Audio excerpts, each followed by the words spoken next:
That one's very boppy. Ooh. It sounds like we're about to play a Sonic song. Or a Sonic game.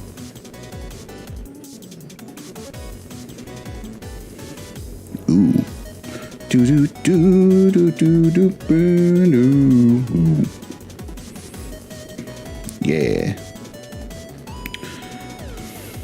Can you hear me, chat? You should be able to hear me. How's it going, everybody? This is very high energy right here on this one here.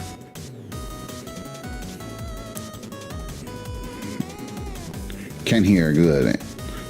Sir, how's it going? There's my brother in there. How's it going?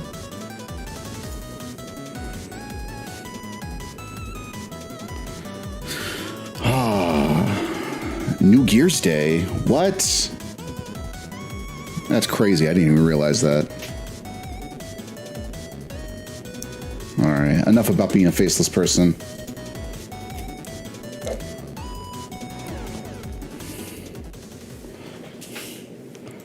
Hello! How's it going? How's it going, everybody? We are here. We are here and we are at it. New Gears, that's crazy. I didn't even realize that. How's it going, everybody? It's been a bit. And but I think we're gonna have a good time. I believe so. We have ourselves an amazing guest, Diego de Fuego. Yeah, it's gonna have a good time, or it's gonna be a good time, and I'm glad we're gonna be able to get a chance to chat with him. And yeah, it's gonna be good. Before we actually intro our guest, if you haven't been paying attention, we have been going to be a good one, definitely. If you haven't been paying attention to at least my social media and a little bit of PAL's, folks over at PAL Gaming, we are raising money for the Trans Latino Coalition. So just a little bit of a reminder, if you didn't know what that is, they're a group based out of Los Angeles that helps our trans and queer siblings, and provides all kinds of resources like immigration services. It provides things like employment opportunity, halfway housing, reintegration. So here's hoping you can all spread the word about that, and it'd mean a whole lot if you can. I'll probably put them somewhere else. 100 subs now? Yes, we are. We're a little over 100. So it's been cool. Fun journey. Yeah, so we have ourselves someone here who some of you may know him out of the PNW. Apparently he's also out of, at least at one point or another, he was out of SoCal. But we got Diego de Fuego. You know him as the TO from Eugene Bound out of Oregon. Like I said, out of the PNW area. He's known as the main setup guy, considering he has 20 setups, which is a lot of great investment into the scene. He's a Mexican-American smasher, involved in both Mexico and in the U.S. Sir, I believe you'd be able to vouch for that, whether or not that's true. We can check the references. But I'm inclined to believe, considering he did send me a picture where it's the both of you. See, vouch there. So there you go. That's what I'm saying. That's my guy. And also loves Costco, apparently. And it's like, yo, his pronouns are actually they, them, because he got that dog in him, and that dog is the Costco hot dog, apparently. At least that's the way I'm seeing it. Anti-vouch now. What the devil? That's crazy. Now you're going to do an anti-vouch. Wow. Well, sorry, gang. Looks like stream's over.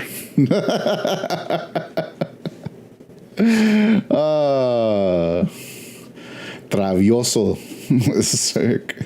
Tan travioso. Let's see if our guest is close to being ready.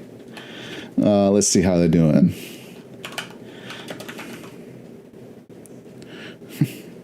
We're anti-vouching now? Yeah, I don't know why we're doing that. You got to give the man his flowers. Not the tres flores, but like, you know.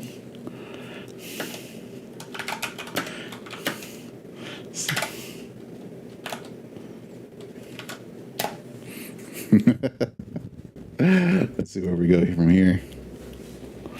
Anti-vouching. Wow. It be your own people. Who knew? All right, let's see. Are we in? Can you hear me, dude? I can hear you, brother. We can hear you. Oh, heck yeah. All right, let me see if I got my webcam on right. I have one of those fancy DSLR ones, but I've never set it up before on Discord. It happens, man. It happens. Test video. Should be a cam link. Do I have it on? There we go. One of the other ways is sensor cleaning. What? Clean something up, right? If you're using it on the cam, if you're using it like with a cam link or something, you got to make sure it has like Elgato as the webcam or something like that. Oh yeah, I could do that. Let me just test this really quickly. It's a game capture, camera, NVIDIA broadcast. Oh yeah, using NVIDIA broadcast is definitely going to help out too.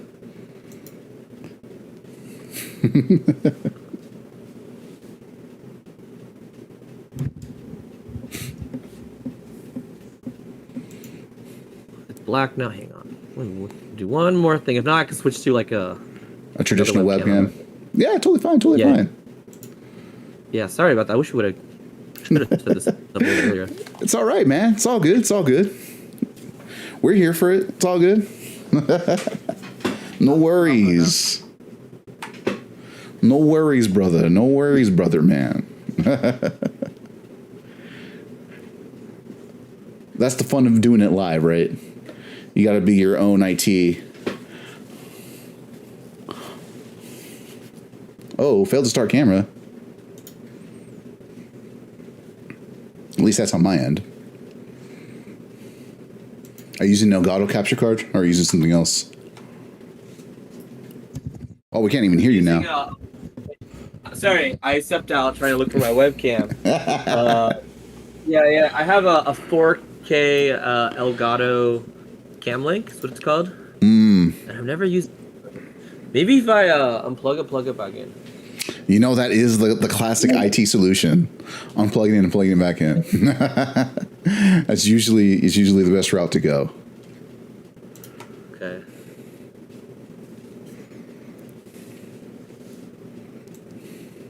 The beauty of doing it live, right? Right, fam? The beauty of Unfortunately. Yes, it is a classical, the unplugging and plugging it back in. Yeah. Let me just one more time. Let me turn it. Let me disconnect the camera. Who's in the chat right now? I'm curious. Let's see. Aside from Cirque, we have Oh my God. yeah, we had on 2 months ago, or 2 guests ago. Yeah. I saw. It was a good chat. Yeah, let's see. We got iDark Bay, Nosta, Arturo Counter. Oh, those are my boys. See. Yeah. Just joined up. Let me go grab my other webcam. It's in my storage bin right in my living room. Get at it, man. Get at it. That's why we keep it on this main screen for right now. So, fam, while he's getting his alternative webcam, how we doing today? How's everybody's day been? It's Friday the 13th, so far I think this is the worst of it. Couldn't get the fancier webcam to go on. How's everybody feeling? What do we got here? Which one am I looking at? That way. There you go.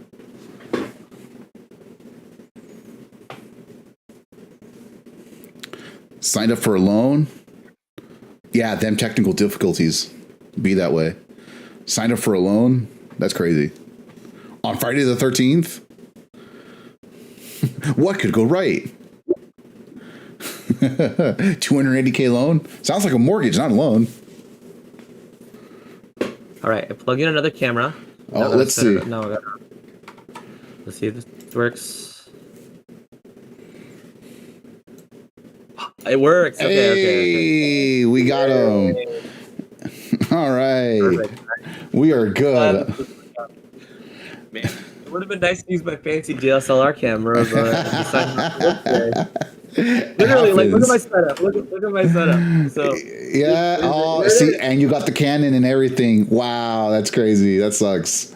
You know what? You should get that OBS bot.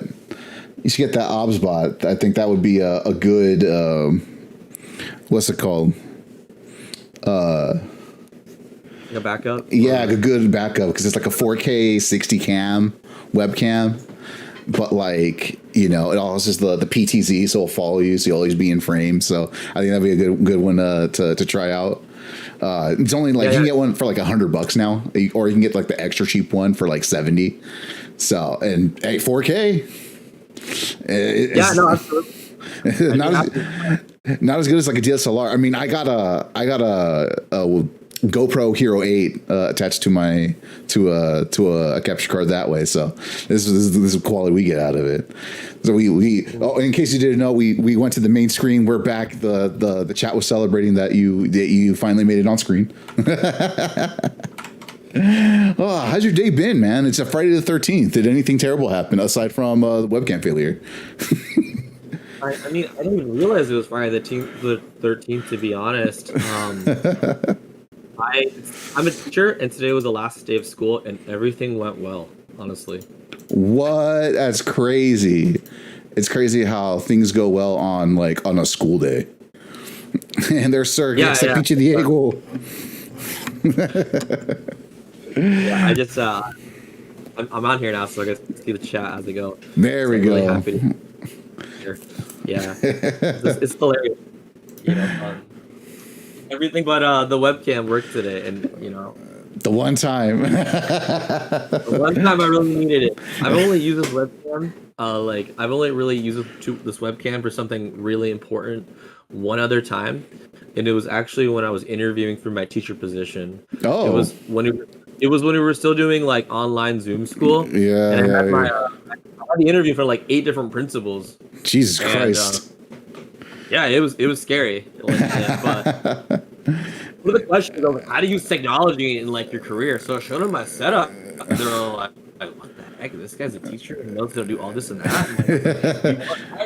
It's crazy the amount of AV like setup like a lot of people ended up learning as a result, and that's why the Elgato stock shot up like crazy.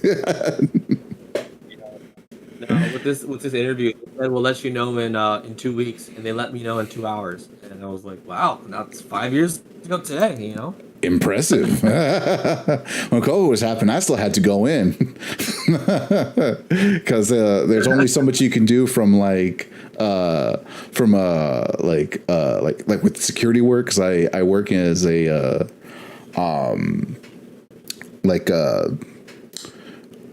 security admin. And a lot of stuff has to be in person because we deal with like personal information. So it's like, well, I can't remote in. I can't really be doing that. Yeah. I was like, well, that sucks. Yeah. Oh, my brother goes, congrats on 5 years of teaching. Congrats to that. I probably would have blown my brains out by now. Oh man, that's crazy. Where at? There's a lot of we're here.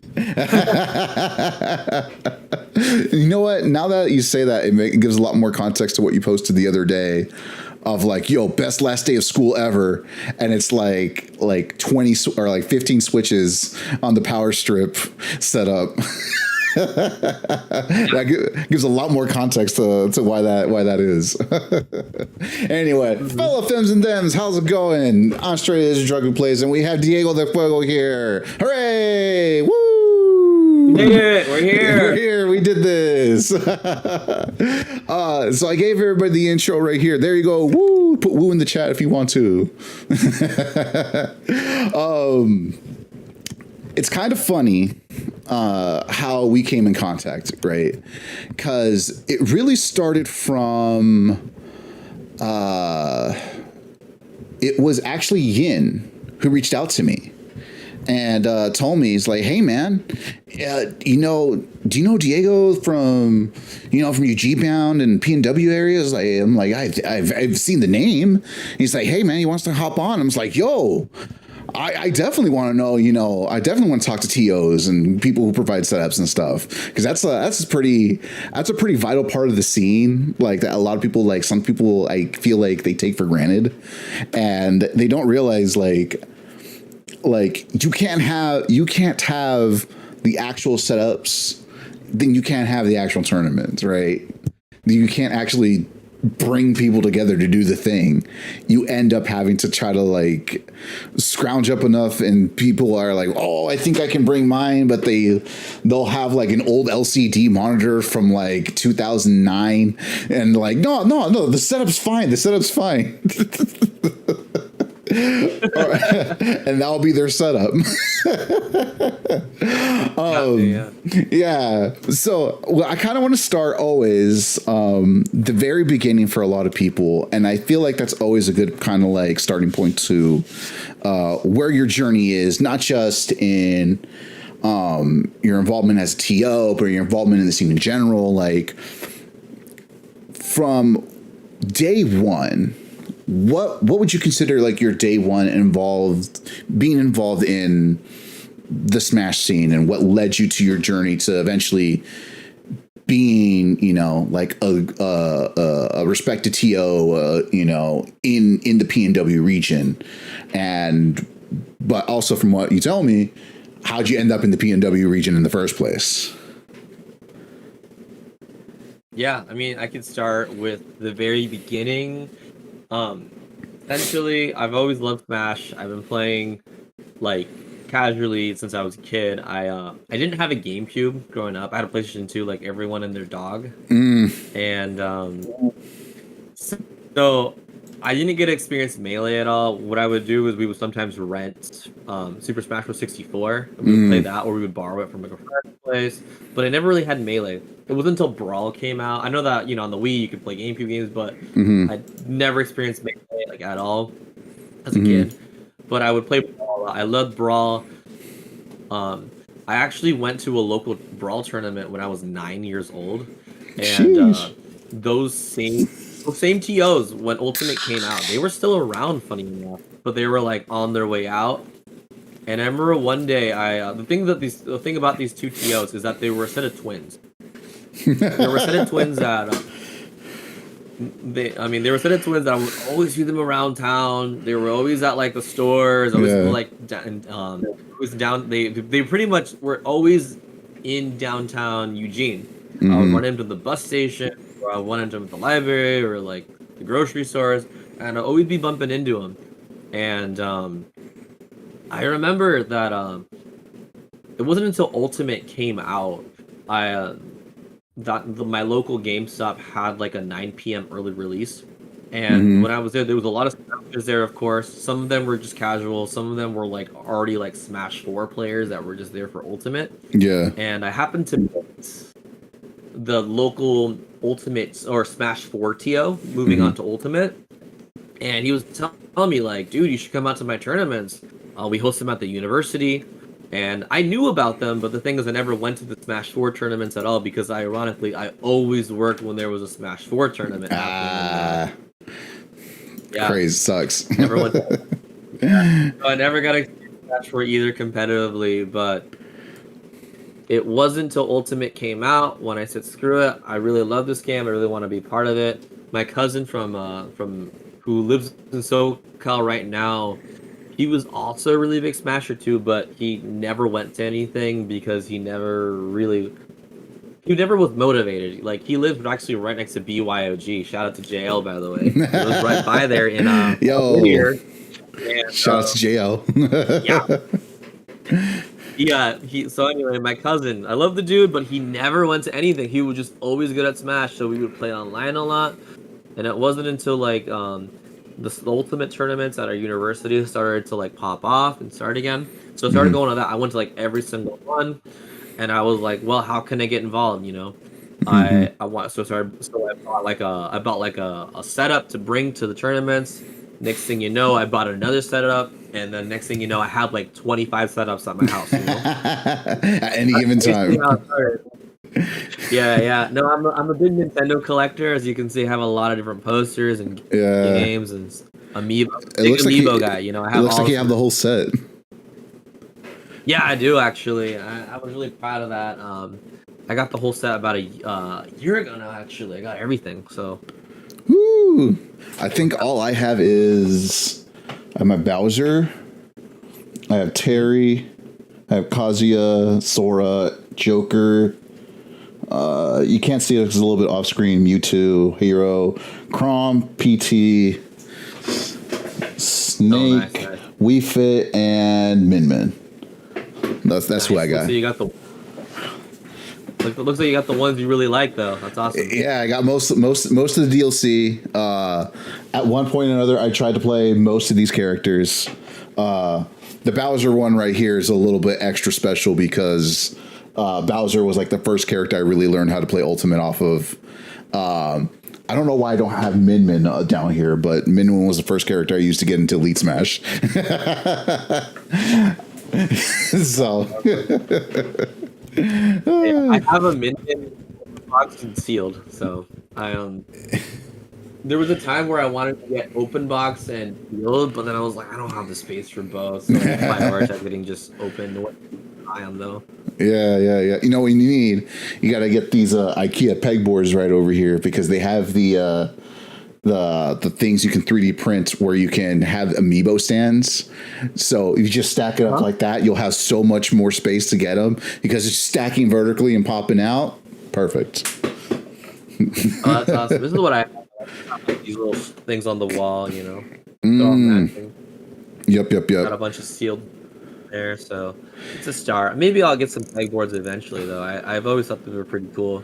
Yeah, like I said, the IKEA pegboard, if you have a chance, especially if you have access to a 3D printer or know someone that has a 3D printer, you can get a bunch of that stuff. Because a lot of this stuff that I have right here is printed from my 3D printer or one of my 3D printers. So. Yeah. Like you can't see it right. You can't see it right over here, but right here I have a separate webcam, and the stand is coming off of the pegboard from a 3D print for webcams. So. Great stuff to use. Like I said, find someone who you have near you to do so. All right. That's awesome. So yeah. Oh yeah. So back to the story. Yeah.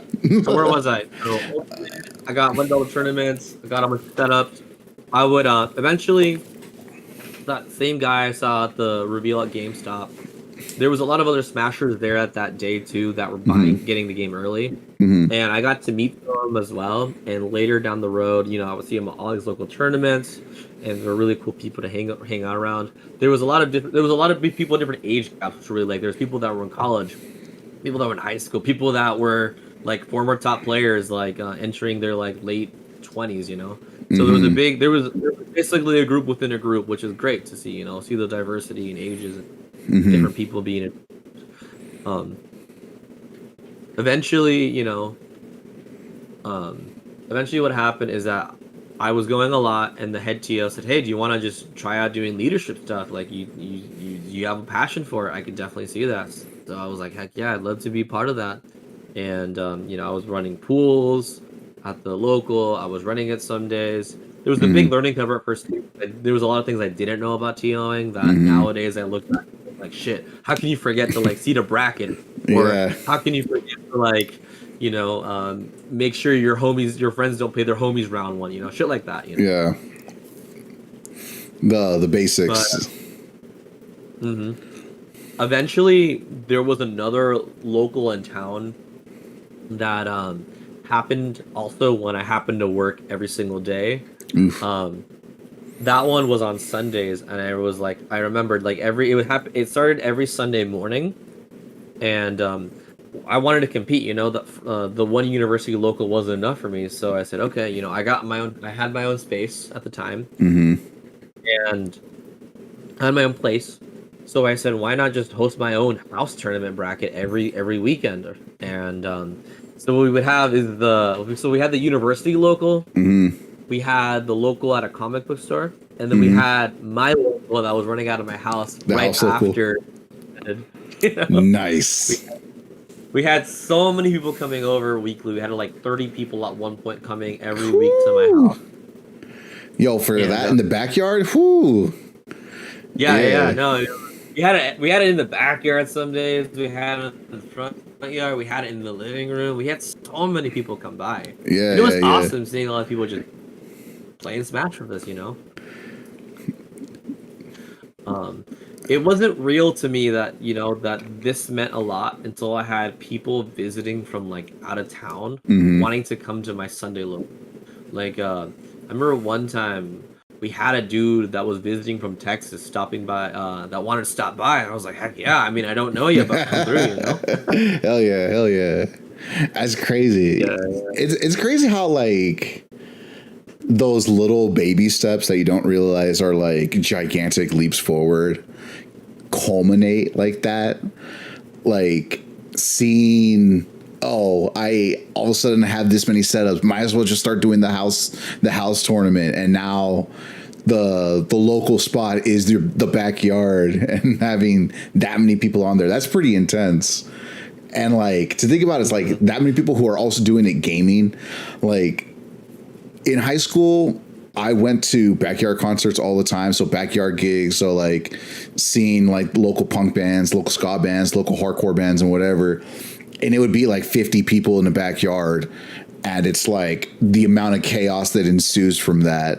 Like this kind of like chaos, so to speak, is like very different, knowing that like, here's your rows, here's your setups, do this, boom, let's start the bracket, right? And I'm like, hey, yo, I can only imagine how that was like.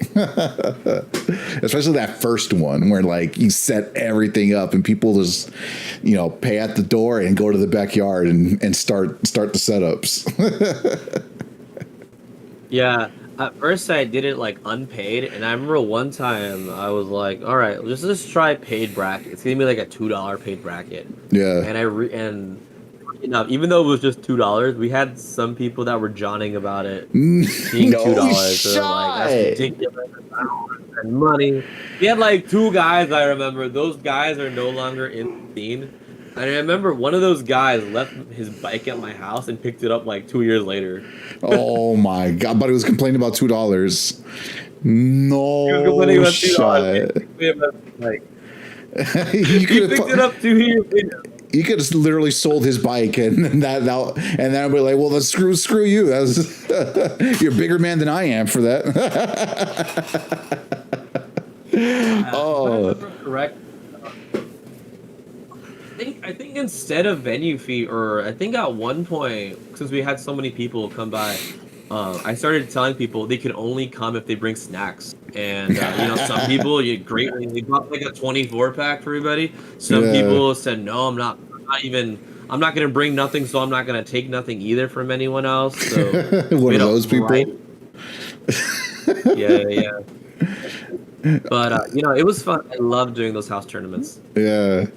It's very much a very specific kind of vibe that I feel like someone who like been to like only like 2 house tournaments, like it's a very specific kind of vibe. Like you have, you know, your like 8 setups or whatever, and then there's like the couch setup for like extreme casual matches, and then like someone brings pizza and someone's selling like drinks out the fridge or whatever, you know, that kind of deal. Is like, hey, yo, this is more vibes than a tournament. This is what I'm about. You know what I mean? No, I love those.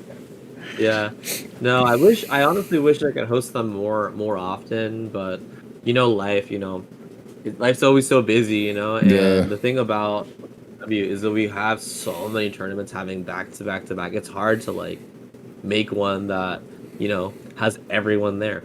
Yeah.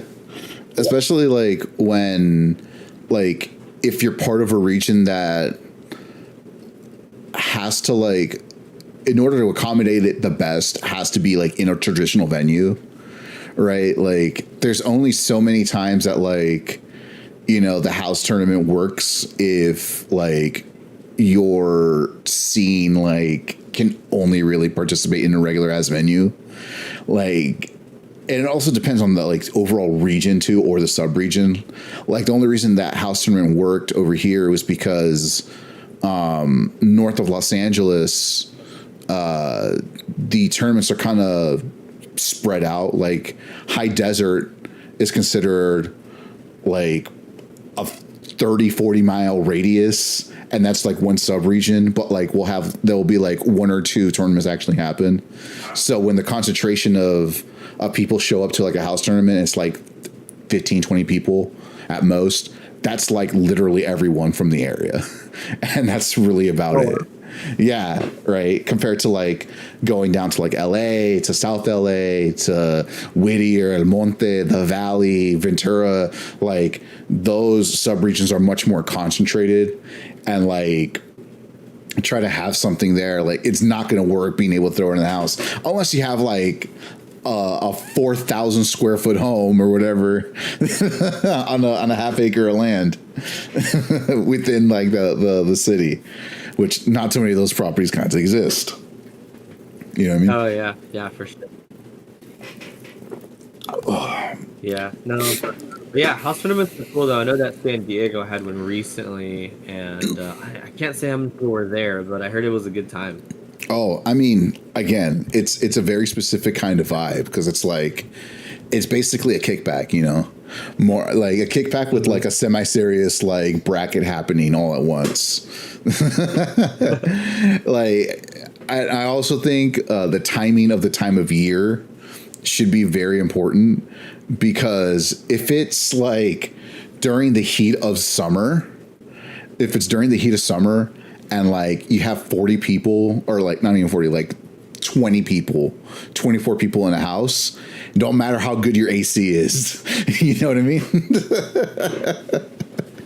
Not when the house fucking stinks, dude, you know? For real. It's like, hey, yo, the Monsters Inc. scene. It's like, hey, man, do you have any deodorant? It's like, do you want smelly garbage or wet dog? The classic. The classic gamer. Oh. So you've kind of gotten involved like in a very funny way that like I think I've only really known one other person that kind of like entered the scene and found their place in the scene in that kind of way. Jerry from Top Shelf.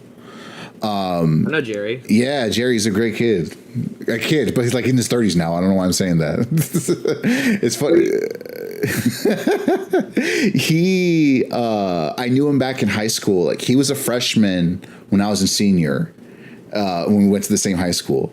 So that's why I'm like, oh shit, Jerry, like all these years later when he was involved with Top Shelf or whatever. So I was like, oh, that's crazy. There's a documentary, a mini doc for Friday Night Turnip and Melee at Verdugo, and it involved Top Shelf in like 2017, 2018 era. And Jerry's the thumbnail for that mini doc. If I find it, it's called Locals. If I find it, I'll send it your way, because it's funny to see him like at that time frame. But like, what I was gonna get at is like, he started wanting to be kind of more on the TO side, and he was gonna be okay, but like I believe he said that like he knew he wasn't gonna be like a top player, but he wanted to contribute somehow, and that was gonna be being a TO, running brackets, because the first bracket that he ran was like a 24-hour like fundraiser thing, and he's like, well, I'm tricking the shop that I'm working at to do a Smash tournament. And I'm like, oh, okay, well, that's one way to do it, right? So, like, you dove in kind of, like, and from what it seems, at least in the way you're explaining it, as my part of the scene is going to be making sure people have a place to actually show up and participate in the scene, which I think is something that like a lot of people don't think about, you know, like having a venue, scoping it out, bringing the actual equipment. Like some people like don't think about it and they kind of take it for granted. I think that's kind of cool. Like that's the route you kind of ended up taking, whether super intentional or not. So like, was that like extremely intentional, or was it kind of like by proxy, like and knowing and hanging out with those TOs? Well, for me, I've kind of seen it as like I did it more for me, honestly. Like I said before, like I didn't go to the Sunday tournaments because I couldn't because of my work schedule. So I'm like, well, I'm gonna do my own for people to go to. Yeah, there definitely was like some conflict with that too. Because some people would only go to one or the other. Or there wasn't too much overlap because one's early in the morning, get to be there by like 10 a.m. or 11 a.m. I don't know if it was open, to be honest. We started early, and on a Sunday too. And what was good about that is to have variety. Later down the road, I realized competition is nice because it drives people to have more options. Then you can make each tournament or each thing you're given better just by wanting more people out there. Like one was like at a legitimate venue, one was at my house. Yeah. Which one sounds more appealing to you? And go to both. Nothing stopped. Yeah. Again, like I come from like during the time that most people were getting into Smash or like were deep into whatever scene, Smash scene that was around them. Like I said, I was in the music scene, local DIY music scene, and despite the fact that we always liked going to like the bigger venues, the majority of our scene was DIY venues, people's backyards, because it felt more freeing, more raw, more or less established, and kind of more to this spirit of like being part of the DIY music scene. Like that also wouldn't stop us from going to like the House of Blues or something that was like a little whiles out, or like the bigger like outdoor venues that people created. But having that vibe of like, yo, we broke into a house and flipped on the electricity. Let's see how long we can play without getting kicked out or raided by the cops. I've been feeling it's not happening like for Smash tournaments, right? I don't think I've heard police officers coming through and like raiding a backyard Smash tournament, but that'd be pretty hilarious if that was the case. That sure would be. Yo, the pop-offs must have been insane. The rage must have been crazy. Oh man. Yeah. Ironically, it was 2020 that stopped us. Not because of the pandemic, but that house I was hosting them in, they started to have the house that I lived in back then. It had problems with the foundation. Oh so shit! That all had to get. Oh, like the house brutal. was like sinking. And I was like, well, we can't have 20, 30 people at the house every weekend anymore because that's going to fuck things up at the house. So, and then the pandemic hit, so then we had to wait longer to get all that stuff fixed and figured out. And what happened? Yeah. And I remember that I was actually in grad school by that time too, during when the pandemic happened. So I didn't have as much free time anymore either. And when things started to like come back to normal, when people started going back to work or to school in person, I hosted one big one, and it had so many people come out. We had people from like that drove like 45 minutes to get there, drove an hour. Some people that were like friends of friends. We had it in the front yard. We like put up tents, and we were grilling back there too. We had one dude that brought like a legit stream setup too. That's dope. Yeah, the guy that actually streamed the Eugene Bound pre-local, he's the dude that brought a legit stream setup, the same one that he's been using. He brought that one, We had an outdoor tournament. Shout outs to that. That's fucking dope. Whenever we set up tables in the front yard, we always have like people that are just walking and driving by that honk at us and be like, "Hey, what's up?" I remember one time we had like a random couple. Like they came by, they were like, "Hey, what's going on?" doing a Smash tournament, and they're like, "Oh, cool. Can we participate?" I'm like, "No, I don't know you guys. Leave." You know. And Yeah, it that's was crazy. kind of funny, but the guy said I remember what the guy told me afterwards. He's like, "Dude, if you ever put posters around town about your next event, I'll be there." Never saw that guy ever again. Ah, of course, the liar. Well, see, The what is liar. you advertised it on Twitter and on Start GG, not on posters around the neighborhood. That's where you went wrong. That one. I mean, sure, Maybe that's where but you yeah, went wrong. yeah. Those were the good old times. You could do the house tournaments. It was a lot simpler back then. We had a lot more options as well. I remember that around that time as well, where I was doing the house tournaments and bringing them back, we did find like an outdoor hangout spot. And I think it was every Wednesdays or every Fridays. I can't remember when, but we would just host grind sessions there. And it was like an outdoor like bar patio without plugins there. The local FGC, they Mm, used to hang out there too. And they said as long as you're buying stuff, you could hook up and hang out as long as you want. And we would play there till like midnight. We get there like at 6 p.m. Play there till midnight. Sometimes later. And we were just inviting to whoever showed up, whoever wanted to play would play with us. It was a good time. I like doing that. and see, those are the little things I feel like we need to start bringing back. We need to start investing in outdoor venues. Is what we need to do. Just outdoor chilling. There was literally a tournament 2 weeks ago. I want to say, yeah, it was 2 weeks ago out here in LA. It was literally at a swap meet.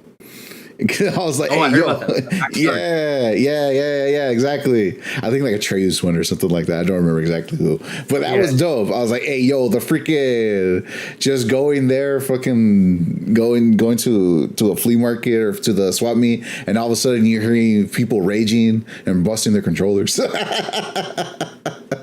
Yeah. Bright side, there's probably No, someone selling some like retro gear, retro gaming gear down the road, and you can just like walk down the aisles and buy new game controller. I'm sure you could. No, I remember in 2019, everyone was trying to host tournaments like around Oregon. And I remember that there was one time a day where the local university was having a tournament, and Hmm. then Amazon, funny enough, Amazon rented out the equivalent of like our Eugene equivalent of Staples Center here in Oh Eugene. shit! It's called the Matthew, and they were having like some concert there. I think Little Yachty was there, The and right heck? outside the Little Yachty concert, they were hosting a Smash tournament, and the winner got like $100 Amazon gift card. People were definitely sharking And that one. yeah, and I remember that they also had another tournament happening in Corvallis, which is about a 45-minute drive from here. And Oof. there were so many tournaments that day. Like I think every tournament had like at least 50 people that day because there was just so the game was so new, everyone was trying to play. So Hmm. every time you host a tournament, you had like 30 people guaranteed. Yeah, it was a very lucrative time to be a TO at that point.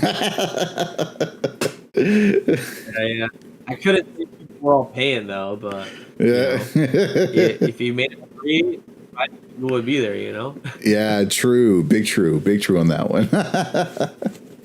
So like Mhm. you started at the beginning essentially of like Smash Ultimate with tournaments. Like at what point did you realize, okay, I think I'm just like the TO? Was it like up until the shutdown, or up to lockdown, or was it sometime afterward? Like, did you kind of see glimpses like that was going to be your permanent thing up until that point? I mean, I kind of saw myself as becoming the TO, like slowly and slowly, like in between the house tournaments and Mm-hmm. then in between Eugene rounds and the house tournaments. There was this local arcade venue that's no longer around called Digital Frontiers. It's a Tron reference, by the way, if you're into Tron. Okay. Um, we would host monthlies there, and back then I was really good at like just finding venues. I mean, still am finding venues and just like making these like shaken hand agreements to like host tournaments there. And little did I realize that that place was gonna be like a new home for like the Eugene monthly, and we would have like a ton of people show up. I remember one time. Well, actually, to give you more context, this little arcade was the size of like a Payless shoes. I don't know Oh if you've been in one God. before. Oh God. But That's tiny. it was tiny. It was tiny, tiny, but it had like a room, so you had like storage as well. You could host Yeah. like little brackets there too. Yeah. But we would host those events there, and we had like I think 6 in total. We had them for 6 months, and I remember that the first one we had like 40 people, and we were charging like $10 a head. Second one we charged a little bit more. We got like 60, and then the third one we had like over 90 people that showed Jesus up at a little Christ. venue. Jesus Christ. And Definitely not to fire code. great, you know. Sure it wasn't, but you know, it was there. And it was a fun time. You know, after I saw like, you know, I'm like when I realized I can just tell people I'm hosting a Smash tournament, you can have all the people there. That's when I felt I had that TO like that credential. not pride, but like that credential, exactly. Yeah. Thank you. And that really helped me out a ton.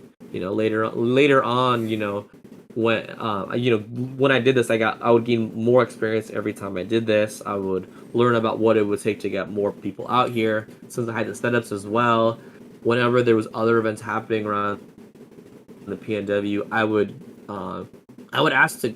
just ask if I could bring setups for like free entry, and by doing so, I met so many people. Like I met the TO, the new TO for Don't Park in the Grass. Matt, his name's Matt.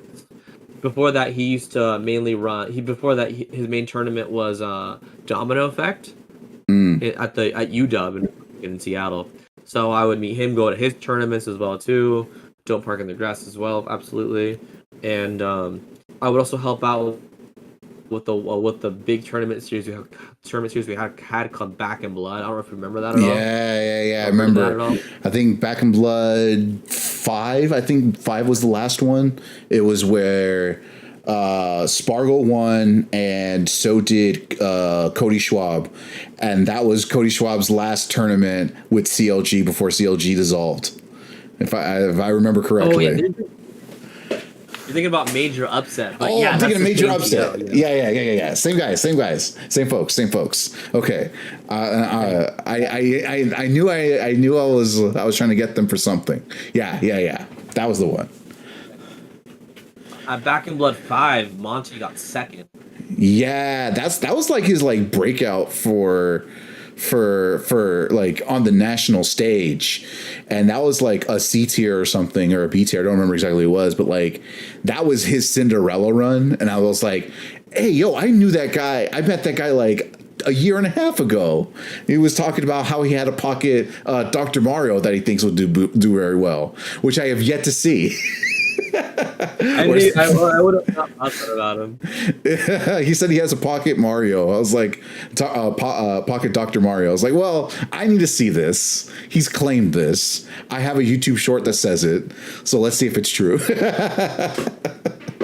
No, that's hilarious. No, yeah, that was back at MSM Zero, the first MSM Zero back when Top Shelf kind of like took it over for a little bit, when that was running like bi-monthly.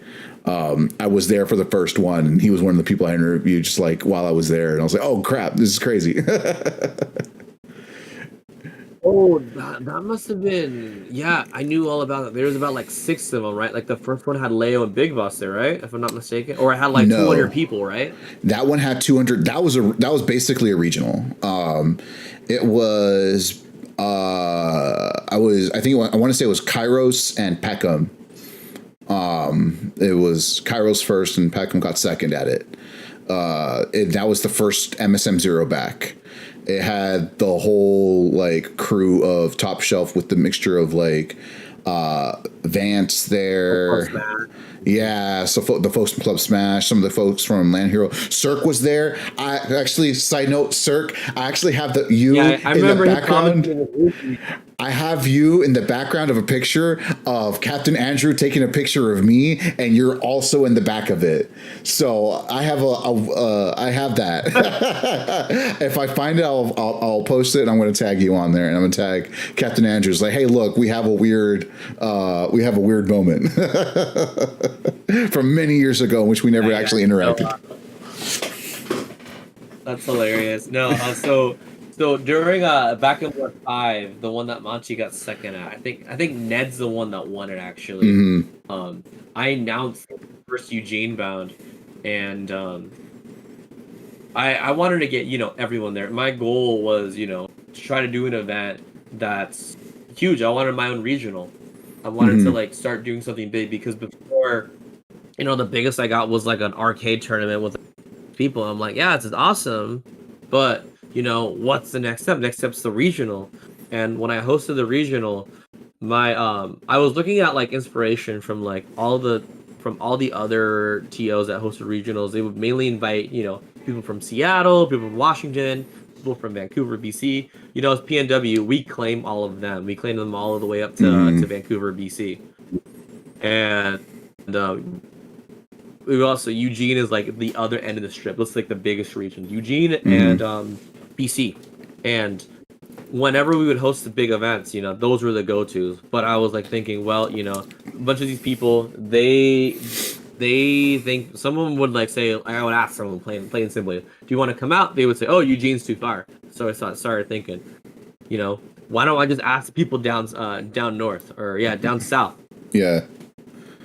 I started with NorCal. NorCal, they didn't really know who I was back then, because the main focus was up north, and they were like, I didn't really get too many of their attention. I didn't really know too many of them. But after I did that, after I turned to them, I attempted to go to SoCal. And SoCal, I was born in SoCal. I was born in San Gabriel, so I have a lot of love towards that scene. And the first person I messaged from SoCal to come out was Monty, and he said, "Yeah, I'll come." He came no problem. And I was really happy to announce him after that crazy run at Back in Blood 5. Yeah. As soon as I asked him, we got other people involved. We got like the Club Smash guys to come out. Cirque also saw the post. I'll come back to the story as well. But a lot of people, after we announced him, a lot of people started to notice Eugene. After we were able to secure a lot of these top players from like SoCal, at the same time, we were also getting attention from people from other areas. Like the one that stood out to me the most was Cirque. He saw the trailer and he commented, "Hey, can I have a shot at this?" And I'm like, "Yeah, absolutely, we'd love to have you." And he sent me this message saying that like he had family in Eugene, Oregon, and I'm like, shit. How do you have family in Eugene, Oregon when you live in Tijuana? And, I was like, that's a crazy story. The connections are going. I was like, wow, that's crazy. That was a crazy like plot twist when he revealed that. I was like, what the fuck? Yeah. Told me he used to come up here like every summer as a kid to see his grandfather and his grandparents, and he would tell me all these stories of all the places he used to visit. But as soon as we got him and then we confirmed them, that's when like shit started to get really real. We're actually starting something big. And we're actually starting something big. We got people from Mexico coming out. We got people from SoCal coming out. Who's next? I just go through the list of people that I want to come out get out of this tournament. Cirque asked Big Boss, and Big Boss was like, "Yeah, I'll come. I'm in." And he came pretty much on his own accord. He brought all of his group outside. Yeah, and I had no idea. It worked like this. I always saw these like top players as being like celebrities that were hard to get to, but no, I mean, some of them are just regular people that are just really good at this game, that take this game really seriously, and since they're so talented, they have a lot more options in the scene. Like to prioritize coming out to big events, in other countries, other states, or every weekend, and that's awesome. Multiple regions within the same weekend if they felt like it, type of deal. Or you'll like, exactly. Like my favorite one of that was Apollo Kage coming over for Ichigo Con the first year, and like since he was here for like 2 weeks, he entered enough locals where he was allowed to ranked, and he got ranked number 1, I think, for a season. So he was ranked number 1 in 2 different regions. Like that kind of no, deal. that's awesome. But yeah, where can I go? So with Eugene bound, you know, since I was born in SoCal again, like I was trying to get so many of these people out from SoCal, as many as I could.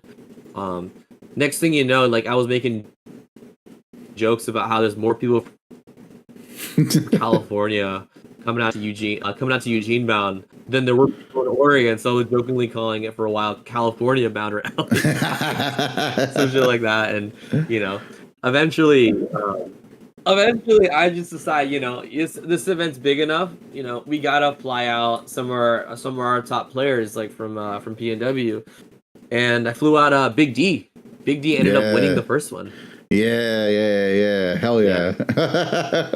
That's the way to do it. Yeah, I'm not sure if you remember, but a couple years ago, there was at that tournament, there was one of the switches like had like a malfunction, the one we used for the stream, and it was during the Nito Aviator set where the switch just turned off on him and the game just shut off on him. You know what's funny? That was I think that's the second time that happened to him, because that happened on stream at MSM0, at the very first MSM0. So I was like, I don't think this man should compete anymore. He's breaking all of the switches and not realize that's not good. It's like, that's a bad person as far as I'm concerned. No, he does great. I'm a big fan of him. But yeah, no, it was I remember it was SoCal versus PNW Grand Finals, which is exactly what I was hoping for. You know, I wanted our best player playing against one of your best players, and that's great. You know, we had so many top reps. We had I remember the top 8 ended up being like Big D, Marco, Nito, Monty. We had Frog and MVD there as well. That's crazy. I forgot about that. Yeah, I forgot about that. Yeah, MVD was there too. Yeah, and we had one more. I can't remember. I could go back and look at it. Oh, but it was just so wild to see. You know, having Nito and Big D be the grand finals. Like, you know, I wasn't seeing that coming. And later down the road, you know, Big D started going to SoCal more often, so it was really cool seeing him compete there and get a run back on some of these top players. And yeah, like it was awesome seeing that happen. And I was like hoping, like, you know, after Eugene Bound ended, I was like looking forward to like when's the next time I could like hang out with the SoCal crew, because I met so many of you guys and I talked to some of you guys online a lot. And Wave Dash happened. I went to Wave Dash. I flew it on my own, you know, and when I went over there, I started to meet some of the TJ boys that were there, some of the boys from Mexico City that came out as well. And, you know, I finally got to meet JL in person. And it was really cool, like, seeing, like, you know, this is the big SoCal event. I'm here, you know. It was so awesome just being there. I felt like home, honestly. Was this 2022 Wave Dash? It was 2023. Oh, I was at that, actually. I was at that one. Oh, yeah? Yeah. Hold on. It was. I got one too, dude.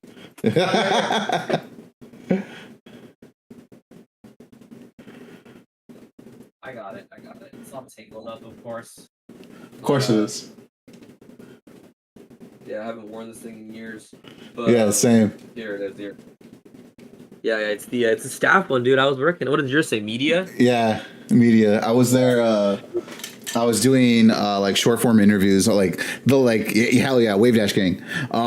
Like what sucks though is like a lot of the audio wasn't as good as I wanted it to be, but I still gave it to Bruno, the guy who was running like media at Wave Dash. And I gave him all the vertical footage. Like, hey man, use this however you need to.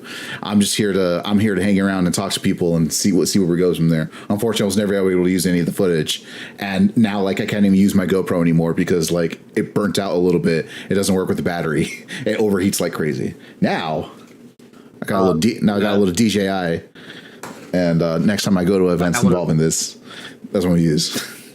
The classic right here. Boom. I got one. Yeah, the TO for my Stuma, I met him at Don't Park in the Grass, and he had one of those. I was talking to him, and he was telling me about how to do such a great camera, so I went out and bought one like the following week. Oh, and thank God you did, because now buying the creator kit is like $1,000. It's so messed up. Yeah, it's so messed up. Eventually, I'm going to upgrade my wireless mics from some Hollyland wireless mics, because I actually made this my little media mic right here with the little mic flag. I found a little thing where I can just put my that's where I can slot the wireless mic. And now whenever I'm around, I can just be like, there you go. Like I'm a newscaster. Yeah, I like that. 3D printed, right? Hell yeah. I love a 3D printer. My this controller right here, it's a DIY Gram controller. The frame and these keycaps, they're all things I 3D printed. Oh, that's awesome. I gotta. Maybe I should invest in a 3D printer. If you do, I can make a lot of things with that. If you do, I recommend getting the one of two. If you're just gonna be making a lot of smaller stuff, anything from Bamboo Labs. If you want something really that can print large volume items, so you can make things like frames or like sticks, like fight sticks, getting the Creality K2, which has a big enough platform and it can also do multiple colors. But that's like $1,500. So buyer beware. If you want a smaller one, you can probably find one for like $150. Oh, okay. But where were we? So Wave Dash happened.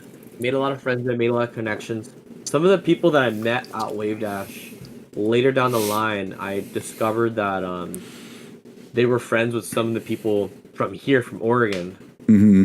And I remember there was one dude I met from named Valkadex. I don't think he went to too many things back then. Mm-hmm. And then like one day, one guy in my scene starts talking about me, you know, my tournaments, and then he says, "Wait, I know that guy. I met him at Wave Dash like 3 years ago." And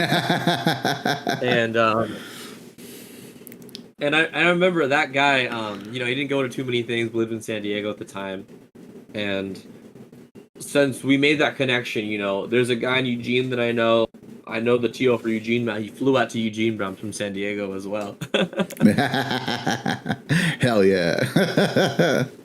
I think that's like, I think this is like a perfect example on how like you kind of never know where your journey about like within the scene like ends up taking you, and that like the commonality of like going to like a venue, going to an event, excuse me, whether it be a larger one or a smaller one, it makes you realize how interconnected and interwoven a lot of the scene is at like different areas and like ways you never thought would connect. Like how funny is it that like you have such a close connection to someone who is like hundreds and hundreds and hundreds of miles away, and like you two could have just known each other like in like 1 degree of separation, you know what I mean? And for like the crazy amount of distance and like in what feels like sometimes completely different worlds, they collide in a way that's just like so easily weaves into each other and like it melds in a kind of fun way that like you didn't really think about or expect, at least at the very beginning. You know what I mean? Mm-hmm. Yeah, absolutely. You know, it's so crazy, you know, seeing all these people at all these different events, and you never know where they could end up at, you know, at your event or you could for an event. Like like there's some TOs that I've met on Twitter and that I've either never gone to their events, but we talk, you know, frequently, and we talk about different events or my event together. Like a good example, I mean, is Bob. You know, with Bob. Oh yeah. I met him online, you know, and I knew him as a guy that helped out with Ichigo Con, and he's doing it this year too. And like, one day he's just so happened to be in Oregon, and I'm like, hey, and I see him just drop by the local that I happen to be at in a different city. Like I live in Eugene, but this event was in Portland, and I just like be at this Monday night local in Portland, and he was just dropping by from just because he was in the area. Yeah. And I said hi to him. We talked for like half an hour, and each other. We were like swapping stories about how we know certain people within each other's scenes, and Yeah. now him and I are working on Ichigo Con together and Eugene Bound together with Inspiration. Yeah. Right, Which folks, you still have time to sign up for both tournaments brought to you by each other. I'll drop a link later on if you are seeing this after the fact and it's right before either of the two tournaments happening. I saw that, like, how that cross promotion of like, yo, PNW and SoCal are teaming up to bring you each other's tournaments, and I thought that's always cool to see, like, not having the crab bucket mentality of like, nope, you're not gonna be better than me type of deal. You know what I mean? Yeah, absolutely. Like, you guys are definitely like the more people that work together, the stronger the better. But what I've also like come to realize is that you can't work with everybody. It's hard for like limitations. Some people have a vision, some people want it this way, and that's fine. Like, no shame to that. But the more people that are open to collaborating and opening to hearing each other out, the better. It's best for both scenes, for everyone's for the greater scene, honestly. 100%. As they say, rising tides and all that jazz. Because Lord knows we need it. Because apparently now there's the fallout of another org that doesn't want to invest in Smash anymore. Which we're not going to talk about that if we don't need to. But if we haven't been paying attention, I barely know what's going on. But we're just going to leave it at that.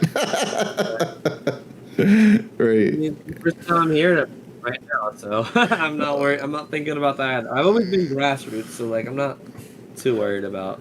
Yeah, I think that's like something that I think people don't get or like don't understand. And as much as like seeing like an Evo type event happening for us, it's built on the backs of people who are doing it because they have the passion, they have the love for it, they have the drive to see it happen, and you can't really corporatize that in a lot of kinds of ways. It's more of the people by the people. It's the most like democratized version of us being able to prove and provide to ourselves. I had a conversation a long time ago with Oates, who did this thing called Major Zine, which was like a fanzine that had like all kinds of art, poetry, photography, whatever, like, and it was centered around Smash. And it's a thing that like it lends itself to being a DIY thing, which is part of the reason why he made that zine. And the conversation that we had was, or at least a portion of the conversation we had was like, these types of communities rely on each other so much more than they'll ever really rely on major corporate sponsorships, major like high-end investment. And as much as like we would want that and we would need that for like the presentation portion of it, those types of events and those types of presenting what the scene is really about is kind of like the glitz and glamour version of it, where in reality it's the small, the nitty gritty, the DIY, because we're doing it because we have to, we're doing it because we want to, and we're going to do it by any means in the crustiest way possible if we have to. You know what I mean? Like, that's where the mentality of the scene can thrive at its best, especially locally, because you ain't going to be having the super majors every weekend as your local. You know what I mean? Yeah, it's hard. You can't. We're not Japan. Big enough. We're not Japan. Yeah. we're not Japan. unfortunately, and that's okay. We could have our own thing, and that's all right too. Um, I've done a lot of collaborating and talking with a lot of other TOs, especially specifically when it came to this last big Eugene bound. Because if I didn't collaborate with other TOs or other orgs or learn from what other people were doing it, like Eugene bound wouldn't have been that big if it wasn't people that I was working with, like Gal from Mindplay. If I wasn't working with like Chris from Club Smash. Wasn't working for Morag or with Zerk as well when it from Best of the West. Like the big events that were in that season wouldn't have been that big. We were working so hard to get all these people involved. Like Eugene Bound definitely wouldn't have been a national event. We were only a B plus because we were working with everybody. I was even like. I was even collaborating with or asking for help with people from Japan as well, Yeah. I didn't, even though there was a barrier, I wasn't letting that stop me, I wanted to learn from them. I wanted to hear from them. I also wanted to see what I could I also wanted to see if there were some things I could teach them. Yeah.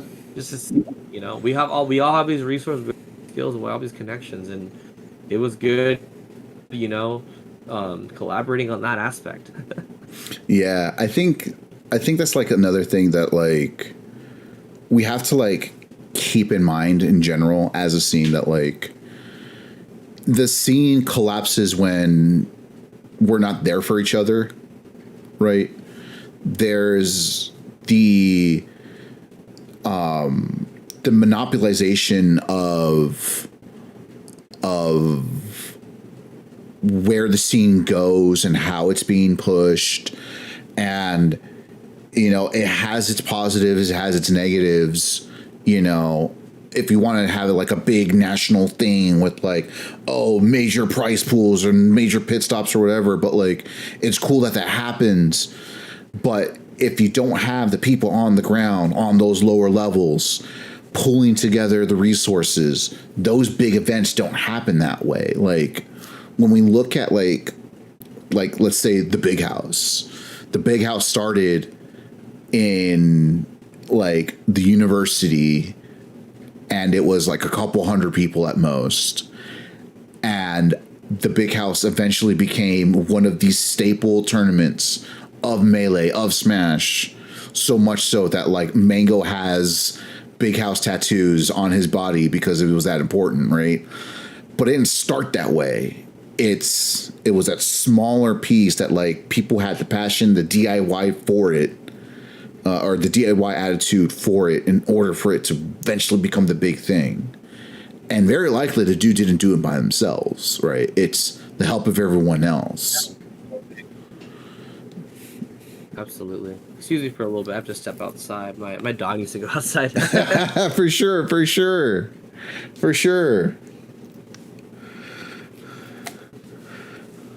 How's it going, fellas? Femmes and thems. Let's head over to chatting real quick. Until our guest is back, we'll head over here. Yeah, I think. Oh, we're back already. Awesome. I'm back. Yeah. I just opened the door. My dog might bark in between questions, but I'll step outside when I need to. That's all right. That's fine. I have multiple dogs. They're in the living room right now and probably enjoying themselves, living their best life. But like what I was saying, like or part of like what I was saying, that like those collaborative efforts are super duper important, because like the next time, the next Eugene Bound that comes back, you are going to need that resource of people that you've built rapport with, people that are willing to lay it down for you. And it's going to be a big effort with everyone involved, from people who are managing pools, people who are managing the volunteers, people who are managing updates to Start GG, people who are helping the stream, people who are helping run the media, people who are, telling people get on this setup or whatever, pool captains, all that jazz. Like all of those things are not something one person or one team can do. They need everyone else, and they're gonna go with people who are willing to put themselves on the line for someone else, right? Like again, those huge tournaments don't happen until the foundation has been laid down, right? Yeah, absolutely. When it came to the Eugene Bound 3, I definitely wanted to like give everything I could in that tournament. And there was many days where I was just like collaborating and talking with so many people to get them out there. And as something that I wanted to do to show off, how many people were involved, um, was like the staff graphic. I made a graphic for Rivals and Ultimate, because Rivals and Ultimate, I mean, those were the events I was most involved in. Of course, Melee was there, but I wasn't much in Melee. I had a Melee TO for that, and he did an amazing job out of the Jiffy. But anyway, like looking at that staff graphic, I had so many representation in that graphic from all these regions. Like I had like comms director, it was Yin from Utah. He's the one that got all the people on board, which is amazing. My graphic design artist, it was Dark Bay, from Mexico. He was from near Puerto Vallarta, lives. And on top of that, we had like a guy from Southern Oregon running Rival with some other people from Central Oregon running it together. Yeah. Those two I basically linked them up and I said, "You two, I need someone to run Rivals to do it." And they're like, they all agreed to do it, and which is great, So they gathered all the setups, they bought them all. I really do appreciate like shout outs to all of them as well. We made them all the graphics. On top of that, all the pool cameras were on there. So Bricks, I love Bricks so much. I met him at Wave Dash as well. We actually hooray for Wave Dash again. Yeah, dude. It always goes back to Wave Dash. We ran a pool together, and it was really cool seeing him there. He was telling me about how he really wanted to go back in blood and stuff too. And I'm like, yeah, dude, absolutely, come out to Oregon. And I saw him again at a Port Priority, and that's where we reconnected. And the next thing you know, he came out to Oregon twice for one of my tournaments. That's awesome, man. Yeah, like I said, so many people from so many people representing. Like, we had like people from NorCal running carpool, running pools. People from Reno, Nevada. We had Morag as well coming from Nogales to help me run the pool. It was so cool seeing all these people just linking up together to make this tournament happen. So like kind of like on like the collaboration train, like outside of like your immediate region, like who was like the very first like out of region person that you've like, or team that you've actually like did an event with or like helped out with? And was it like related to like Eugene Bound?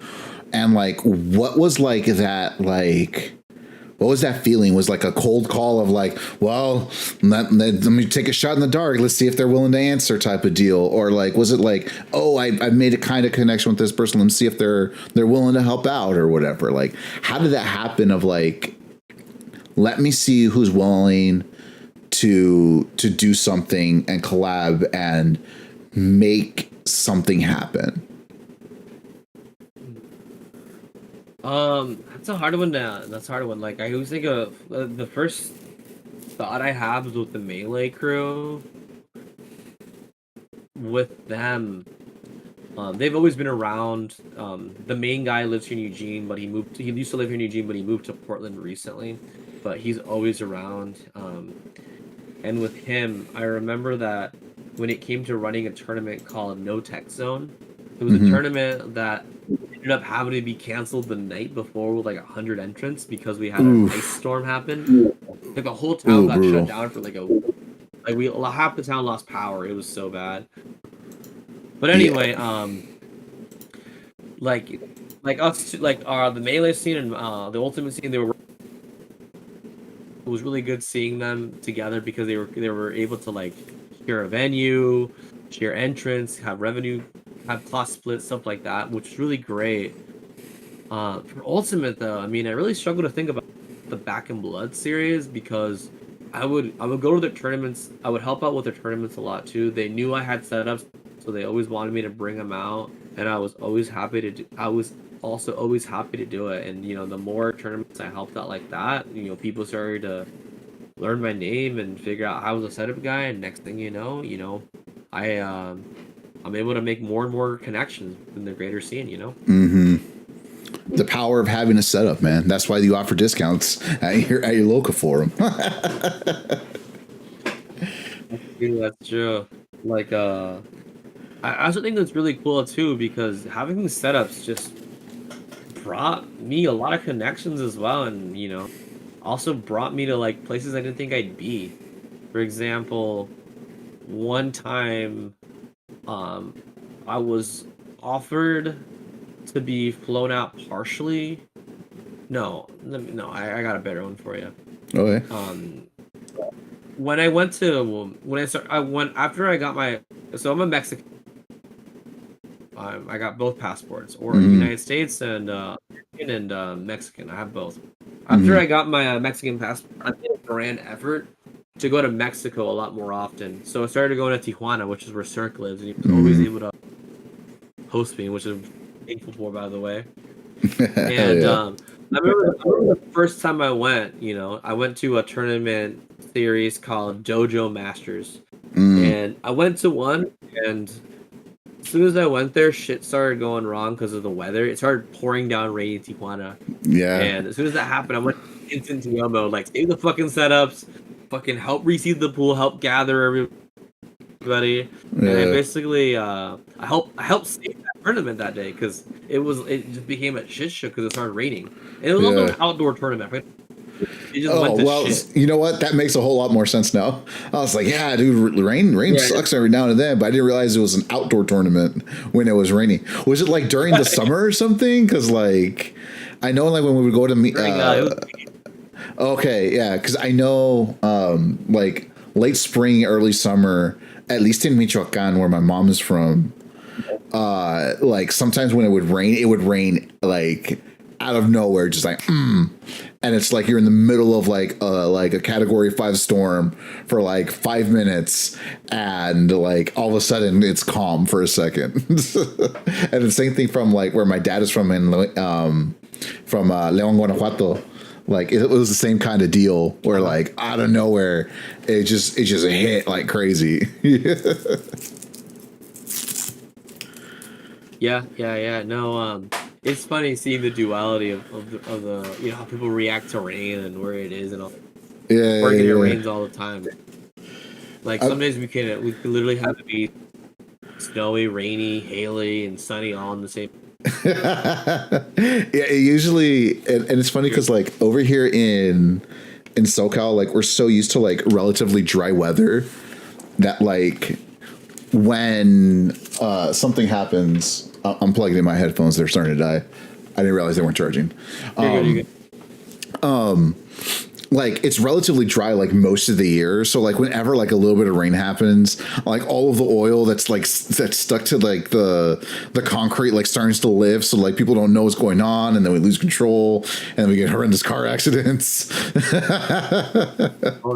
Yeah, it's really bad, especially because we're such a car centric city that like we have to be in the car, and we're all commuters.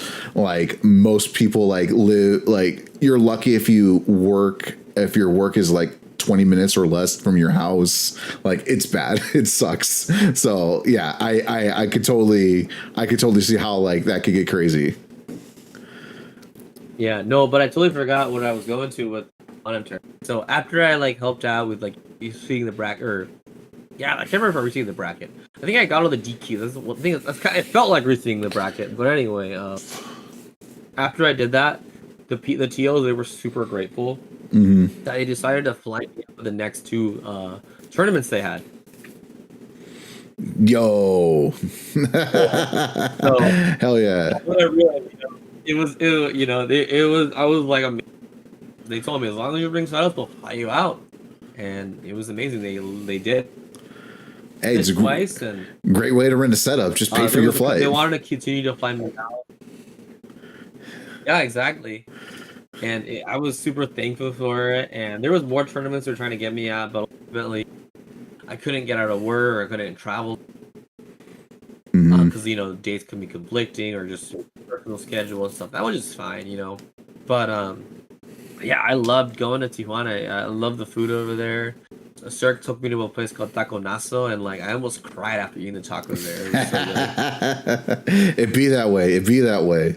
I owe Cirque a sampling of one of my favorite places out here in San Fernando Valley called Angeles Tijuana Tacos.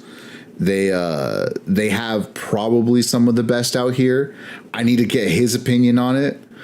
So far as who I need to take there now, the list has grown. So it's now Cirque, Momo, Azura, Yin. My brother's going to TJ in 3 weeks. So take pics and try it out, and then post a review afterwards.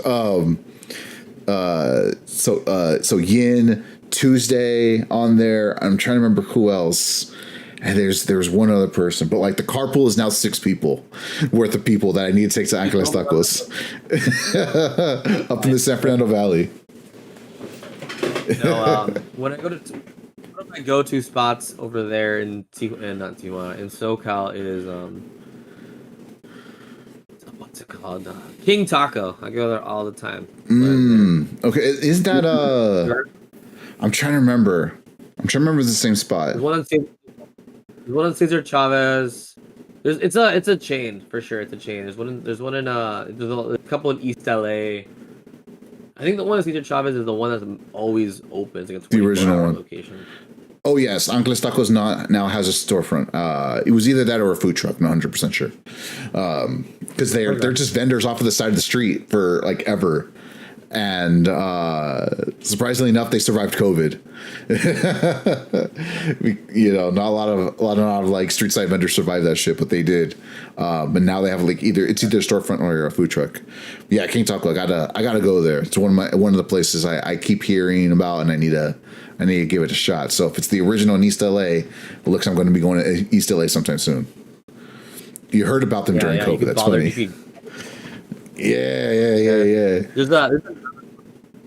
There's another spot I like to go to. Funny enough, Scout took me there one time it was after MSM. I went to the post logo for Wave Dash that one. Mm-hmm. And good old Scout. He took me to a place by his house. It was in Little Tokyo. Can't remember what they're called. I think they called Tacos Boulevard or something like that. But they're really good because they have little potatoes. They serve. Ooh, nice. Potatoes, yeah. I don't know what it's called, but it's right next to the Dave's. It's right next to the Dave's. It's next to right in Little Tokyo. Like you cannot miss it. Like it's just there. All right. It's a big spot. It has it's like a big park. Not even a parking lot. It's not really an open parking lot in SoCal, but there's like a bunch of fences around there. You just walk on there. It's good. If you talk to Scout's the one that don't know what it's called. All right, I'll have to find that out. Because that's the other thing that like people like that like brings people from like other parts of the scenes is like finding out the local spots that like, hey, this is where we're going. This is where you're going to. It's not always going to be like, let's find the local Raising Cane's or Chick-fil-A. We got to find the actual like local real food spots. You know what I mean? The Mexican food, the Chinese food, the sushi, the Japanese, the Korean barbecue. Yeah, I was about to say that next. The Korean barbecue, the real food spots that like this is where people go to. Yeah, Cane's exist, but that's for the D-gens who are going to be out until like 4 a.m. where we're trying to have a good meal here. Yeah, for sure. Yeah, our spot here in Eugene is Dave's. We have a Dave's here now. Dave's has grown to Oregon. We have 2 Dave's. actually. Nice. Started in Hollywood. No, I'm a big. So you've kind of like started building up, being the setup guy. Great way to get flown out to places, apparently, because it's cheaper flying you out and paying for your lodging than it is renting that many setups, which I think is still pretty cool. And you're starting to like have these like major collaborative efforts, like with like Eugene Bound and all of the other efforts, like outside of that.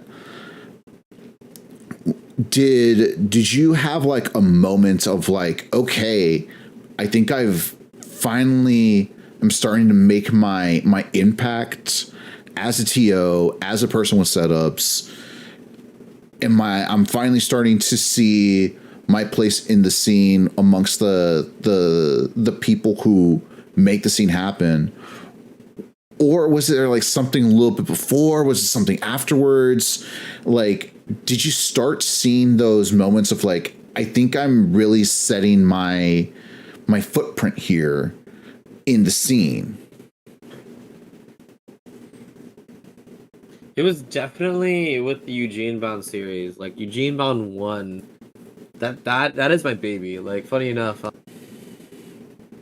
there was this guy also from SoCal. He goes by Brucifer. He lives here in Portland. He's the guy that kind of guided me to think that way.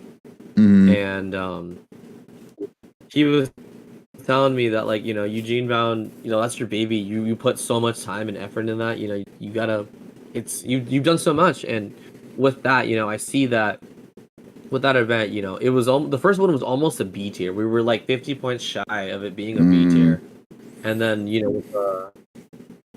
with the next one, with the next big one, which was the third one. So the second one wasn't as big, and that's just because timing and scheduling and stuff too. But once I realized we could bring so many people in here, I started getting like more attention. Like the guy that ran Port Priority, he gave me like a big shout out after watching the first Eugene. He was like, "Dude, congrats on the tournament. You had so many people come out. You had BC there, you had SoCal there, and PNW came out winning that time, and a lot of people were really proud of that." And that's where I started to see a lot more of the collaboration piece too. Working together, giving each other shout outs and noticing each other. And that's the biggest way. I was able to like we were able to like build each other up. After that Eugene Bound happened, I was Port Priority, bringing setups to those, running pools for those as well, and at the same time, whenever I ran those events, helped out with those events, I wasn't ever asking. I was just asking, cover my gas and give me 2 entries, and that was it. Yeah, like working for peanuts, as people would say back in the day. Yeah, working for. I would happily do it again. Yeah. I enjoy doing this stuff as long as I can get help getting there to an event and I feel appreciated and validated. I'll do it again. Another guy I want to give a shout out to is Nans. Nans is a TO from Reno, Nevada, and he's hosting a big event really soon called Most Wanted 3. Him and I are also closely collaborating as well with that event. Like, he's asked me to be his co-TO, and I already said yeah. And pretty much what makes Nans so great is that he's a big advocate from like getting everyone out here from all the regions. Like, he's getting people out to his event from Eugene, Oregon. He's getting people out from Boise, from SoCal, from Arizona, from New Mexico. Like, those are all his goals. And the thing about that is he likes to take care of his people. So, and he also likes to do things with time as well, like to figure out their housing, to figure out the financial costs between that. And him and I like started working really closely together after he committed to come to Eugene Bound, and he brought a carpool out here. He helped me run a pool, and that's where it starts. Like, you come out to my event, help out, come out to your event, and you come back to Oregon too. So big shout outs to him, and I just really love how he looks out for people and makes sure everyone's taken care of. It's the running theme always ends up being like the collaborative efforts, you know, and I think that's part of the reason why.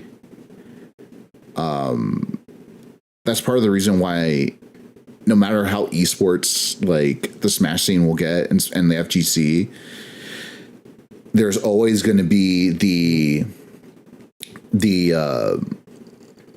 people who've been involved from the day one with the deep passion that like come out on top, because like big orgs can go away, you know, the massive money will go away, but at the end of the day, the people who are there for the passion of being there with everyone are going to be there to, you know, make sure the scene continues, and we will eventually come back and rise up to the next wave of like whoever decides that they want to pour time and energy into us. And that's something that I think that like some people do take for granted, that like the people who are passionate about it and help the others that are, they don't really think about, you know, oh, when's my next big payday gonna hit? You know, most TOs don't really make that much money anyway. If I keep hearing correctly, they'll make enough to cover the expenses and maybe pay for the next venue fee or something for the next big event that they do. But all in all, not many of them are making, you know, millions of dollars or something, you know? Mm-hmm. No, I've funny enough you say that, you know, there's some people that I've met that like legitimately think that TOs are the worst, you know, money hungry, stuff like that.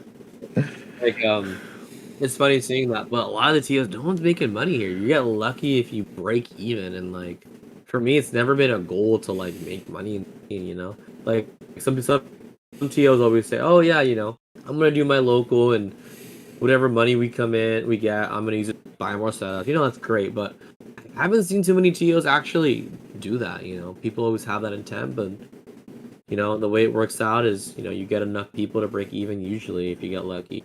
Like for Eugene Bound 3, like I could gladly tell you that I spent a lot of my money just getting people out there, waiving entry fees, you know, getting all these top players out there, and I like to refer those as what do you call it, negligible losses or expenses, and you know, I didn't really mind, you know, putting it because you know this tournament was gonna be, I wanted it to be big, you know, I wanted it to be notable, and we later down the road we found out that we were the biggest tournament that weekend.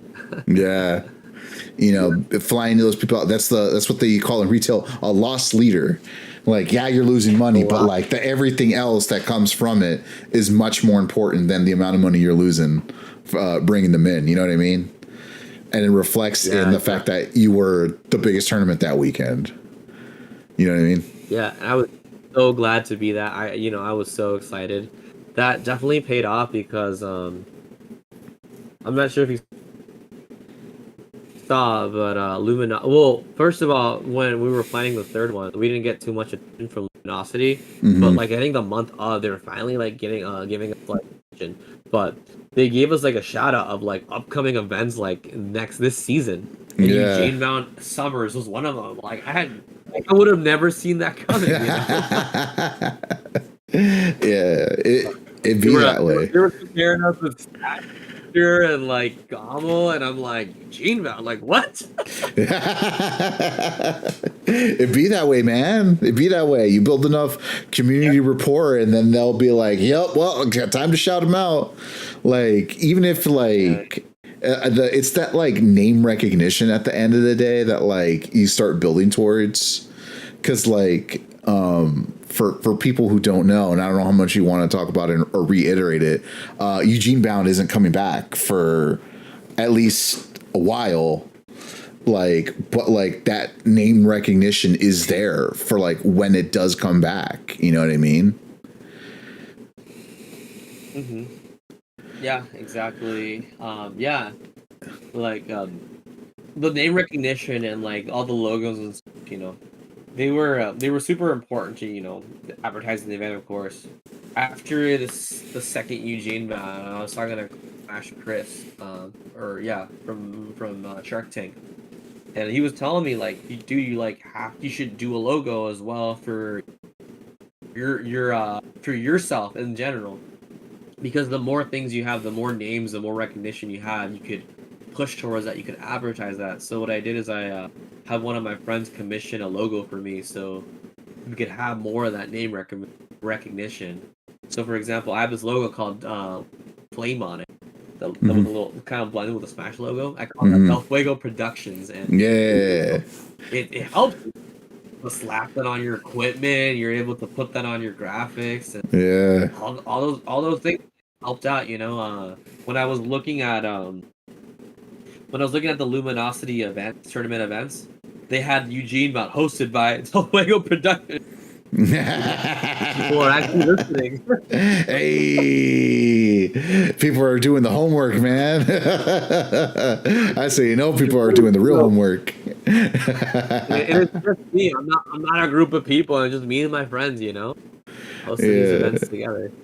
Again, like, I feel like the parallels between like having like a DIY music scene and like being part of like such a grassroots like scene like this is like the parallels are basically a straight line, like a singular straight line, because like it's the same way. Like someone who throws backyard shows that call themselves a production crew, and it's literally a guy who's talked to like every band in their local area who are willing to show up. You know what I mean? Like they're not really a production crew. Like they have a MySpace page at the very beginning. They have a social media page here, and like that's their production. Okay, but what do they really do? It's like, oh, I just show up to like ask people who has a backyard we could use. You know what I mean? Yeah, definitely. Like for me, I got the setups. I got a car I could drive them in. That's all it takes. I know the relatively small investment of like owning setups and having like a vehicle to take it is like will take you so far, and it seems like you got that situated years ago, and it pays dividends by this point. The amount of places you've gone and the amount of times that like people needed you has probably paid for itself multiple times over from having all of those setups all situated. Yeah, absolutely. And like it's not necessarily just like the financial like getting paid back. It's like the experiences as well, because like so many of those experiences are just so valuable. You could get flown out to Mexico, but you're still spending money and like on the food and stuff too. Some of you spend more money on food than the flight, but I don't mind doing that. The exact experience was so valuable. How many other times am I gonna say I got flown out to like bring setups to a Smash tournament? Yeah, in another country. In another country, yeah. Got something to add too. There was a couple earlier. I did mention it a little bit, but there was a tournament also called Bread Basket. Did you hear about them at all? Yes. I don't remember like watching, but I remember hearing the tournament. Yeah. So that tournament happened to be in Alberta, Canada. It's if I'm not mistaken, Alberta is located above Montana, if I'm not mistaken. And I met that TO at a couple tournaments, and one day, we were just hanging out, having a good time together, and at the tournament, it was at Dope Park in the Grass where we got to know each other really well.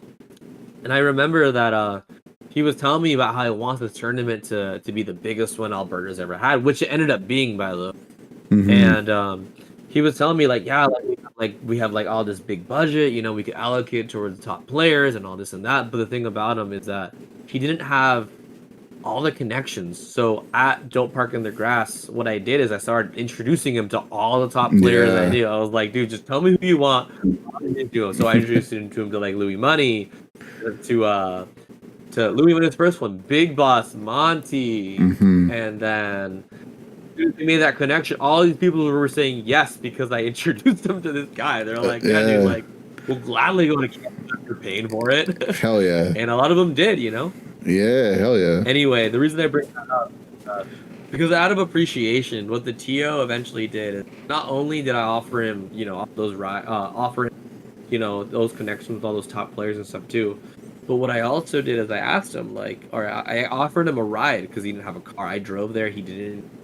He flew there, and so I offered him a ride back to his place. And on the way back, he told me, he's like, "Hey, dude, like, you're doing a lot.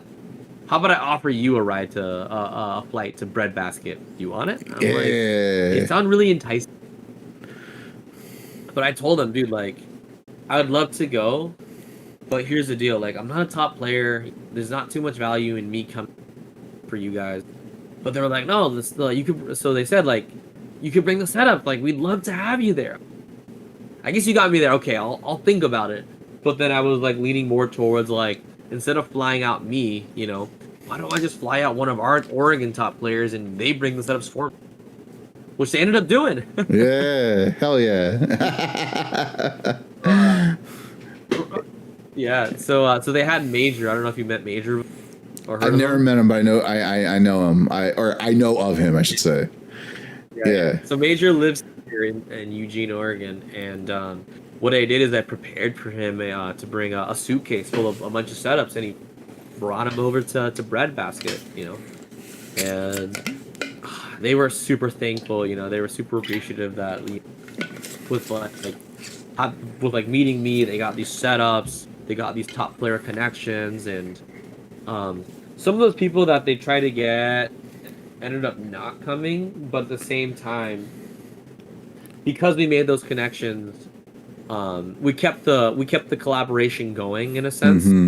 Where wherever I would go to an event that he would know I'd be at, well, he would always like send me a DM like, hey dude, like, can you invite so and so to Breadbasket for me? And I'm like, yeah, dude, absolutely.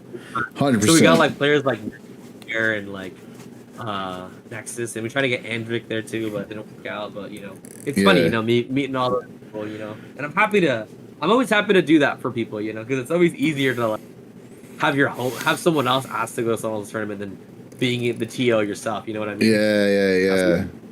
It's the concept of like, if you want to have kids but you don't want to own them, so you'd rather just be the uncle, like that kind of deal. Yeah. So let me sit on my desk. Yeah, for sure.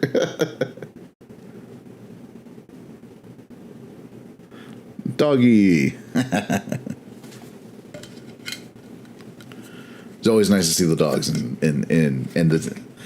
the camera view.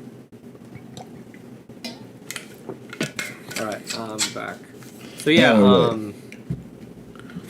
what were we saying? Yeah, so you know, it was fun doing that. I remember specifically the guy was asking me like, dude, can you ask MFA to come out to Breadbasket? So what I do is I just take a video and I said, hey, MFA, do you want a basket? He's all like, yeah. I sent it to him like within minutes, and he was like, damn, it's that easy for you? I'm like, yeah. That easy sometimes, man. You build up enough rapport and you can just get things like that. You know? It really depends on as long as you're not asking for something like crazy out of pocket, then I think you're gonna be fine. It's not like you can promise Akala to come through or something like that, you know? At least right away. For sure. A lot of people always ask because I go to Tijuana. I've gone to Tijuana a couple times now. A lot of people always ask me, can you get Spargo out here? And I'm like, man, you're asking the wrong guy. I'll ask him. Why is my... You know who I want to see come out like Sparkle's cool, like whatever, like he's number one in the world right now. Let's get some other folks in the chance. Let's get Waka up here. Let's get Islandis up there. Let's get them.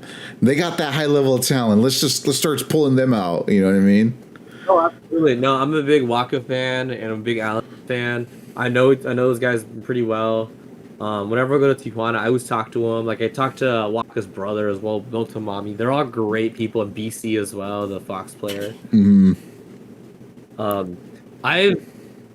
I know where they're at with like tournaments. For example, Islandis, I've asked him, I was like, dude, come out to Oregon, what it comes down to it is him just not getting his visa. He's like, he just never got around to getting it. His brother has it. His brother has a visa, but not him. I was giving him shit for it the other day. I'm like, damn, dude, like, why aren't you going out? You could like, I would fly you out to Oregon. You could come to all these tournaments if you want. He's like, nah, you know, I just never got around to it. Brother does.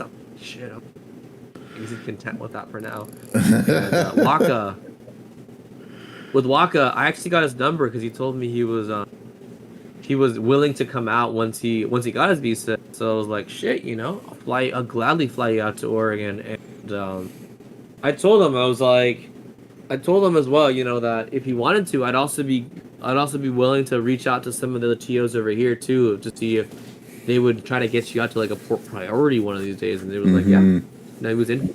So whenever that kind of stuff gets figured out for him, you know, I gladly help him get out here, you know. Yep.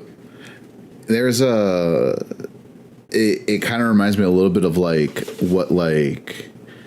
what we talked about with Cirque, of how like there's like these deep pockets, right, of like talent, not just talent on the sticks, but like the talent on the ones and twos. You know what I mean? You know that phrase, the one on being on the ones and twos. Tell me a little bit more.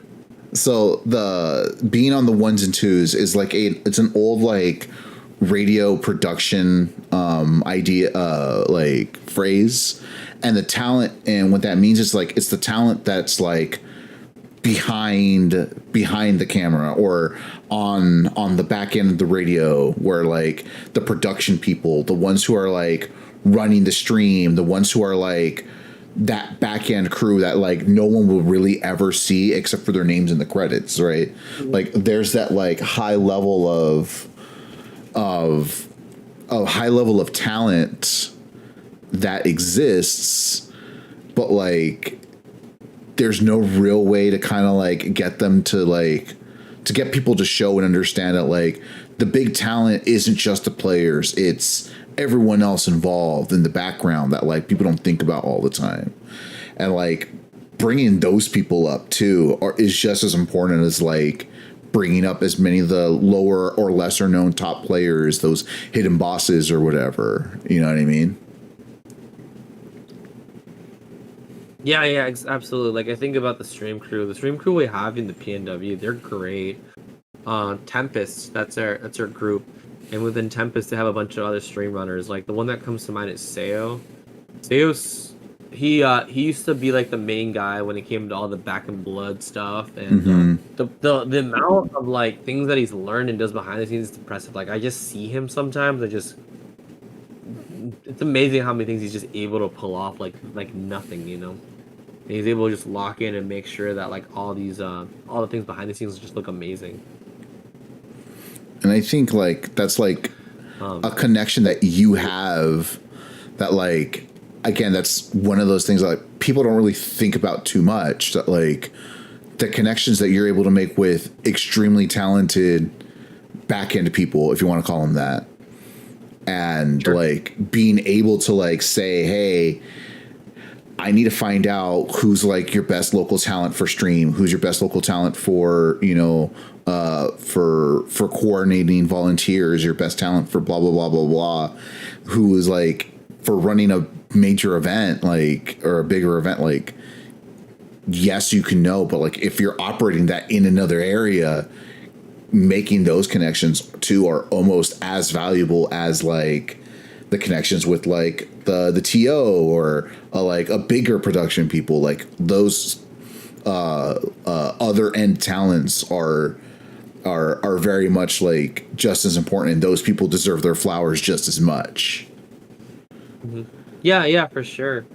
Like I remember for the last Eugene bound, we had so many people just involved, and you know, with a lot of these people that were helping out, like I definitely could have done it with them. Like what it comes to mind the most is something that I am personally not good at all, seating a bracket.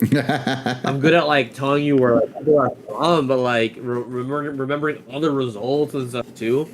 It's crazy, you know, because seeing all these people that are really good at that. Like for example, with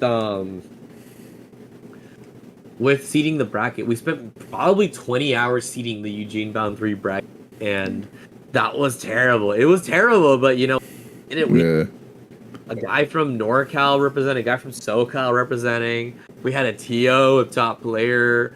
we had a top players that aren't so top. Like we had like a Monty Nexus helping out.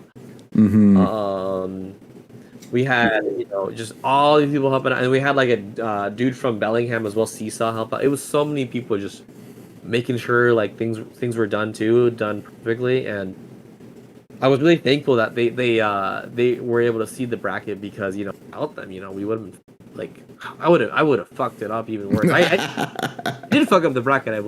I removed somebody like the day before the bracket happened, but it was fine because the seating crew, they figured it out for me. Again, those talents that like people don't think about. You know what I mean? They're just as important. Yeah. Or pay access to the.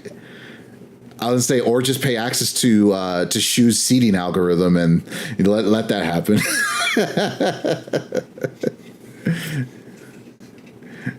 Yeah. No, what was so crazy about that bracket is that so many regions were represented, and we didn't know the best way. There were so many new opponents playing to their round one. Like who would have thought that a guy from NorCal, like an unranked NorCal player at the time, I don't know who he is honestly, but he beat Ouch. I think he 2-0'd him. Oh, shipmates. Oh yeah, I forgot about that. Jesus Christ. Yeah, that was quite an upset on that one. I forgot. Yeah, I don't know who would have thought that, I don't remember if he was PR or former PR. I've never been PR, but he beat Ouch 3-0'd him, which is crazy to me. We also had some other crazy upsets too, like JDV beating Big Boss. They've never played before. Big Boss, JDV beat Big Boss at that tournament. You know? It's just those. Oh, the spice of having an open bracket, man. The spice of an open bracket. You never know what happens. You could be the best pro player in the world, but if you're not the best player in the world in that venue that day, it don't matter how good you are. No, that's true. That's true. That's I think that's hilarious because Ouch lost to Belmont that tournament, and then 2 weeks later he beats a. Yeah, it wasn't damn I don't know how he does it. I don't know. Maybe something about Belmonts or something. I don't know. It's wild. I want to say when Akala got 33rd or something, I think he also lost to a Belmont or something. It was a weird thing that took place where it was someone no one expected that to beat him. The same kind of deal.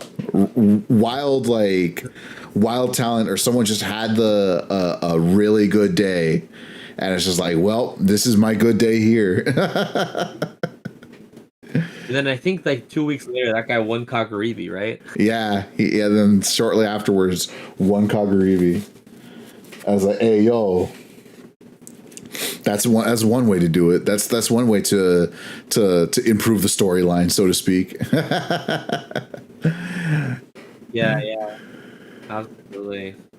But no, with the next Eugene Bound, so Eugene Bound Summer is happening on September 13th. I'm really looking forward to that tournament.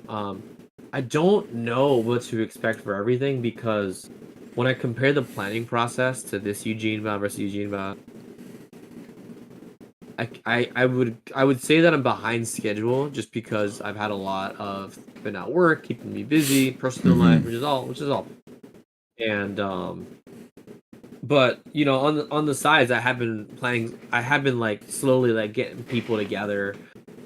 But also, there's always that sweet spot when it comes to tournament planning where people are willing to commit to a tournament 3-4 months in advance versus starting to plan the event almost a year in advance. Yeah. As soon as Eugene Bound 2, I went to plan Eugene Bound 3. Yeah. I think that's something that also, and a lot of people don't think about, is putting things together. You can't just all of a sudden what feels last second, or do it so far in advance that it's it seems like something that's never going to happen. It's well, it's either too close or too far away, and then it's like, well, you don't know how to actually like really think about it. And for some people, it feels like if they're not paying attention to it, it feels like the event suddenly happened, which that doesn't really how it works. It's like it goes in process for like a long period of time. Like, can you compare like Eugene Bound Summer versus like Eugene Bound 3 as far as like the time and commitment to plan? Are like, is it pretty similar, or is like they're two kind of different kinds of beasts? So, I could tell you that with Eugene Bound Summers, I'm not planning to pour as much money into it. That being said, we still do have a lot of top players coming out. Like I announced Chag recently Yeah. come out, and what's cool about having Chag come out is that we're figuring a way for him to come out to Ichigo Con. We found out that Portland flights are like $75 each way. Really? So we're flying him. Yeah, we're flying him from Portland to Mexico City to Portland, and then flying back home right after the turn. So stuff like that, whether we're trying to figure out. Well, a lot of things are pretty similar, straightforward. But right now, like I'm not really going too depth into it. Like right now, I have about 42 people registered, which is fine for But I think comparing it to last year, like a month or two before this, scheduling wise, we did this like really crazy thing where we lowered the price by $5. 60 people register just because we lowered the price by $5. Yo, man, those $2. Those people who are complaining about $2 for a backyard tournament. There's the same people who was like, "Oh, $5 discount? I'm in."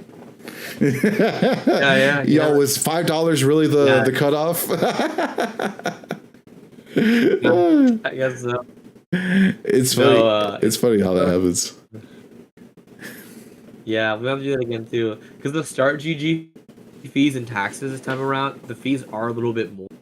And like for example, last year, I think the fees for the tournament were like $2 with everything, but this year they're closer to like $5. So that's like throwing people off a little bit, Yeah. And this year, unfortunately, I do have to charge a little bit more because the venue fee was pretty much $600, like to rent out the venue. But the venue was like super affordable. I would say, like compared to SoCal, for the last one, it was $970 per day to rent it out. To like $1,000, less than $1,000 to rent it. Híjole. And I know this year they raised it $300 the venue fee, the venue per day. Jeez. We rented out. I know we're renting it out for 2 days, so we have to raise it a little bit, $5 more. Hey man, some people they're gonna complain, but like, listen, man, the amount of chill time you can acquire for $5 more. Come on, man, worth it. Yeah, for sure. No, I was talking to some other TOs. Like I always talk about collaborating. When I was planning this one, I discovered that there was a scene that's on the top corner of California called Crescent City. You ever heard of that place before? No, I So haven't. Crescent City, they're just the top corner of California, top left corner. So right under Brookings on the Oregon side. But what's really cool about kind of by what's it called? Man, I'm blanking on the name, but there's another city that's pretty relevant. It's kind of close to the Redwood Forest. Okay. Man, I can definitely tell you what it's called. It's hang on. Dang, I can't find the name, but but anyways, by the Redwoods. Yeah. So when we were announcing Gene Bound and stuff too, I discovered that there was a scene they're called the Crescent City Smashers, is what they're called, and they're like 20 people, and they invite all the other little cities to come to this gaming lounge that they have over there and they host events weekly. And the TO, he does a really good job at doing his events. He was telling me that Smash Scene pretty much keeps his venue alive, and out of appreciation, he wanted to rent vans to take people up to Eugene bound. And he brought like 20 people to Oregon just out of appreciation. Yeah. And him and I were like collaborating so closely, you know. We were talking almost daily and thinking about ways, you know, how can we get more people? How can we promote each other? Like, what can we do? And he's a businessman, so he was giving me these ideas. And when I was talking to him about all my experiences and stuff too, I brought up Wave Dash. And he was telling me, like, dude, if you want, one way to I was telling him, you know, I was pouring a lot of money into this tournament. And he was telling me, like, dude, like, first of all, like, you know, if you're going to do badges, he told me, you should do this. You should look at every single badge you like gotten from tournaments and compare. And I was looking at it, and he was telling me like badges like the Wave Dash, they have all these logos from like legit brands. Yeah. And he told me like, you know, sell space on these.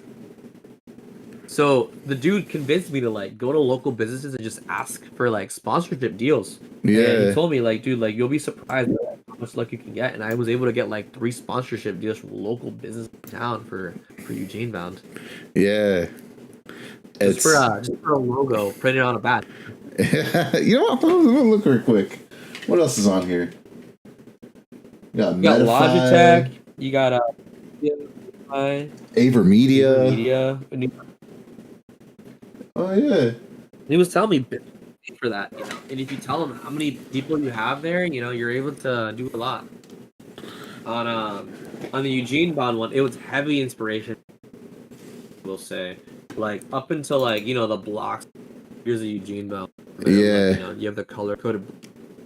And on the front, you know, I got the logos. You got all the crews that painted their logo out of there. I slapped the logo on there for appreciation. Yeah. Yeah, dude. I got the bricked up logo on there next to the Mind Play, next to the Club Smash logo. You know, bricked up the San Diego folks, right?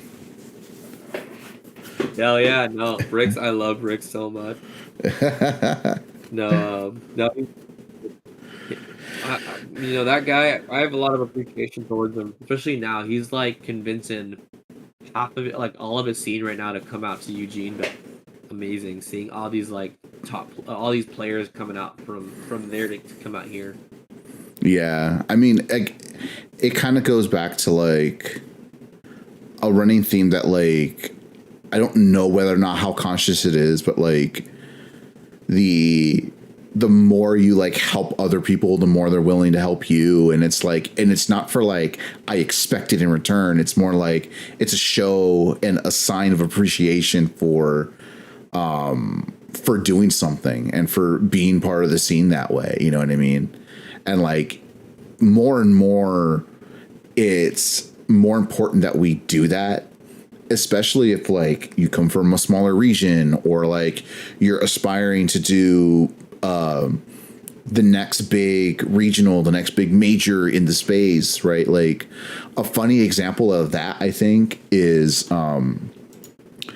do you know, have you seen Mama Toast? Yeah. So Mom's House. Yeah, Mom's House.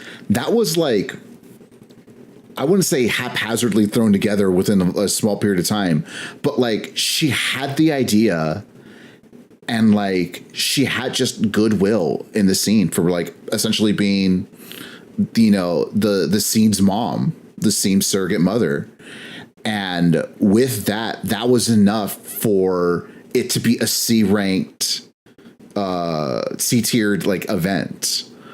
Like just because like she was there for so long for, you know, with the scene and being recognized as a scene figure.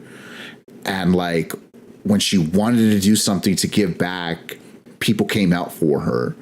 And all of a sudden her first like event that she did that like wasn't an invitational was a C-tier event, which is pretty crazy when you think about it in those terms, right?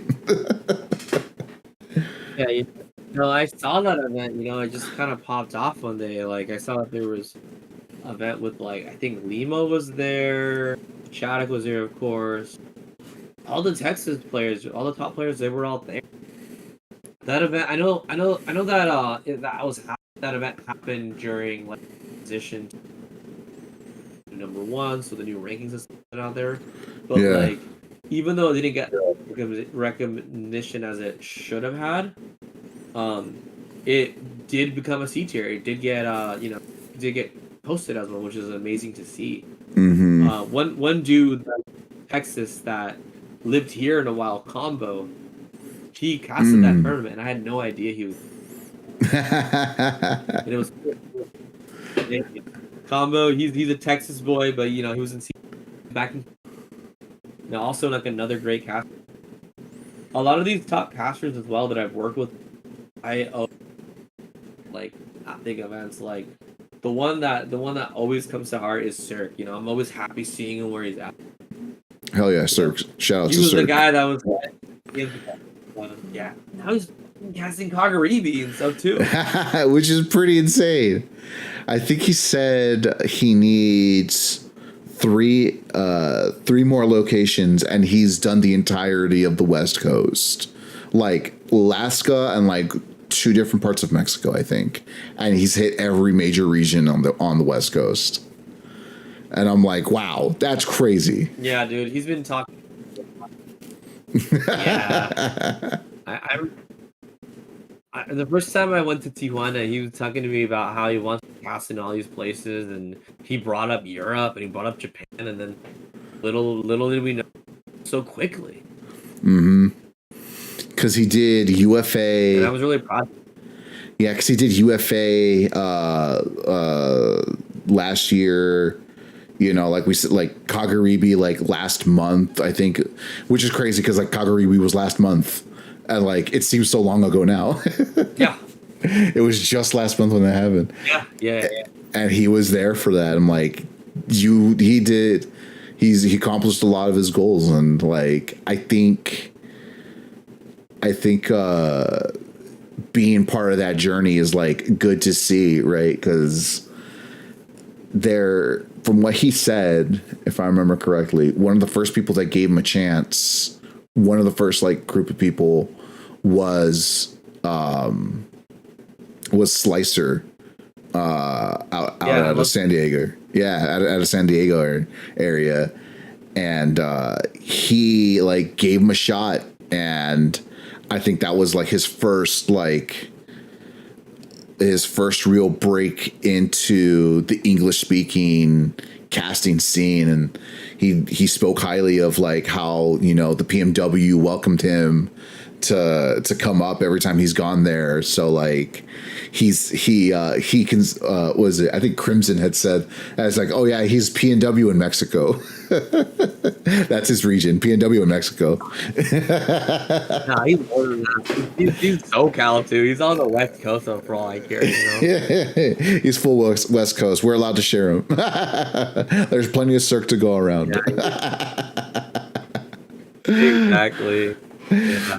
No, I was super happy to see him like drive and stuff too. What I was doing for Cirque is after I see him like do a block. I know he gets hungry. So what I do is block or whatever. Send him like $10 for tacos. Hell yeah.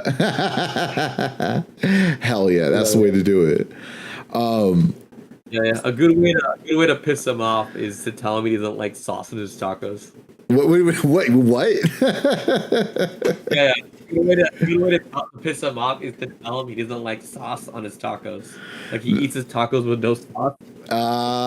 Okay. He's one of those where like I need just the pure meat. I can't hide. He's the exact opposite. Oh, he drowns that shit. He puts sauce on like the tacos, but we just make fun of him by telling him his taco. He does. It's like freaking he's on tacos ahogadas basically. Yeah. Oh, that's funny. That's funny. Another dude I have a lot of appreciation. Yeah, JL is also super great too. He like knows every top player as well in SoCal. Like, think about JL is like when you need some SoCal, he just always has their number, which is funny. It's like, hey, yo, let me hit that man. Let me hit that man up. I got him. It's funny how he does I remember that. one time. I remember one time. So I have to have him help it out with Reno tournament. What's really cool about the Reno tournament? We're having so many people involved. So I asked him if he wanted to be a part of it. He's like, yeah.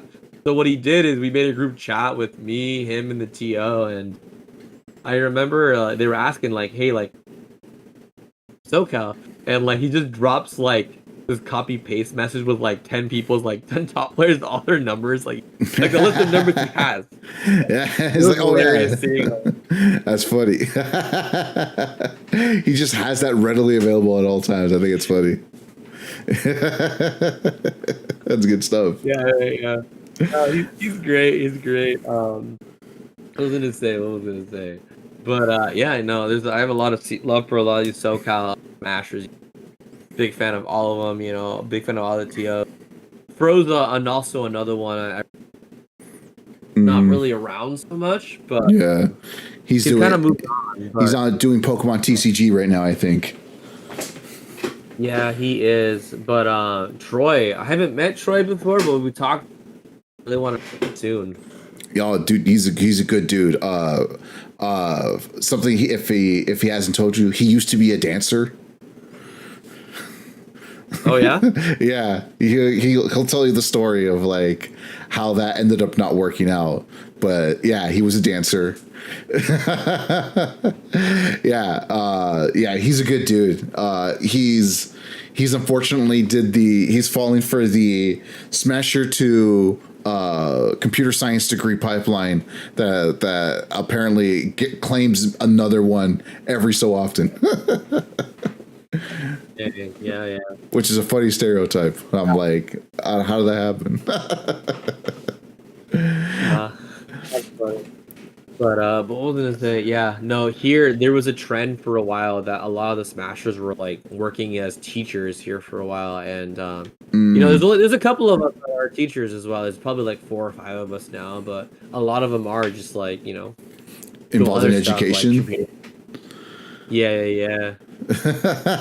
Like not very many of them are still active though. Yeah. I think I'm the only one, like the only teacher of Smasher.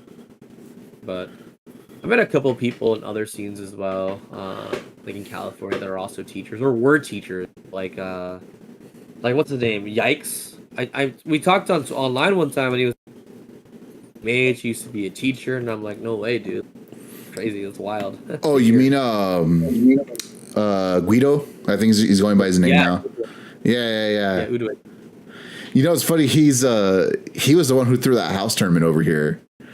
That I went to. Yeah. I was like, hey man, what's going on? And then we had a challenge of like, all right, we got a box controller. It was this one right here, my Gram. And it's like the challenge is gonna be whoever puts in $1, and if you do the most electrics, you win the prize pool. And like the perfect electrics, and like people are like, oh, what? It's so hard to do. Like the most people did in a row was 3, and that's what won the guy like $20 at the end. Because so many people are tried and failed. Like, oh, this is hard. And then like separately, I send them into the Twitter DMs like, hey man, this is the cheater way to do it. And he was like, oh, that's so grimy. I was like, yeah, it is. And that's why I'm not participating, because I know how to do it. And that's funny. He won a giveaway that I did, where I got with the guy Mike from Granola Arcade, which is actually this controller right here, my Big Summit. Mike from Granola, he actually he makes leverless mostly for fighting games. He actually just came out with not too long ago with the Plateau, which is for, you know, Smash and other platform fighters. He has this thing called the Camp Kit, which is like a DIY kit where like all you need to do is buy this and a Pico board, and you can solder it together, and you can make your own leverless controller with key switches and everything. He gives you everything, like the switches, some cabling, and the keycaps, and these like braces that he designed. All you need to bring is your own soldering iron and a Pico board. And the box that it comes with is the box you use. It's like it's literally the whole kit basically, except the Pico board. And since he said, "Oh, the person I won, I was going to send them one anyway. I'm going to do another one. Just choose another random person." He ends up like being the first one to respond because like first one to respond gets it. He responded, and I delivered it and made a little YouTube video that I delivered him the prize in person. I was like, "Oh, that's fun." There was also this little thing. This is first place. I made one out of a different like material, and this is back when we thought, you know, he was going to be hosting more house tournaments. So it was like, oh, you can use this as the picture for like whoever wins the tournament or whatever. That never transpired. He ended up having to move or something. I haven't like seen him online very much, so I don't know what happened to that. I know he had to move or something along those lines. Hopefully he does the house tournaments again soon. I know, man. It's like so close to my place. That's why I was able to turn that into a YouTube video. He lived like 5 minutes away from me, so I was like, "Yeah, let's do this for the content," as we say. So that's awesome. No, yeah, go ahead. No. Because I was gonna ask, like, since like, and again, I don't know how much you want to get into it. Since like Eugene Bound Summer is gonna be kind of like the end of like Eugene Bound for the time being. Again, I don't know how much you want to like rehash like the posts and like what kind of like made the decision. How are you like looking at Eugene Bound Summer as like either the kind of like the end of like Eugene Bound for a little bit, or are you doing it as like this is going to be the stamp to let you remember, to make sure you know I'm coming back, and this is like the to be continued, or are you using it as like a kind of like sign of like a greater hiatus? Because I think if I remember correctly, you'd say that it is going to come back, probably just not until like 2026, if then. But what kind of like led to like needing to make that decision? Because it's always interesting to me, like when people have to like make the decision of whether or not they're going to come back and choose to bring a series, even if it's not all in, if that makes any sense. Yeah, like kind of like how, for example, we have Dope Work in the Grass. You guys had MSM. You know, like what made the decision to stop that and then rebrand it again or take a pause? So for me, for Eugene Bound Summers, when I announced Eugene Bound Summers, I was anticipating having or like I was always planning the back burner, and like the venue, what's really cool about it is that they, when you host an event with them, you automatically are given the next calendar year that date to run the tournament again, because they want to get people to lock in for future stuff, and they want to be able to get some of their clients to stick around at their venue, and they do that to you for free, like as an appreciation. Until you tell them you don't want that date anymore, they take it and give it to someone else. Yeah. And for me, legitimately, the week after Eugene Bound 3 ended, they already said you have March 20th for Eugene Bound 4. We'll put in the calendar for you. Just let me know if something changes. And I already had Eugene Bound Summers planned. It was at Larry actually streamed it, and he watched that too. Anyway, back to what I was saying though. The main reason why Eugene Bound Summers is going to be the last one for a while. Actually, getting married, and I'm building a house, an ADU actually, Ooh, on my property. Yeah, so nice. positive things. That's what the thing. So, and I was thinking like when I was planning Eugene Bound 3, so many days where I was planning for hours and hours and hours for it, talking to people. Like there would be days where I would talk to 5 hours, Jesus Christ. and I just one dude I would talk with. Yeah. And I love doing that. I have the endurance for it, but when it came to making a decision, like what's it gonna be? Am I gonna? Because also the financial house with the wedding and the Smash tournament, I'm not gonna be able to put in as much money into it. I have other expenses. They got the wedding and the house to save up, Mm-hmm. and ultimately, out of the time, even if I'm not gonna pour in that much money into it, it's more about the time. Like I said, there was so many days where it's 5 hours a day talking to one person, and then in between all that, all these other things you're gonna plan for. But after I'm married and after I'm done building my ADU, there might be a Eugene Bound, there might not be Eugene Bound. It might someone younger should take over the mantle. Maybe someone could do another thing. There's all these different things that could happen. Like with the Switch 2 coming out, with it already being out, we don't know what the next Smash game is gonna be like. But on top of that, when I'm married and I have my place, I don't know where actually, but I do understand I'll have all these obligations, which is great. Mm-hmm. But at the same time, like I don't want to I don't want to commit to that one, two other major life. Yeah. Oh, camera failed. And, oh no! Maybe, I plugged it. Oh, there we go. Are we back? Can you hear me? We can hear you. Let's see if you're back though. Let's turn on camera. Hey, there we go. We're back. We're back. Yeah. Right now with the wedding, I already have a date in mind. It's actually going to be next August. Mm-hmm.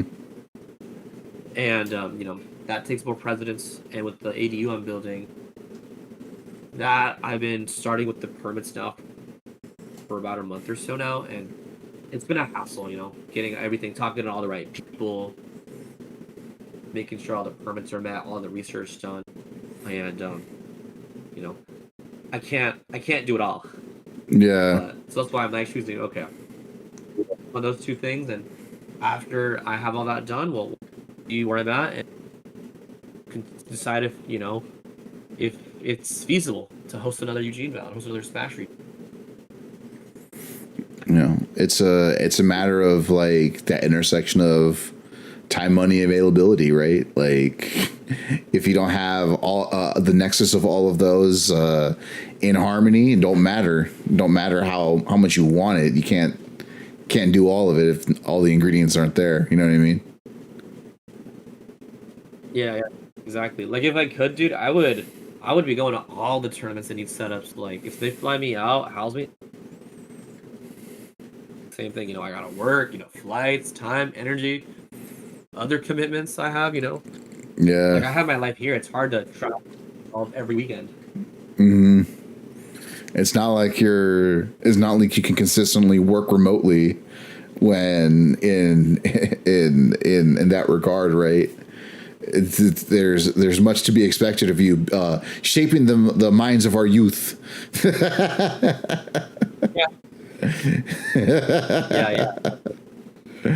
Or corrupting the minds of the youth. I don't know. It depends on how you see it. Yeah, ass. Depends on how I'm feeling. But I love it. Like any job. Some days are great, some days are hard. But bottom line, this is what I wanted. I wanted to teach you. I love the days where I can show some of my hobbies when it comes to being a teacher. For example,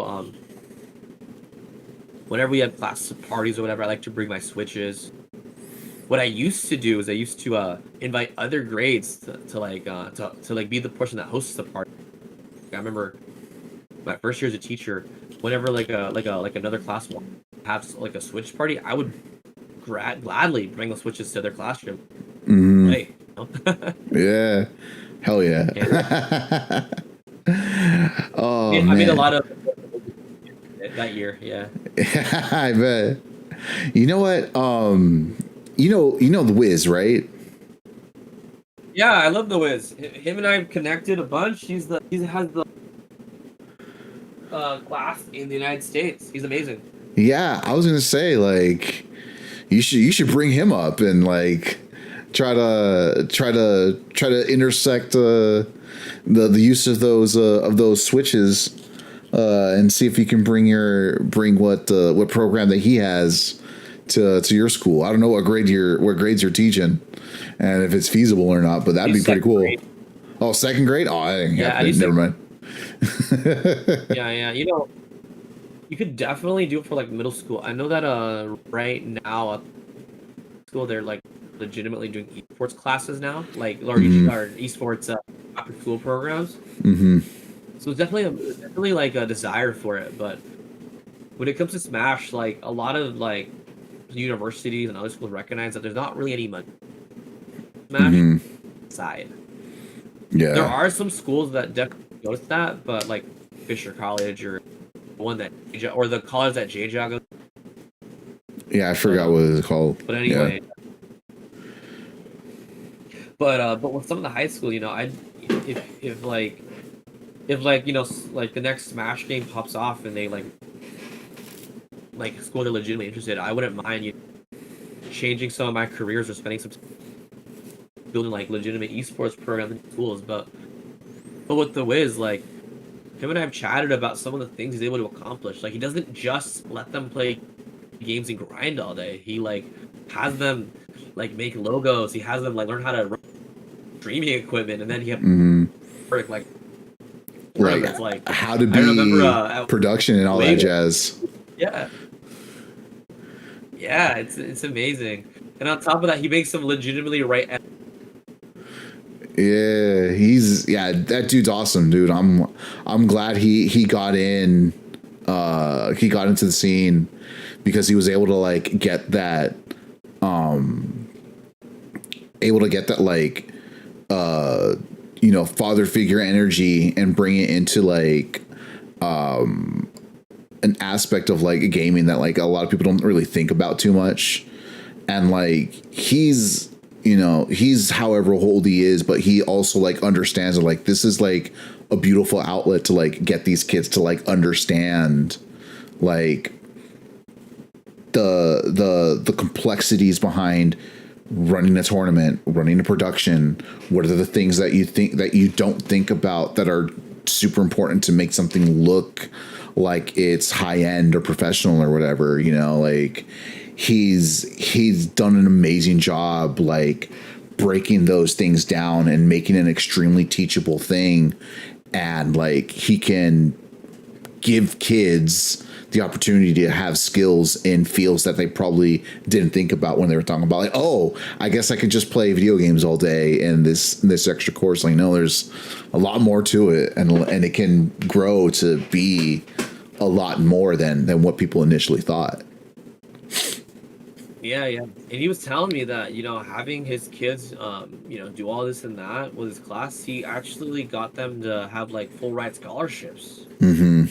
Like that, he must feel like so proud of like how far these kids have gone just by, you know, showing them the ropes when it comes to like production and grinding and all this and that. You know, and it's amazing seeing that like if it's possible, I would love to do. Yeah. I don't. But I'm not there yet either, you know. Yeah. My school district, they're not seeing it like that yet, but you never know. Eventually, they might change. They might open that up. Right now, it's with all the political.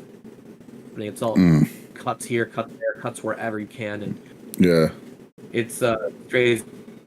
You know, not very many people pouring in money into, or there's not as much money going into education right now. But there are like a lot of there's randomly funding that just happens. Like for example,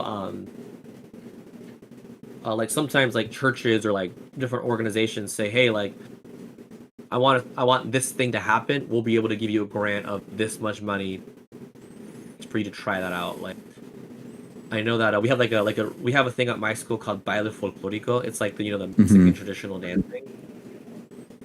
Like this year we had a local church that just donated funding to like for our school to like buy uniforms and like to, buy uniforms and like all other stuff the program needs in order to keep it going.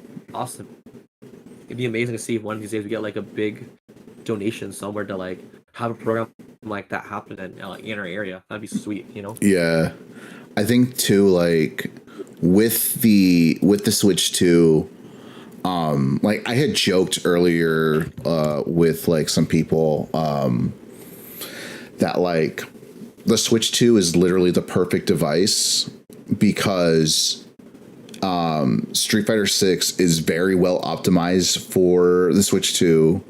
Guilty Gear Strive, very well optimized, and loading times are actually better on the Switch 2 than it is on PS5. Obviously, it's run Smash Brothers very well, and it's, you're future-proofing whatever future Smash game comes into it. So you can run 3 different types of tournaments using the same piece of equipment, and the big bonus, it's not going to melt USB hubs because you're not using PS5. I didn't know PS5's melted USB. Yeah, that was a big problem with the PS5 at CEO, I want to say last year, for their Street Fighter tournament.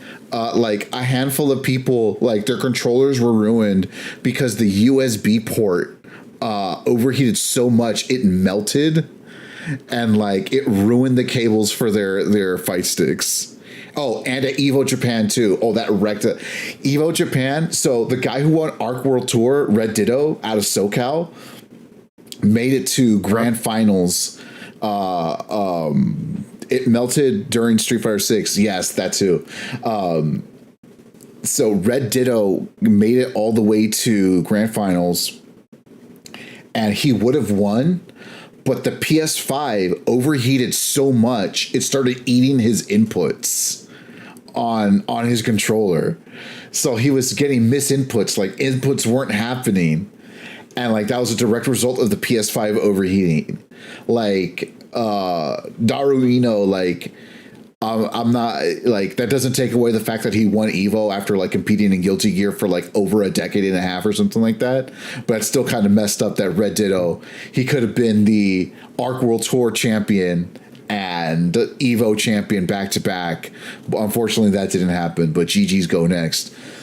No more PS5s. Switch 2 should be the new standard. That's all I'm saying. Oh, that'd be amazing. Yeah, no, that'd be amazing. I remember I posted a picture of my Switch 2. I never got back to you because you asked about the Panda Global adapter, right? Yeah. Because like being compatible. Which right here, there you go. I have one of those. Yeah. I have one of those. I don't know where I left. I don't play with GameCube adapter. I don't play with the GameCube controller, so I never brought it with like anywhere. I bought one years ago, but I have it somewhere. But if I ever find it, I'll for you. Hell yeah! Here's hoping it works. That'll be another reason to upgrade to Switch 2 because, man, having this and where's the other cable? Oh, having this be the setup for GCC is so much cleaner than having to do this honking adapter that like has no way to sit cleanly by comparison. Now it's just a beautiful paperweight. Yeah, that's a good point. Yeah, I don't even remember. I don't remember. To be honest, I don't even. I don't remember how well Panda Dock even works compared to like a regular one, like a Nintendo brand one. Does it work just identically, or like? Supposedly, it's exactly the same. It has the same input latency. It feels exactly the same. It's the reason why I liked it was because whenever I'd be like waiting in the car for my fiance, like if she had like a short shift and like at work, and like I didn't want to like drive all the way back home, I could just stay in the car, Sure. just freaking drop my Switch on the adapter, play on, because I play on GameCube mostly, and right Yeah. here you can see, and I also have my Gram controller, which I used to play Terry on in what's it called, on in Smash. Like I've been learning some other tech to like play Kazuya and like other stuff, but like Terry like feels really good and natural on it. And I also use it for just like fighting games in general. When I don't use my Summit, sometimes I just want to play this with this one. But having that dock, it props it up. It lets me use GameCube adapter. I use my Gram with GameCube adapter. I have my Pro GCC that I used with the GameCube adapter mode. So like it's it's the thing for me to have. And if like the fact that it doesn't work anymore, I think it was after like the 19.01 update or something like that bricked all of the adapters. I don't know if you remember that for a second. Yeah, I remember that. Yeah, like It was, after it was during Genesis Black. yeah, like when that update happened, it bricked all of the like different adapters. Mayflash had to do like a firmware update to theirs so that it could work. The OEMs, like you didn't have to do anything because it was just working. But like I don't know how many of these like adapters exist in the real world, and it's not like Panda is around to like to make an emergency patch. I think it's like a skeleton crew of like 5 people now or something, last I heard. So it's like, yeah, they still technically exist, but they like don't really do anything big. I remember like they're trying to like offload all of like their old inventory of stuff, but no more. Like that's all they got. Like this is a relic of like a begone time. Like, oh, it's such a great product. And I know there was that other like portable GC adapter. I think it started with like a V or something, and that never took off, never went anywhere. Yeah. No, I also heard about the controller, the game controller they were gonna make that never came to be. Yeah, the Panda Ultimate controller. I'm like, oh, that sucks. And like, it turns out, so many things were happening behind the scenes that no one was able to talk about because of NDAs and all that jazz. I'm like, oh, whoa, hey, yo, this is crazy. Whatever happened to fair compensation? That's in a socialist utopia. Your ideas won't be private equity, but at least you'll have fair compensation. What happened to that? You know what I mean?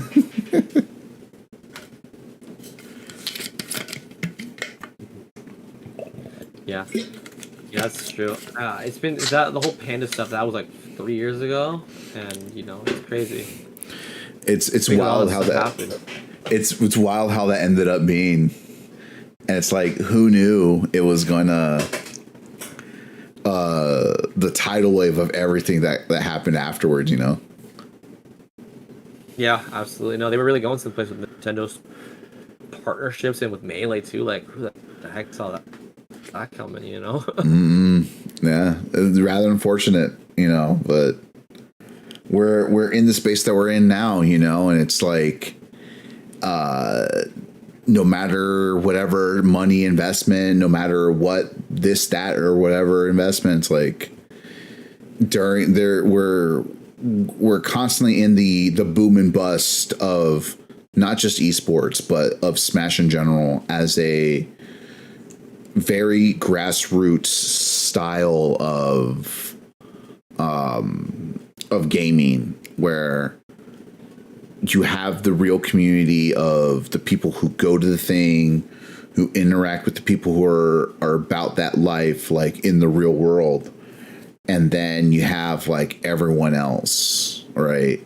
The faceless soulless internet profiles that like can write a think piece about whatever. You know what I mean? But like the people who do there and like make the real community connections and to do the things to make things an inclusive space where people are allowed to express themselves and be themselves in ways that like in other parts of their life they probably would not be able to or even be allowed to. You know what I mean? Yeah, definitely. No, with the whole Smash scene in general, like I'm really thankful. You know, I was able to connect so many people or bring so many people out here to experience Oregon. You know, with the third Eugene bound, some of the people I knew would tell me they would tell me like it's crazy how you're just able to pull this off, like just being with your friends, and on top of that, how you can make it in such a price tag that's pretty affordable because some of the people that we flew out here, there was something that we had. You know, we had a lot. You know, we like things like the name badges was like $300 to get all these printed. And they were made well, but we found out ways to like make them cheap. But on top of like getting all these top players out there, some of them could be super expensive, and making sure everyone got taken care of. It comes at a price, but a lot of people were super appreciative that they were able to come to the tournament for such a low price. Like at one point, we were only charging people $5 to come with fees included, which is like nothing. Yeah. Gone are those days, you know what I'm saying? That was just in March. Nowadays, you got to charge $25 venue fee. On top of that. In order to afford that. Right? Yeah. All those people are like, yo, these greedy TOs and blah, blah, blah, trying to ask for extra $5 more. It's like, yeah, man. Yeah. Venue fee hasn't gone up since Brawl. Like, that's a problem. You know? It's been the same price tag for 15 years. I went to buy my Switch 2. It was actually a my dog unplugged the. Oh no! This time. Hang on. You can never fault the dog. Hang on. I'm gonna come right back to what's outside.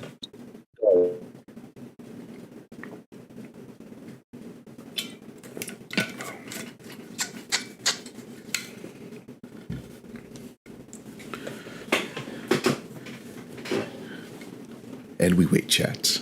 And we wait.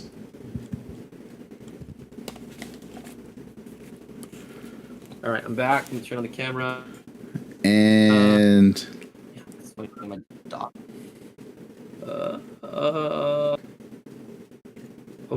Pause, champ.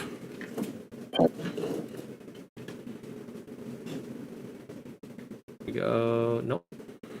Oh. Oh, are we Perfect, coming back? Yeah. There we go. Now we're back. Yeah. Now we're back. Yeah, my dog with her tail. Totally fine. All good. Yeah. No, but what were we saying? So yeah, you know, I when I was buying my Switch 2, I ran into a retired Brawl TO, and he was the guy running stuff in Portland this time.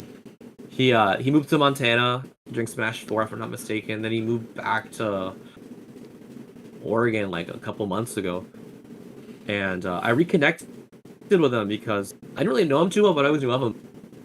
Apparently, the month he moved back was the same month Eugene Bound was happening. That's crazy. Happened to be by the venue. It's funny enough, this guy used to sponsor. This dude used to sponsor Big D, and like on the same premise as the Bound. Wait, there was a tattoo expo happening. He just happened to be going to tattoo expo. He was like, what the heck is this? He was like so excited. That's crazy. That's fun. Like him and Big D. Anyway, I talked to him, and the reason I bring him up is that he told me like that when he used to run his tournaments, he used to have monthlies at PSU, at Portland State University. He said that back then he used to charge $10 venue fees for Brawl, and he used to let anyone enter the bracket the day of the tournament. That's crazy. So he had like 100-man tournament. Seating it the same day, you know, he'd be adding people at the door. That's crazy. 100-person tournament day of? That is wild. Yeah, I know. He told me he would take money up front. He would take money at the door, add people up. He said he was really proud of that. He was the only person. That's crazy. That's insane. Yeah. Ain't no way someone in this day and age would want to do that. Not at all. Not at all. With that dude, he told me that he was just telling me all these stories about how he knew all these top players. He was telling me that he knew Larry Lurr, but he was known as Larry Lurr. Oh, back when he was known as Def. Yeah. He's like, apparently I think someone used together or they played a lot together. Yeah. Or something like that. It's funny. His name is Vivith. I'm not sure if you recognize the name. Vivint? He's been around for a while. Vivith. Oh, Vivith. Okay. I was like, I don't think I know that name. Like my introduction. Yeah, but because my start with Smash, and being part of the scene, was relatively late in my life. So I got into it when Smash dropped.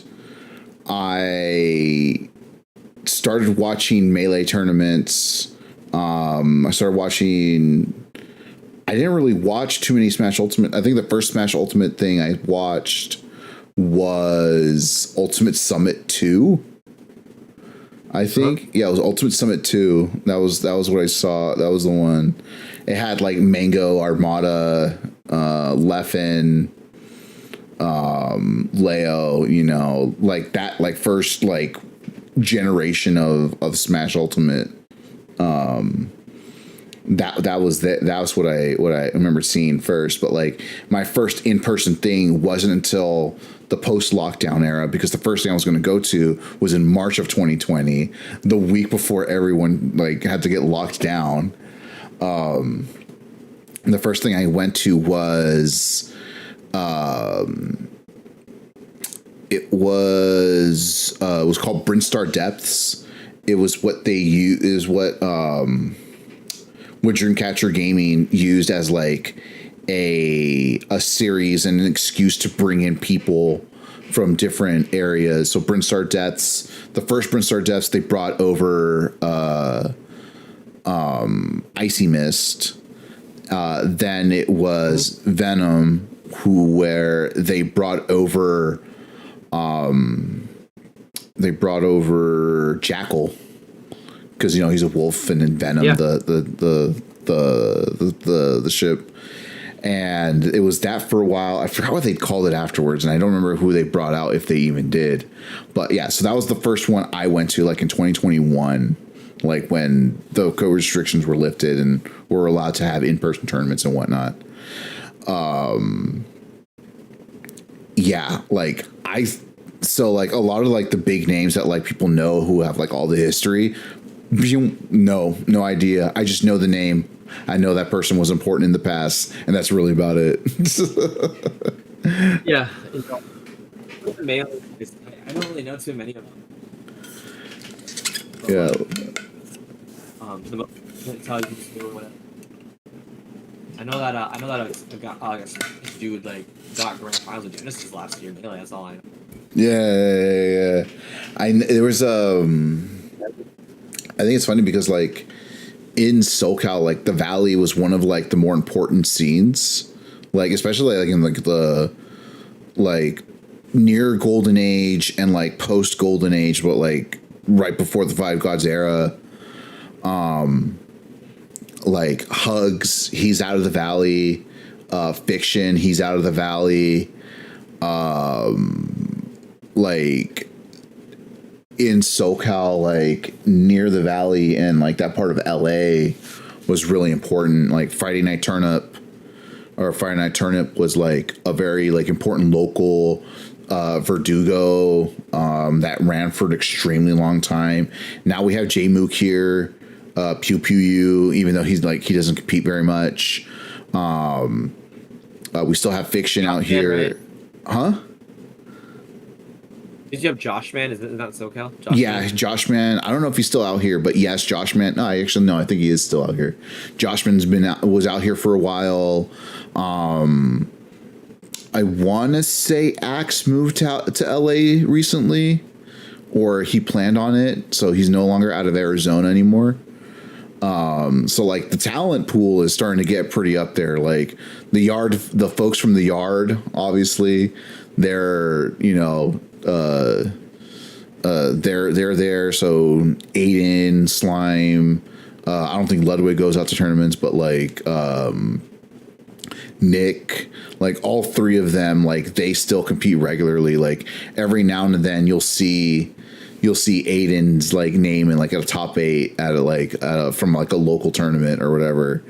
And that's kind of fun to see, like oh, these like big talent like actually exist out here. Like Null, who like you don't see too often like outside of like bigger tournaments, but like you see those kinds of names. I want to say Crudo is out here as well.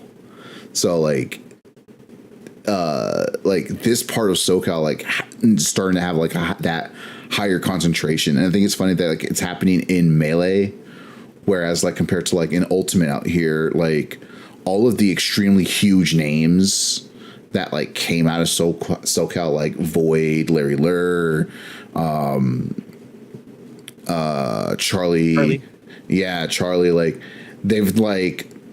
they're involved in the scene, but not like in the way that they used to be, where they have like they're competing in it. Like it's a whole different kind of vibe for that. But I think it's still cool that, like that, and they in some way still like kind of show up for it. Like Charlie goes over to Larry Lur's place, and then like they have a grind session, and like that's them getting into it. Despite the fact like Charlie like had like a short career in traditional fighters, he got like 9th at Evo for Blaze. I want to say for Blaze Blue 2 years ago. Yeah, I think he got like 9th for Blaze Blue. I was like, Jesus Christ. It was either that or Uni. I'm trying to remember what it is. It was very likely it was Blaze Blue. And like he's really into like traditional fighters right now. He's like always talking about like Street Fighter 6 like on the timeline. And then like when he goes back to Ultimate, it's like, how do we play this online? How can anyone play without delay mod? No, I don't really know Charlie too well or any of those guys, but you know, it's cool seeing their names. Like when I went to Wave Dash, I saw Larry Lurr, regular guy. You know? Everyone just knows Larry because he's been like a player for like 15 years, literally. Yeah, he was also out of the Valley Charlie, for. Yep. I think it's funny for when he was at Wave Dash, the conspiracy theory was he lost in top 32 so that he could stream the rest of the finals. He lost in top 32 so that he can go home and stream finals. It's like and Charlie, you know, he wasn't at Wave Dash, but he was at MSM and he was commentating. Yeah. It was like, there's Charlie. Like, what? Why is he on the mics? Side note: did you ever notice that Charlie the King looks a lot like Jonathan Tene, the FGC player? No, I haven't met I haven't seen him. I haven't heard of him. All right, hold on. Let me see if I can find a picture. Let me see if I can find a picture of him. Images. Jonathan Tene. What's a good one? Oh no, his face is covered up on that one. That's not too good. Maybe it's just because of... I don't know if you can see that very well. Oh yeah, I can see it. Yeah. It's I was like, yo, what does Jonathan Tene look like? Like Charlie the King. Yeah. Oh man. Oh, brother man. Yeah. Thank you for this. It was great having this conversation, man. It was cool having this chat. Like it's always great to hear like the perspectives of people who are like very involved and very important in the scene, even if people like don't realize how important they are. And like, I want to thank you for taking the time and being a part of this, man. It was really awesome. I loved our conversation here, man. It was great. I wanna ask you a couple things before we move on to the final section. The final section the way we close it out, the way we always close it out. Is there anything that like? Yeah. Is there anything or anyone you wanted to shout out? Is there anyone you wanted to want to say something special to or whatever before we move on to the final part of our little conversation here? Yeah, I mean, always big shout outs to Cirque. Also, big shout outs to Morag and Nans and JL and Chris. I love you guys. I really appreciate all the connections, all the things you've helped out with. Being a TO is tough, but we have a lot of fun doing it. Also, I haven't talked about my neighbor yet. My neighbor Ted. Ted's great. Ted, if he's watching, he the thing about Ted is he always comes to every tournament with me. He's a part of their crew that's always been. Hell yeah. When it comes to for tournaments, he's been with me since day one. He's my neighbor. He lives right next to me. Yeah. Always invited to tournaments. He actually made the trailer for Eugene about fun and made a song about Eugene. Oh shit. Whenever if you ever get a chance to see the Eugene Bound song, I don't know, look it up on it's somewhere. I think it's on Twitter actually. Okay. All right. Well, you know what? Send it to me and I'll link it in the VOD, so that way people can click on it in the description. Absolutely. About it. And also, he's always helped out when it comes to setting up, tearing down. He knows exactly how it's done. He's done it with me since 2019, literally. So it's literally one of those things, huh? Yeah, when you have a good crew, good people on your wanted crew, you want to keep them around for as long as you can, right? Yeah, absolutely. And I mean, there's always other people that I want to thank, and whenever people ask me, "What do you want to thank?" I get, but all the people along the way that. There's also some people that have helped me actually like motivate me to game much as I can. Like my friend Klein. Klein's more of a GC guy. He found me on Discord one day, and we always hung out ever since on playing Street Fighter or KOF, stuff like that too. He's not a Smasher, mate. Yeah. But he still knows how to beat Smash. He's the guy that. Yeah. He's like the guy that knows how to get me going in that game. He's like, there's a reason I know how to play neutral.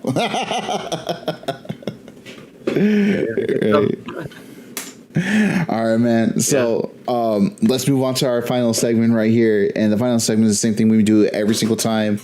It's 10 questions. It can be about anything. It can be about Smash. It can not be about Smash. It can be just about anything as long as it's not out of pocket. So we'll go back and forth. We're going to do it a little bit different than we did last time. We're going to go back and forth this time on how to ask questions. But we're going to flip a coin, and it's going to be who goes first. And I always ask the guests, what's it going to be, heads or tails? I'll go heads. All right, here we go. And it's heads. All right, man. Heads. There you go. So did you want to ask first, or do you want to be asked first? I'll ask first. What made you want to do this podcast? It could either be like you gotta think about like podcast like today, like what made you want to actually interview me, or what made you want to do this podcast in general. In general, it is because the way I see it is, well, first off, I'm a yapper, right? The only reason I'm cutting off relatively soon is because I I think I have to wake up earlier for something. That's the only reason why. Otherwise, I'd probably be going for another hour and a half. Especially because like, we finally got in our groove. We're barely 3 hours in. But also like, the main thing is like when it comes to like what I want to do in the scene, it is I want to tell the stories of the people who are in the scene that are like not in that top percentile of people, right? Because like there's people who have extremely valid stories that are just as important compared to like the Spargos and the Leos and the Mangos and the H boxes and the J Mooks. Like, it's great that like their stuff gets like talked about and like people learn about them, but like their journeys and their backgrounds like will be expanded on and documented for for a huge period of time until they retire and they can have a full catalog of their life. But like, you know who's like has a really interesting life that like no one knew about, had like they not put it on paper? You know, Cirque, you would have never known that he had family over here in the US, right? You would have never known that. You would have never known the story of some folks out of Ohio who got into Melee and then decided to make a branding company for clothing that's based around Smash and based on that. You would have never known the background of Lyric, of being in the scene for almost a decade before she got recognized on the national scale, in order to be like a major caster and eventually wanting to do Pokemon. You would have never known like the struggles with Momo and how life it is for him being a Palestinian living in, you know, post October 7th world, and having his very existence be politicized, and like knowing that there's people like Aniz, Free Palestine, like that are there to be the voice of an extremely marginalized people that are going through horrific genocide.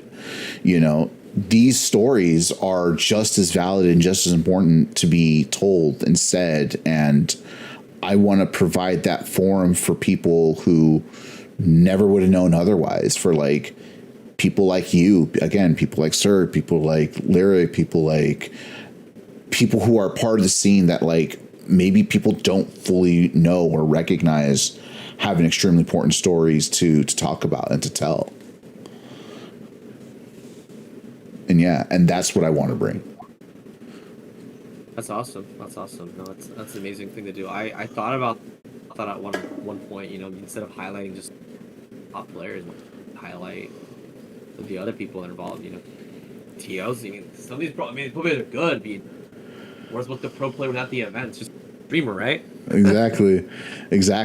Like that's why I think of like too. Like sometimes you don't realize how these kinds of stories like intersect with people. And then after a while, when you tell enough of these stories, more people want to have their story heard. And this makes a perfect venue for those kinds of things to happen. Like, I bet a lot of people didn't know that I knew Jerry in high school, the people that do know him. And like, I remember when he was a little scene kid and he had his hair swoop and everything. And he was probably wearing Bring Me the Horizon shirt.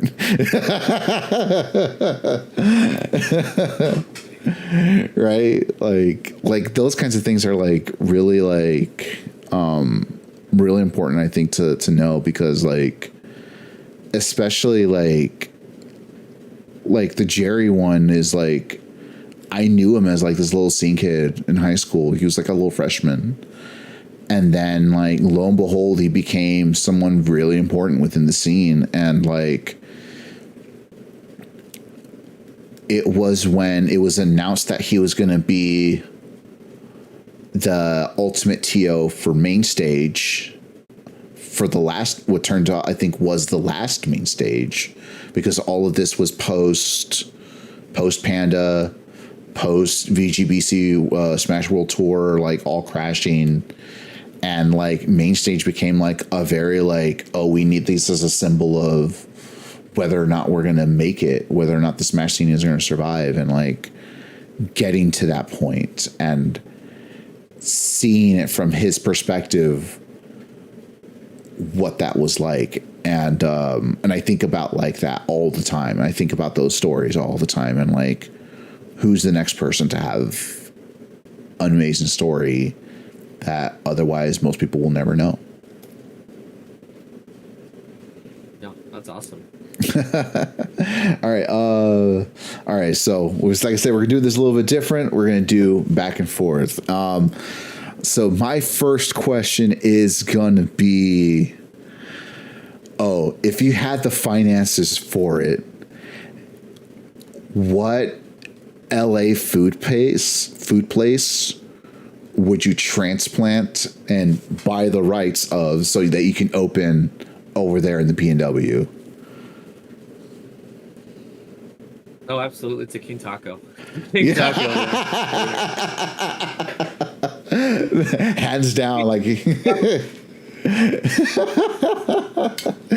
So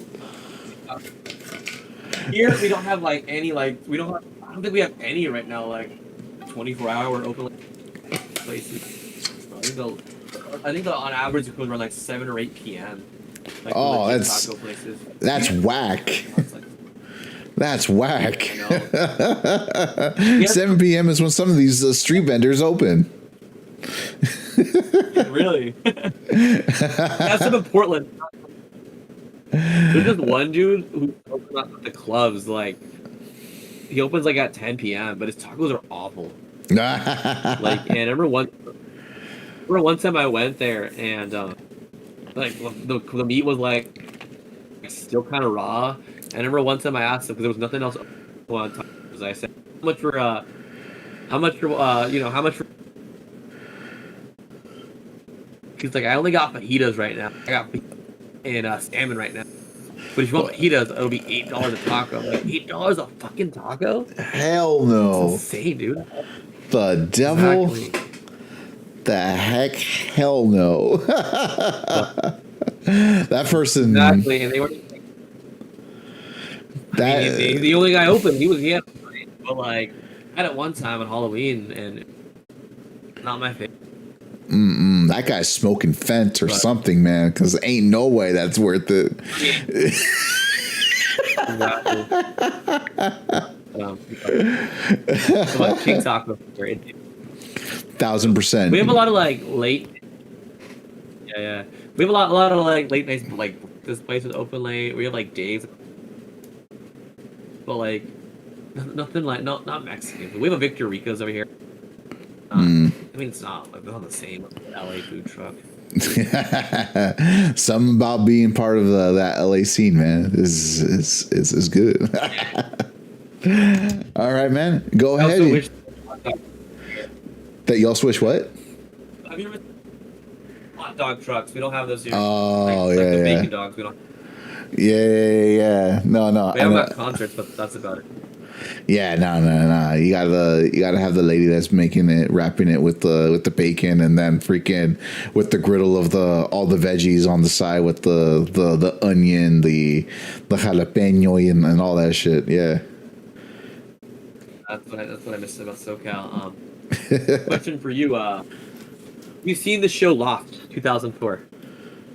Have I seen Lost? Have you seen the show Lost?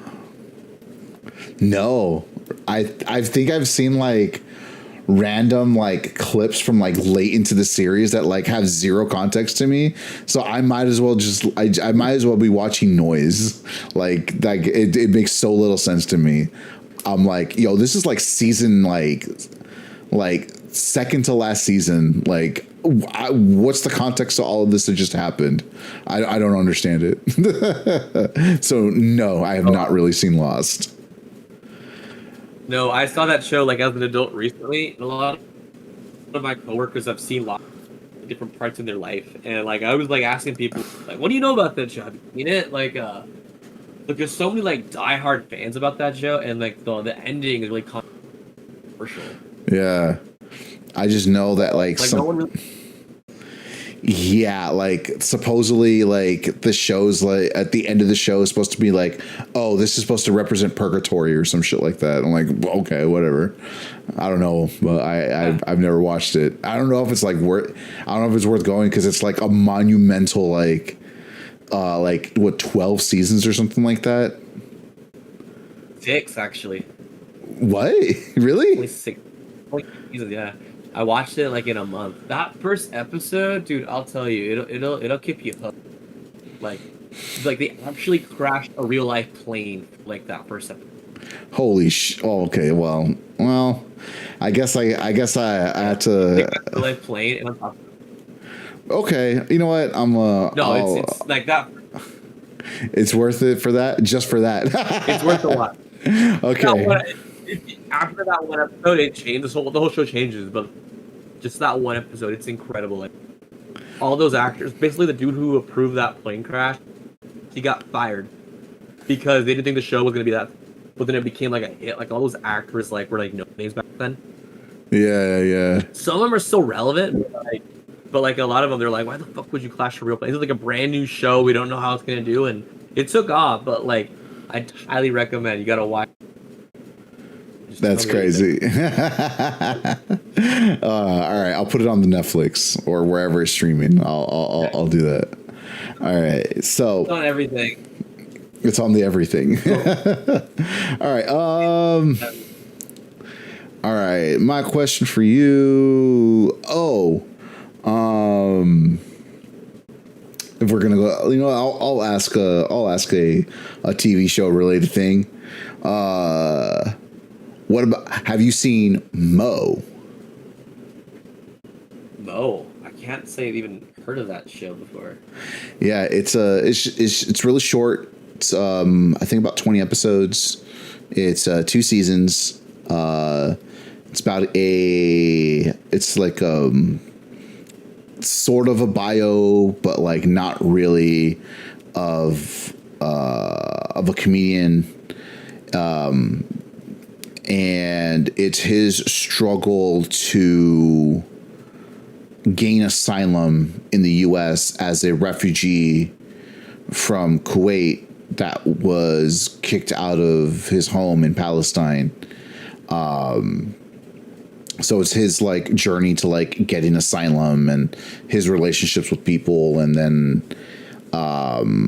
eventually figuring out the immigration, the whole totality of like the immigration system and how it affects him being someone who has no state, right? And the dreams that he has of like all of the Palestinian imagery, like holding the key, the keffiyeh, the different color coordinations, the way that like in a lot of different weird ways that like Arab culture and specifically Mexican culture intertwine, because like Spanish and Arabic have like a huge chunk of the language that is literally just the exact same words, same sound, and spelled exactly the same. Like there's like the Arabic like influence and like tacos árabes, the way we make al pastor, and how it's like related to shawarma and like all kinds of stuff, right? But it's a really good show. It is the most difficult comedy to like get through because it's dramatic comedy, especially like if you know about the ongoing genocide in Palestine.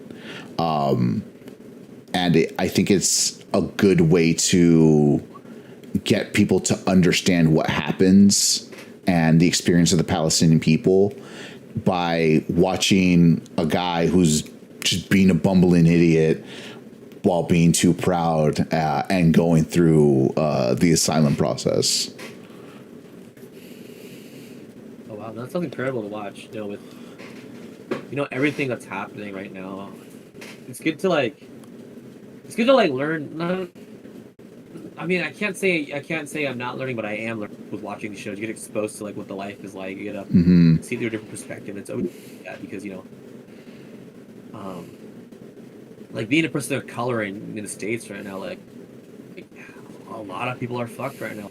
I had a student that wasn't mine, like another student at my school, talk about deportation. I was like, wow, like this kiddo was telling me that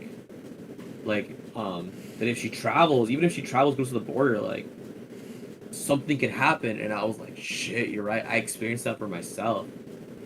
Like coming back from Best of the West, I was driving in Tucson, and they have checkpoints there. And the guy that was driving up and taking us to the airport, he was born in Sonora, but he's light skinned. He's like not very dark to begin with. And the dude just says, pull out your passport, show to the guy right in the window. I'm like, all right. So I flash him my passport, and the guy pulls us over with his fucking AK to his side. He just taps it and he says, hey, are you a U.S. citizen? And I was kind of scared shitless, like what the hell's gonna happen next? The other guy, the guy driving, he doesn't say shit to him. He just asks me because I'm a little bit darker. Bring out my passport, put it out of my hand, sees it, and it's Spanish. He just tells me. Then in one dia, in my mind, I wanted to fuck you, dude, but yeah, it's ridiculous. And it's worse because like going on, everywhere. It's worse because like,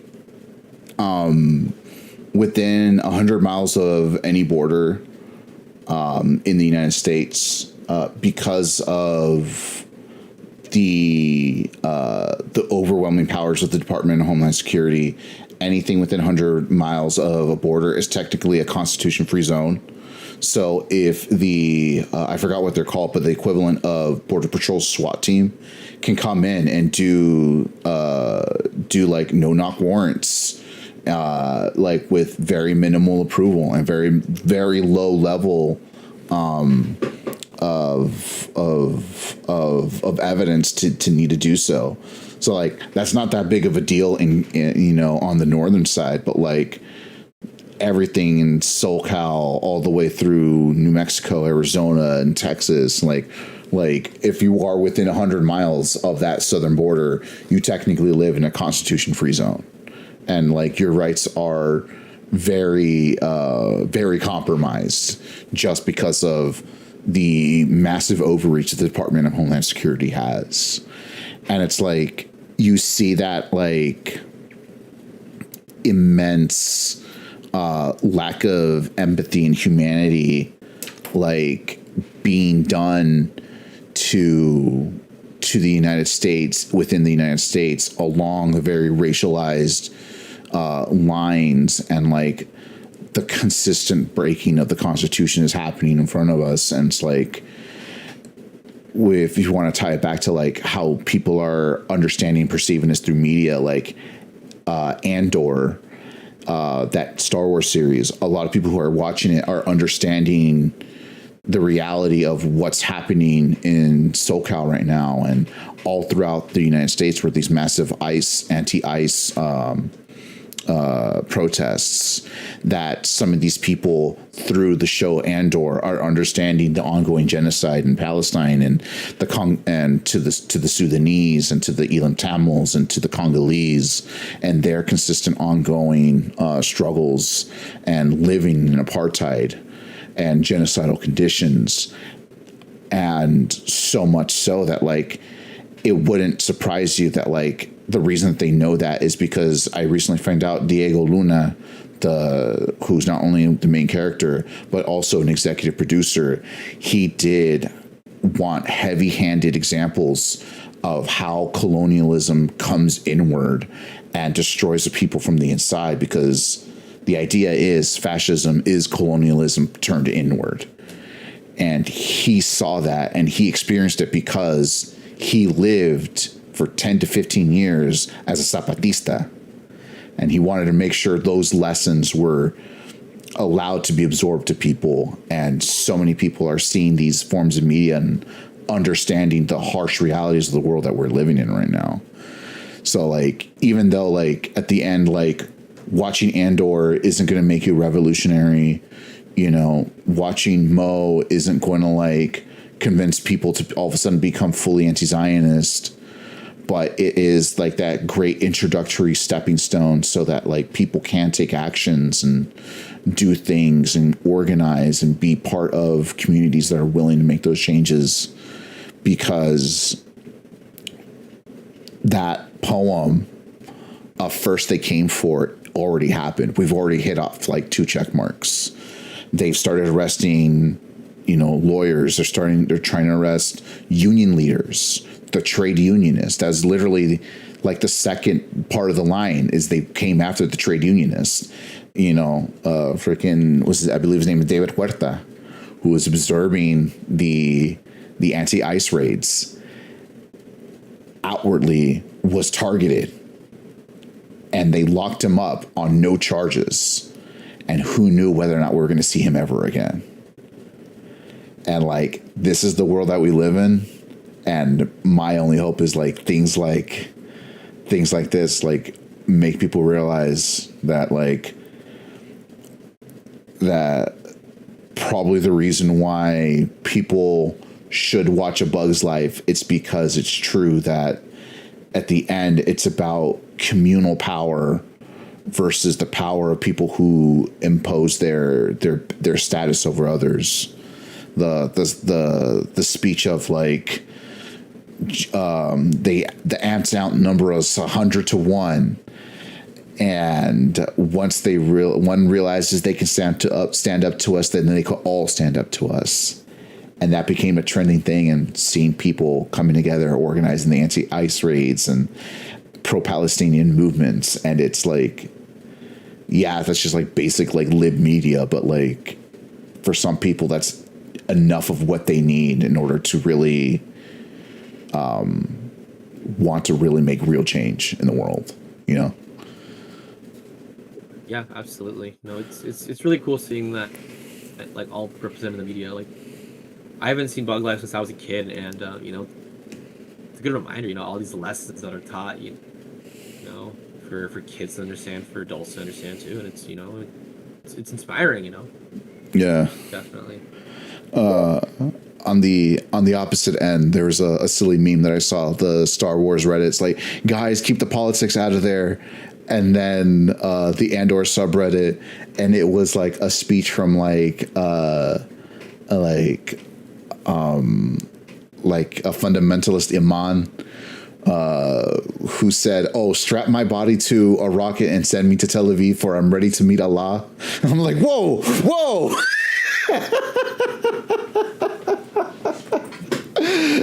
I'm like, I get the sentiment of what you were trying to say, but that was pretty out of pocket.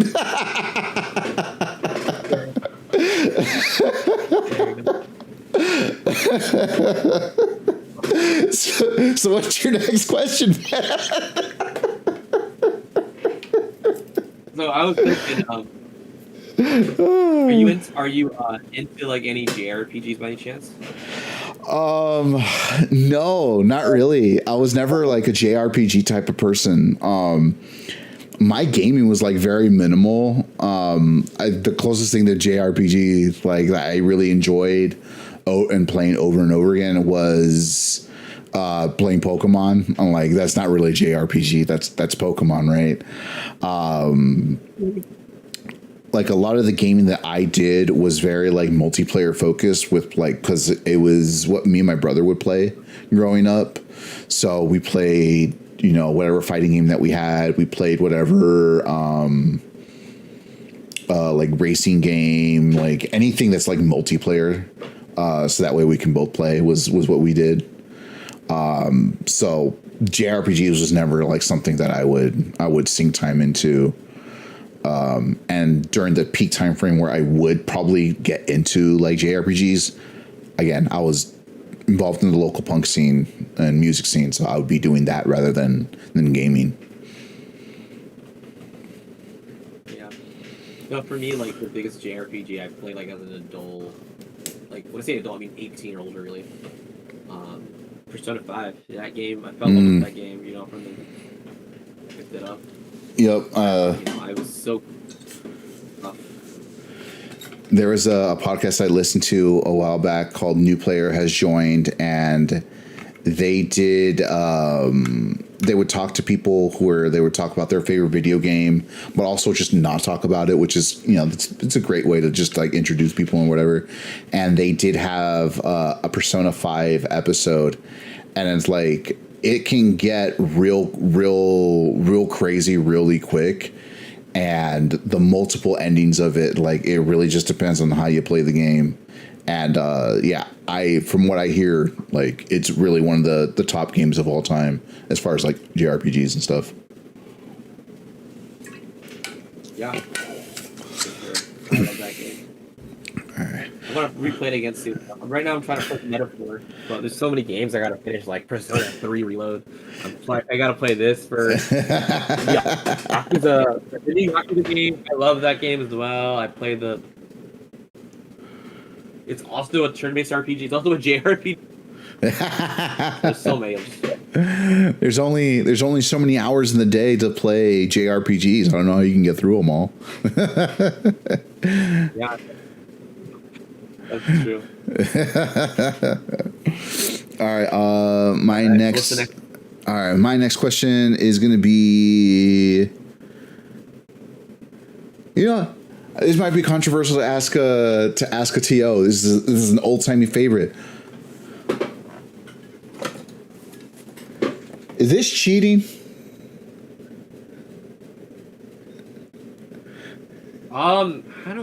I don't really care, to be honest. I'm not a competitor. There you go. I like that answer. I don't really care. I mean, there's some people that play them, some people that don't, some people that complain about them. I know. I never looked into it so much that I would say that I care a lot. But I know that there's some people that really care, and if they say something, but Nito, he got grand finals. Kazuya and Eugene Battle 1, no one said nothing. And, you know, I don't really care, to be honest.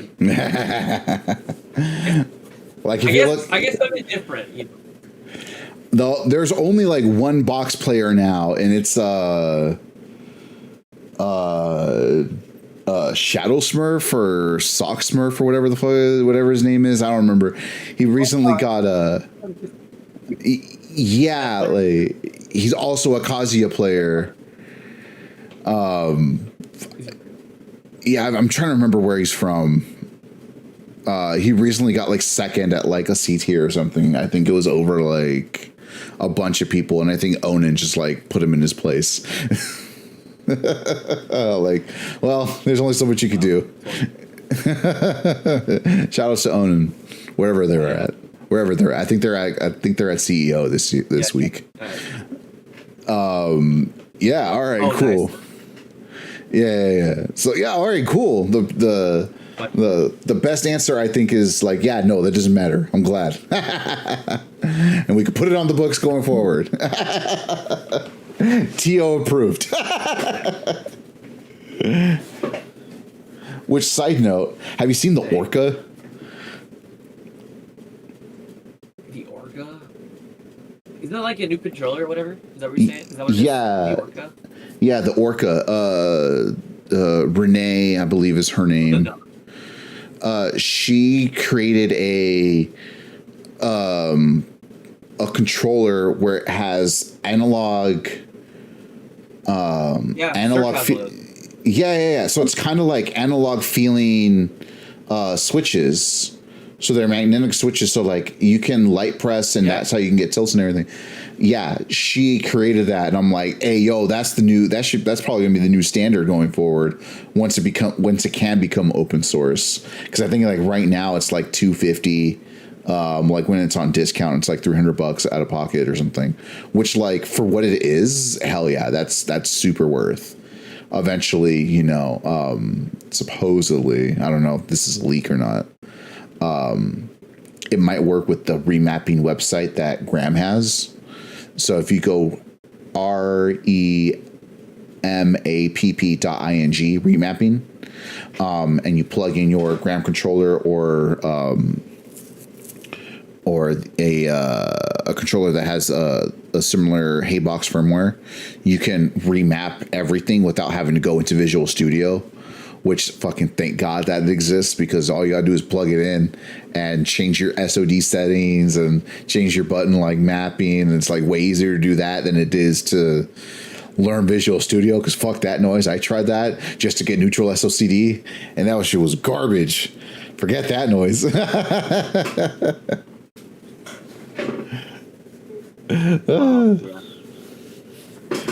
I got a question for you. All right. So, I recently met a bunch of voice actors, and voice actors are cool because sometimes they're just like their characters. Yeah. But when I think about voice actors, something I think about certain dubs like English or Spanish or Japanese or depending on who makes it or whatever.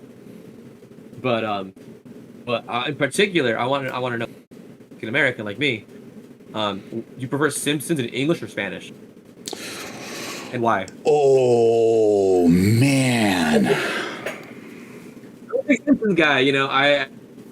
I love the Simpsons. I actually live in Springfield, Oregon. It's a suburb of Eugene. That's cool. That's cool, actually. You have the Simpsons out here. I'm trying to think. Because the voices are so good in Spanish. You think they're good? Yeah, they are. Yeah, the voices I personally don't like them. because no, they like. I don't like them personally. I like me personally.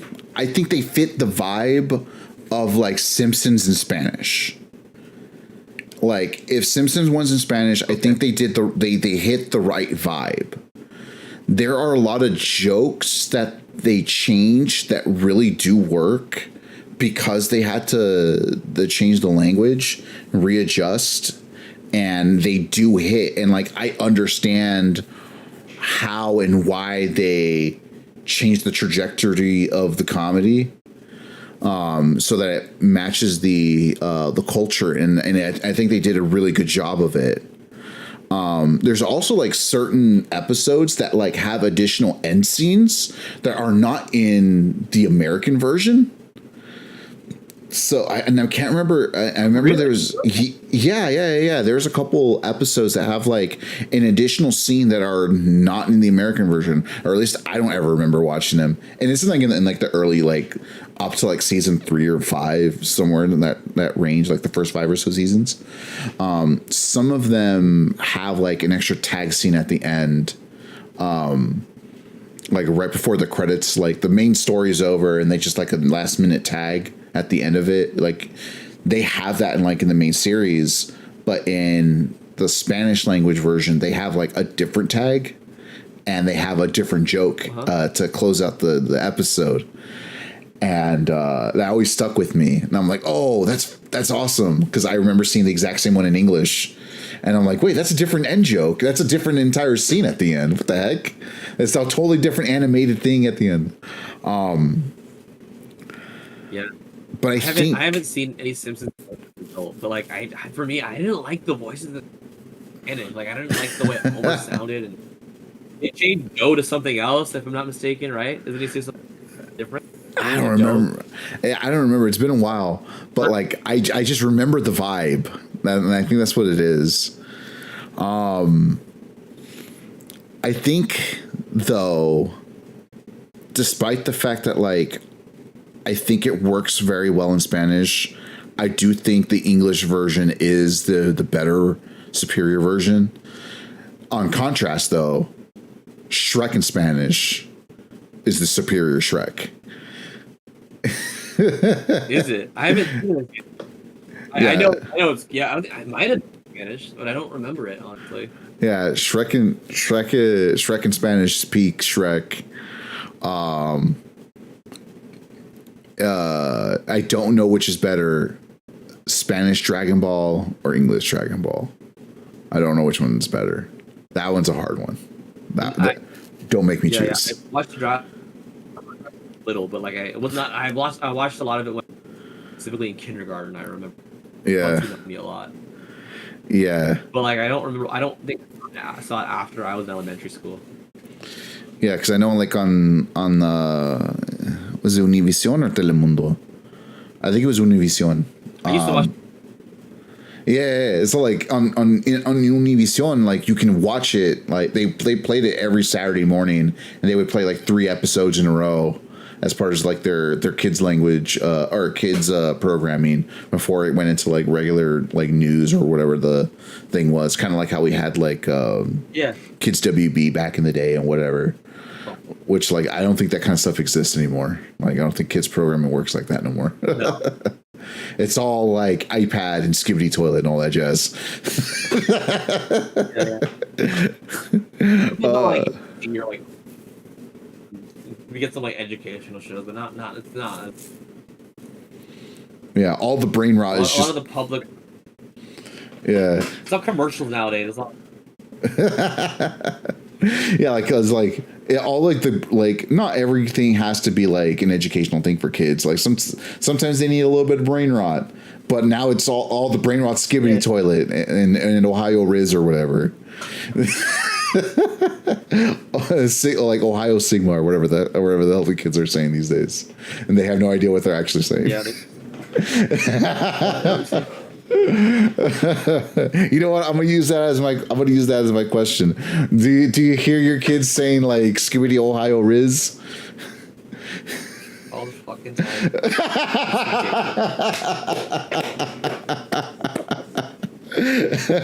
Side question: how does that make you feel? No, it's so annoying. I don't like that.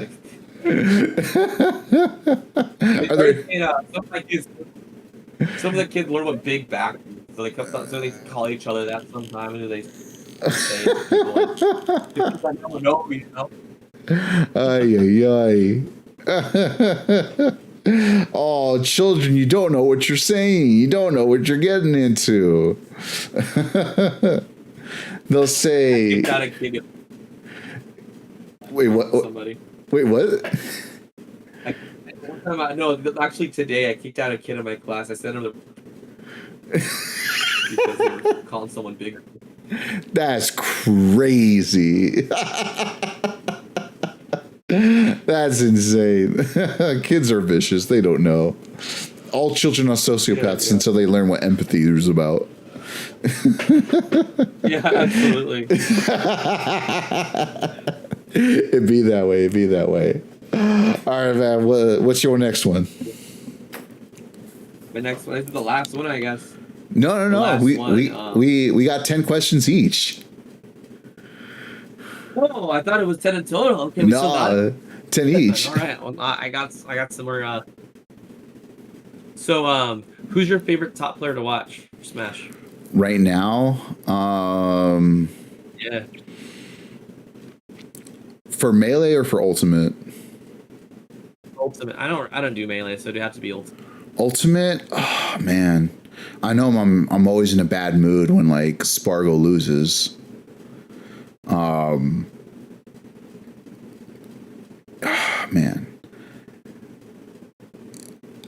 It's weird because like it really depends on who's there at the tournament.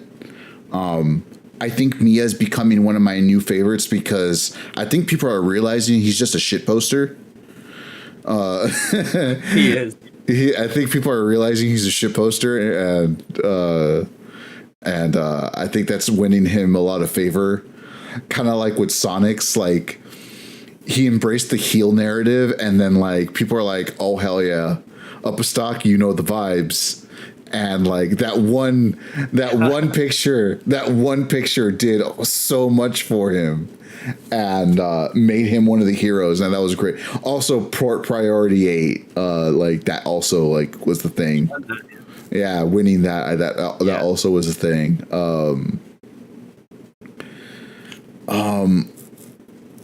You know, seeing like Spargo, Sonics, Mia, DD, like seeing whenever he has a chance to like participate, like kids like way too talented to like not be to not be top 10 in the world. And it's crazy.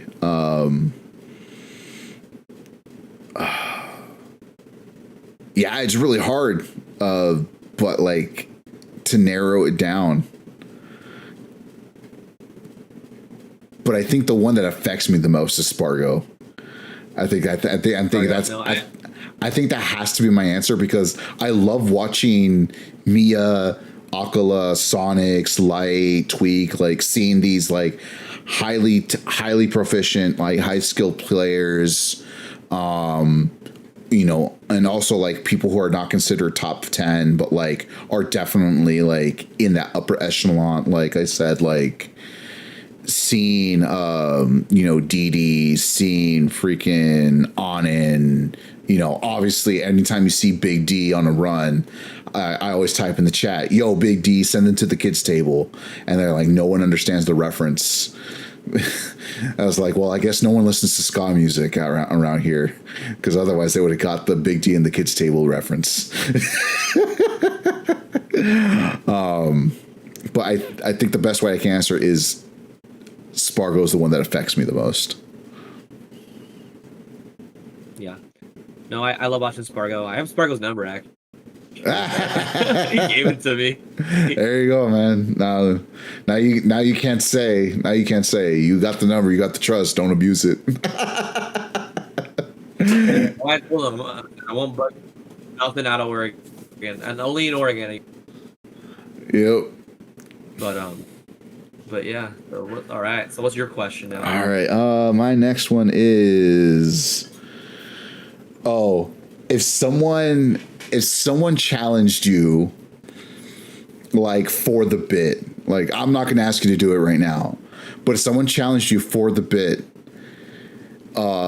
call your two most important or well-known people in your phone right now. Do you think they would answer? And who are they? If you're willing to, like, if you're willing to leak the fact that you had their number, like the bit is like, hey man, call such and such. Let's see if they answer. Like anyone or like a famous person? Like in your phone right now, you have their contact information. If you were to call them, do you think that they would answer? Like your two most like well-known figures or famous persons or whatever.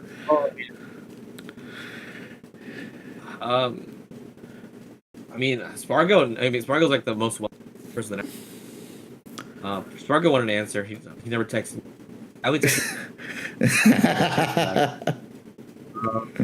if the next person that comes to mind is Cirque, Cirque would answer immediately. He's probably in the chat lurking right now.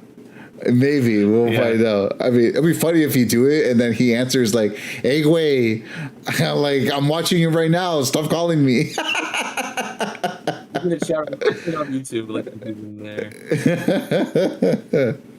I call him right now. He'll answer. He's really good. He would text me back in seconds. That's funny. Yeah, I think that'll be the funniest one.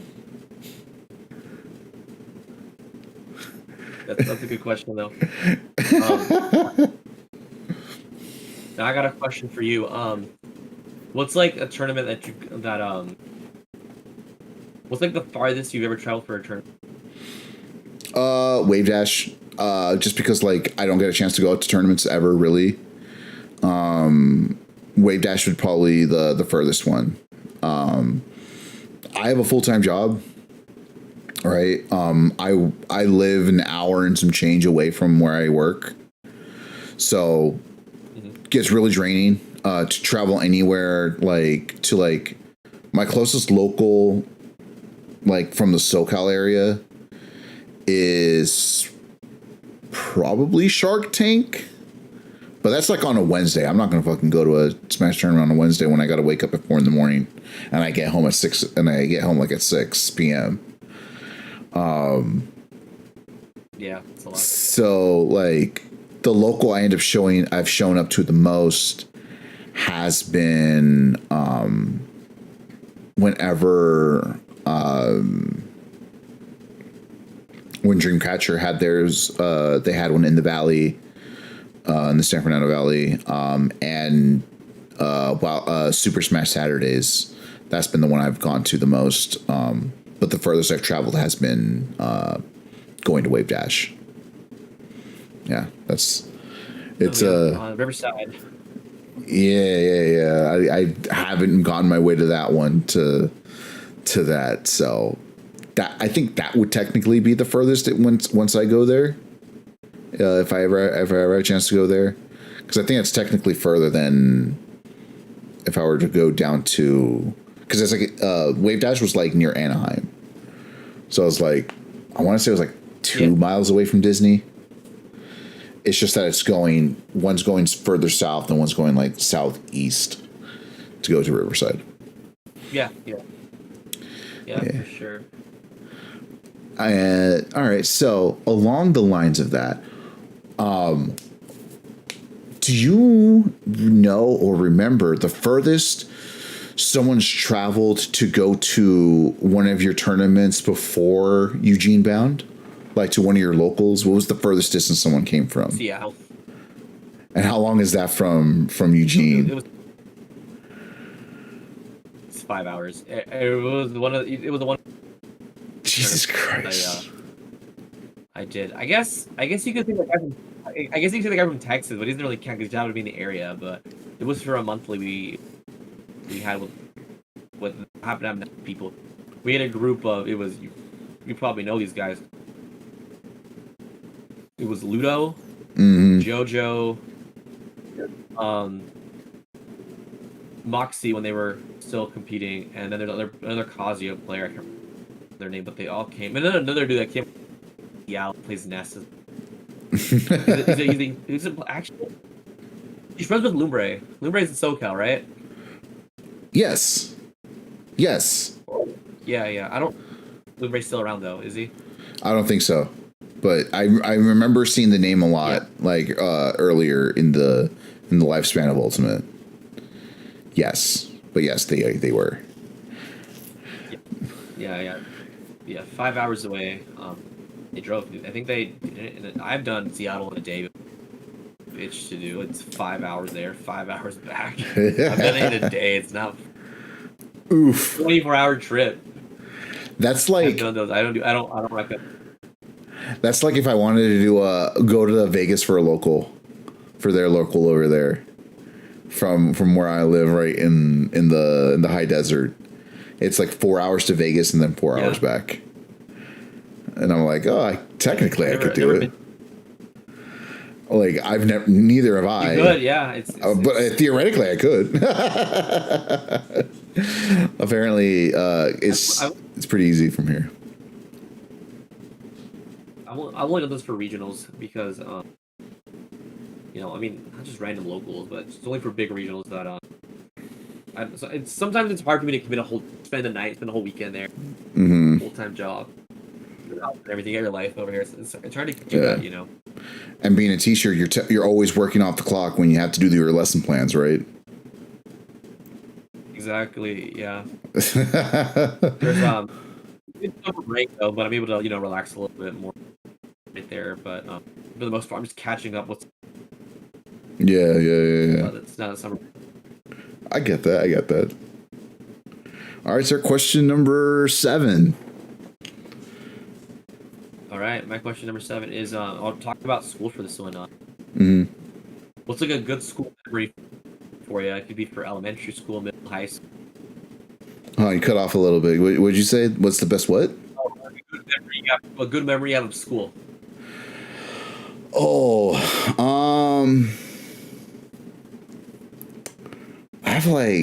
I have some pretty silly ones.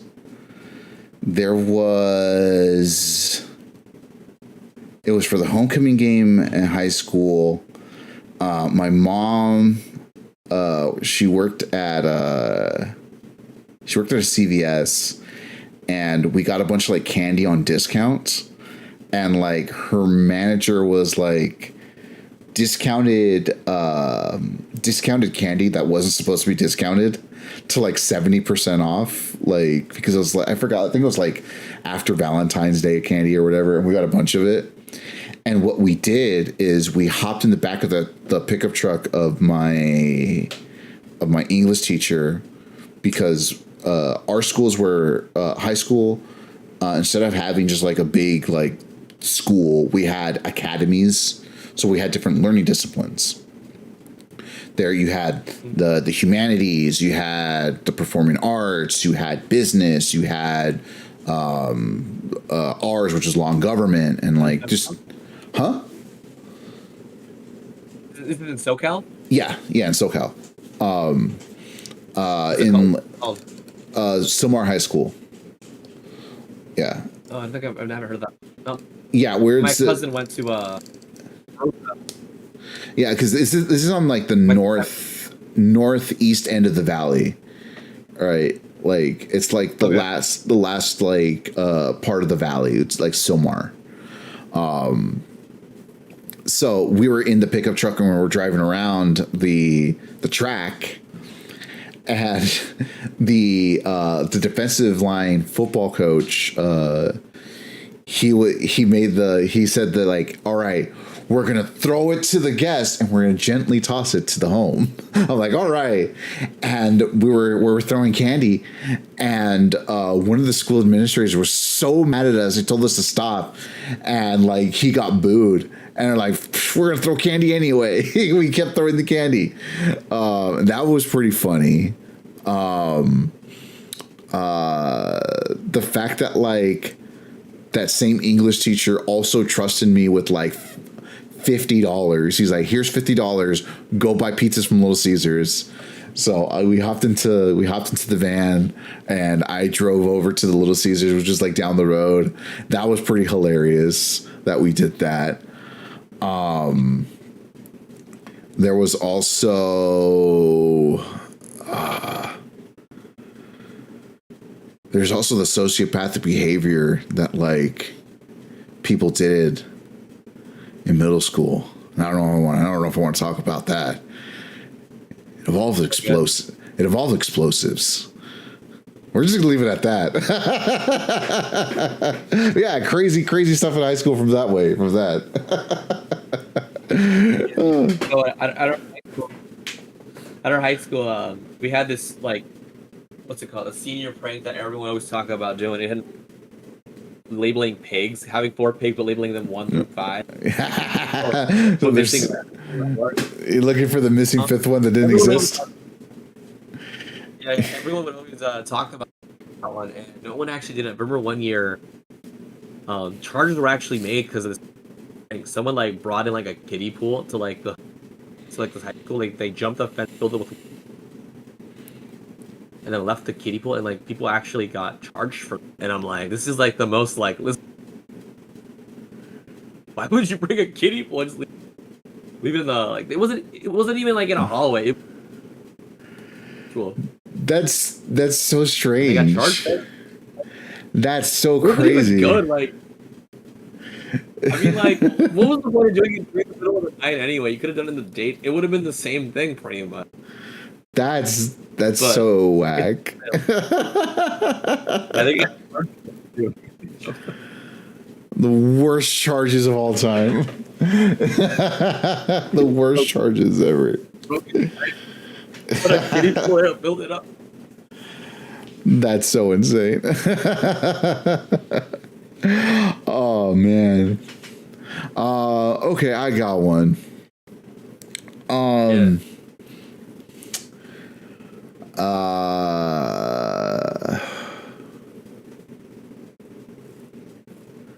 How do I ask this question?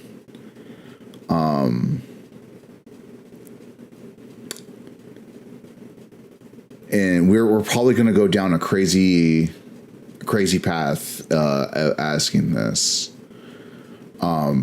First off, are you in it? You're in the teachers union, right? Yeah. Okay, good. Union strong. Yeah.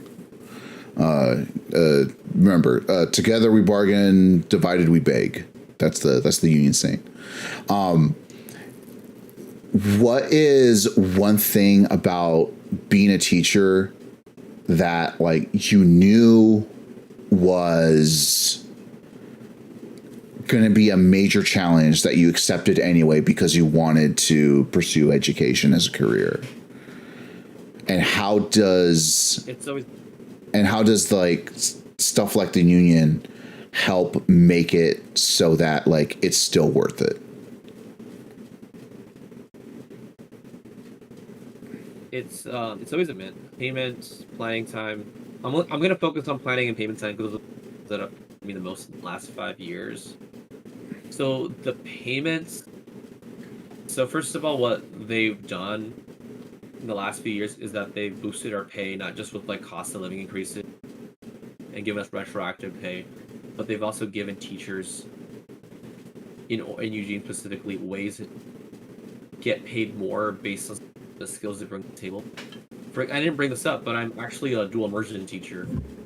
Because I'm a dual immersion teacher, I have to teach my class in Spanish. Mm-hmm. A couple of years ago, they weren't paying extra at all for that. Bullshit. And there was a lot of different you had to do in order to get a position. Yeah, still do it because there was a need. Yeah. So we have a lot of Latino, Hispanic kids out of school, and we also have a lot being bilingual, biliteracy. Mm-hmm. And the teachers see that, they know it's going in because we're not always equipped with everything needed to do a bilingual school, but little by little we're gaining the skills that we need to get trainings, get curriculum, appropriate curriculums for learn some of the language as well. Yeah, and for example, some of our math curriculum that we've used in the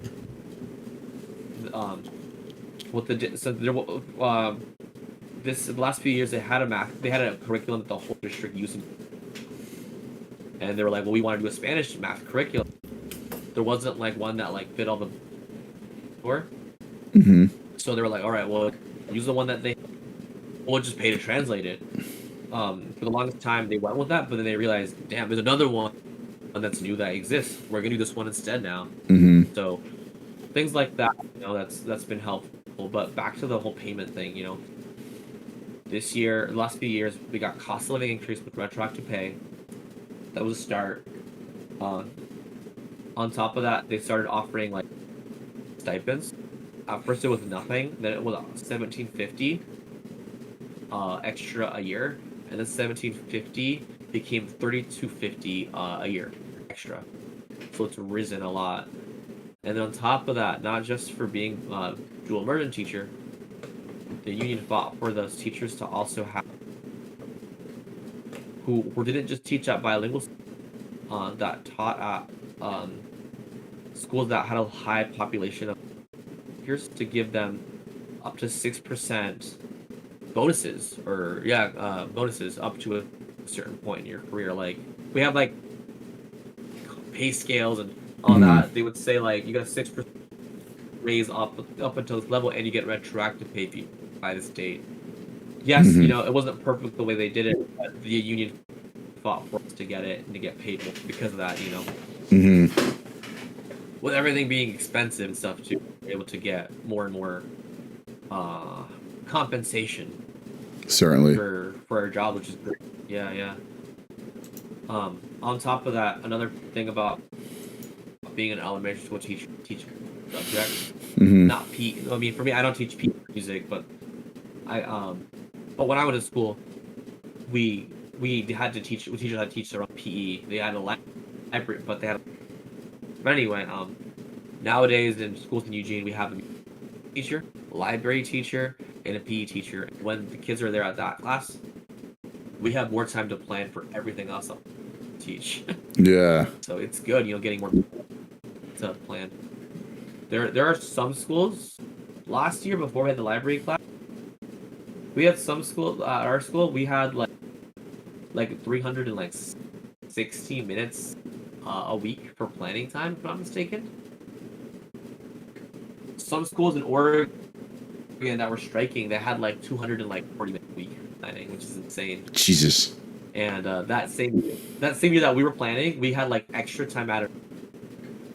At one point, we had more than double. That's insane. When they had like 200 something. We had like, yeah, and that's crazy. It's wild seeing those minutes how they're used a week for planning, and You know, the thing is, when you're a newer teacher, you gotta have all of, not you're working off the clock, and Yeah. the thing about being a teacher and being a part of the union, your contract ends at 4, but in your heart, you got to put in those extra minutes and get you where you want to be, or get Yeah. 100%. you out. But 100%. But each year, you get paid more and you get more experience. But definitely pro union, and they've done. Hell yeah. It's not perfect, schools aren't perfect, but we get closer every year. Hell yeah, man. I'm glad to hear that, man. I was talking to someone who's in the HVAC union, and Give me 1 second. Let me check. Yeah. All right, give me 1 second. I gotta check on my dog. It's quiet. For sure.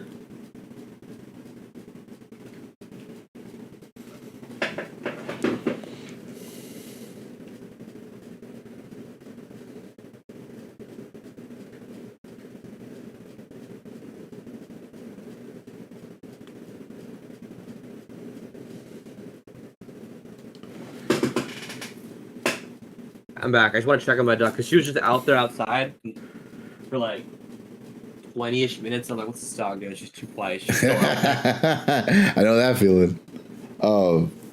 Yeah, so I was like I was saying, I was talking to the HVAC guy who came in to do some HVAC work, and I was taking him around, and I was telling him, man, like, about how, like, your union is, like, so important, and being part of it is so important, but, like, having to organize and understand, like, who is your ally outside of, like, your immediate, like, outside of your immediate, like, chapter.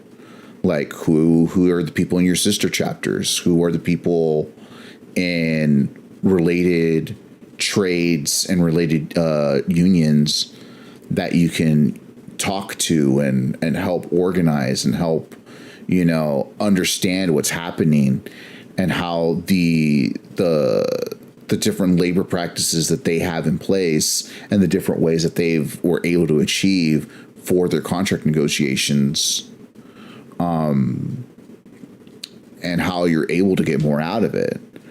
And, having to do the legwork is so important, and it's so difficult sometimes because you have to show up to the meetings. You have to talk to the people. Your votes don't count unless you don't show up, and if it sounds like a bad deal, that probably is.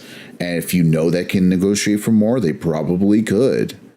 But it's up to you to put in the work to make sure you are talking to everyone, because union organization and union solidarity is so important across the different unions. Like Sean Fain, the president of the UAW, he made it an important point to say that, like,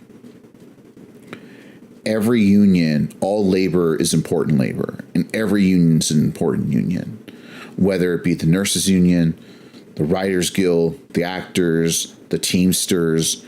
Every single one of those people in those unions have the solidarity with someone else in another union. Teamsters actually have a thing if they're with a sister chapter with SAG-AFTRA, and if SAG-AFTRA is striking and the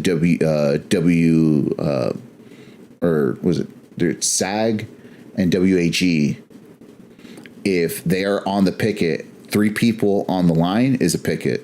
If they say 3 people on the line, they don't cross the line. It doesn't matter if they have a delivery to do. They stop what they're doing and they turn around. That union solidarity, like, even though that's not their people, it's still the same struggle to get what you need, so that everyone gets the fair treatment for the labor that they provide through the union. And I was like, well, this is crazy talk that we had. It was very therapeutic for him.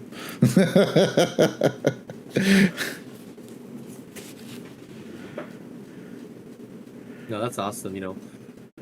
Um, when I was in college, teachers college, one of our professors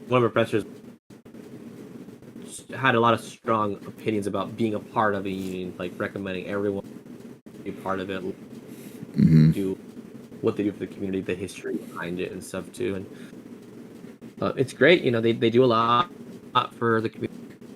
Teachers, they do a lot for the, and they're also there to like allow when problems happen, which is great. They're there to help educate too, and they're there to like being a part of the union for me like is opened a lot of doors for me, and I wish that I could do more because I'm also just one person as well, and with the jam-packed schedule I always have, not just but like as a personal person, like as a person too. I'm like, there's always a battle, and that I got enough. There's always a battle, or there's always something to about with, but sometimes I have limits. I could surpass, help out wherever I can. Last year we had a contract negotiation, which involved a lot of our bonuses and stuff too. And when some of that stuff applied to some of my peers or applied to people at my school, I was like, "Damn, we gotta get everyone there. Everyone here is dear to us, And standing in solidarity, it also means a lot too. I remember a couple of years ago, there was someone that was getting flack for having like a small Palestinian flag in their classroom. And I don't remember all the details, but they basically were put on leave because they had the flag. And I'm just thinking, shit, I have a giant, big-ass Mexican flag in my class. I don't give a shit about my flag. That flag looks cool. I'm thinking for a little tiny one, they're giving this much flack to the guy. I remember that week when they put him they had him basically defend himself or defend his case, or I can't remember what the terminology is, but speak up for himself in a situation. He had so much support from his students, from parents, from staff around the district. We had like students giving speeches about how that flag means a lot for a lot of people. Who cares if it offends one person? And like all this stuff, where the meaning is, where there's much more of a meaning having that flag shown in the classroom versus it offending someone. Like there's a lot of power being shown there, and it's harm than reprimanding. It shows a lot more harm reprimanding someone versus just show that flag. You know what I mean? But yeah, that's what comes to mind when we talk about union teachers. Hell yeah, man. I absorb a lot of like stuff about labor and stuff. I don't know if you can notice. Yeah. For someone who doesn't have a union job, or like this job cannot be unionized, I love talking to people about labor and how that kind of like solidarity helps, because even if you're not in a union, if you are able to take the lessons of what the unions can do, you can still use that as a stepping stone to like improve the material conditions of your workplace and to improve the outcome for those that are around you. Even if it's just your immediate team, right? Solidarity is important. Solidarity. Sometimes you can have it in a union, sometimes you don't have to have it, but that kind of like solidarity with your fellow laborers is extremely important. That's why I always tell people, like, hey, I'm glad you're in the union. We need more union participation in a lot of places. At its peak, 1 in 4 jobs in the United States was a union job. Now, at our newest peak, it's only like 8% of all jobs in the U.S. are union. Yeah, like a lot of things, it's Ronald Reagan's fault, but we're not going to get into that too much. like a lot of things. Reagan. Like a lot of things, Ronald Reagan ruined everything. It's funny because I talk to people about that all the time, and they're like, "What do you mean?" And then I tell them, they're like, "Oh, God, yeah, that does suck." It's like, yeah, Ronald Reagan was a devil, but like every other politician afterwards are fucking demons for like not turning back those policies. And you can be like Clinton and just like nosedive it and make it worse, but that's neither here nor there. Very plugged in. I need to unplug one of these days. Maybe I'll learn. Probably be better for my mental health. All right. What's your question, man? Question number 8. All right. Speaking of politics, when I think of politics too, I always think of that one episode of King of the Hill where Hank meets George Bush, and he just dies and he doesn't like him anymore because of his handshake. He's he's a weak hand. Yep. Love that. So, are you excited for the King of the Hill reboot? I am, dude, and it sucks so much that like we're not gonna have Dale. The murder of Jonathan Joss. Like it sucks that that's happening.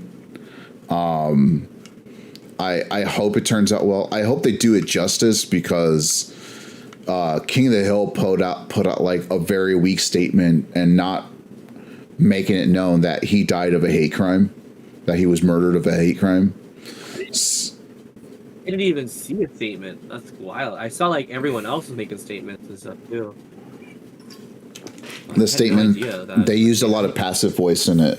The official statement was like a lot of passive voice. He said, "Oh, our colleague suddenly passed away or whatever." I'm like, "No, dude, he died of a hate crime. He was murdered in cold blood, and like his husband like said like essentially like the last act of love that he did was to push him out of the way, because had it not been for Jonathan Joss doing so, his husband would have died. His husband would have been murdered. So the last act of love that Jonathan Joss was able to do for his husband was to push him out of the way and take the bullet. And this was after like it's suspected that his home that he inherited from his dad was burned down in an arson attack. And like his dogs didn't make it, and they were taunting him, his neighbors. Someone from his neighbors was taunting him because the skull of the dog, one of his dogs, was left hanging on the chain link fence with the collar around it. And like, yeah, dude, when things are like that extremely violent, not calling it what it is a bad statement. Calling it out for what it's supposed to, for what it should be recognized as. So if they rectify that and they do him justice in the series, then I'll be excited for it. Until then, I'm like, I don't know, man. That kind of soured me a little bit on all of that, on the whole Jonathan Joss situation. I was super excited until that happened. Yeah, no, it's crazy. I'm really excited for the show as well. I grew up watching King of the Hill. It was summer when I watched King of the Hill every single day. I want to say I've seen every episode at least twice because I watched it so much growing up too. Like yeah, but yeah. As long as they really do Jonathan Joss justice, I'll be excited for it. So I'm gonna have to wait a little bit to see what people say before I dive into it. Yeah. Yeah, that's good. That's a good take. All right. My question number 8. Oh, excuse me. Give me your number one thing to like introduce people to when they're first visiting the PNW region. What's like the first place you want to show them, like, hey, this is peak PNW, whether it's a place to go to, a place to eat, a place to hang out. What is your peak, like, oh, this is peak PNW? Yeah, that's a hard one because like PNW is like Oregon, Washington, and it's Vancouver, BC. Yeah. I mean, specifically Oregon. Man, there's so many just mountains and forests here. You can just wander around here and you'll find a lot of nature. I could joke about how in SoCal there's not any trees, but in Oregon there's just so much of stuff. Like here where I live in the city. I still find deer in the city, like right outside the city. Yeah. No, that's actually really cool. Actually. Yeah, I took I think Scout. Yeah, I took him just by my house, a little hill. We went on some deer. It was just random. It's just here, you know. But PNW, just any, you know, it's so easy to find stuff here. Eat everywhere. Nature stuff. Like a lot of people here, they like having puff jackets and whatever. Okay. Once you buy one of those, you're PNW, you know. All right. Well, that's good to know. Puff jackets is number one PNW accessory. All right. Oh my God. People like to say here, like, if you live in Oregon, you don't need an umbrella because, like, if you have an umbrella, it rains a lot here. Every umbrella, you know. That's funny. Oh my God, we're nearing the end. We're at question number 9. Number 9, dang. All right, for me, question number 9. I'm thinking about this one. Do you prefer first of all, do you drink? No, I don't. You don't drink? Okay, never mind. All right, what's your go-to restaurant here in California? Or in SoCal? If we're not including like a fast food place, and like we're gonna go to like my favorite whatever. One of my favorite places actually just recently closed down. It's called Kayoko's. They had Japanese curry there. It was so good. But outside of that, probably my number one thing, we don't get it enough, is this tamale place in the San Fernando Valley called Rosie's Tamales. So good. We make the drive. It's like an hour and a half to hour to get there and like an hour and some change to come back. So it takes about like 2 to 2.5 hours for us to go to have tamales on a round trip. But it's probably those tamales. Because there's a lot of like additional history to it because of the fact that when I was living in the San Fernando Valley, like there was like a truck or a van that was parked up the street from us. And they sold tamales out of their van. I was like, hey, how's it going? I would always go over there Saturday mornings or Sunday mornings. And then when I would work graveyard, as soon as I get off of work, I would go over there, pick up some tamales, come inside, eat, and then go to sleep because I'd be working the graveyard shift. And then one day,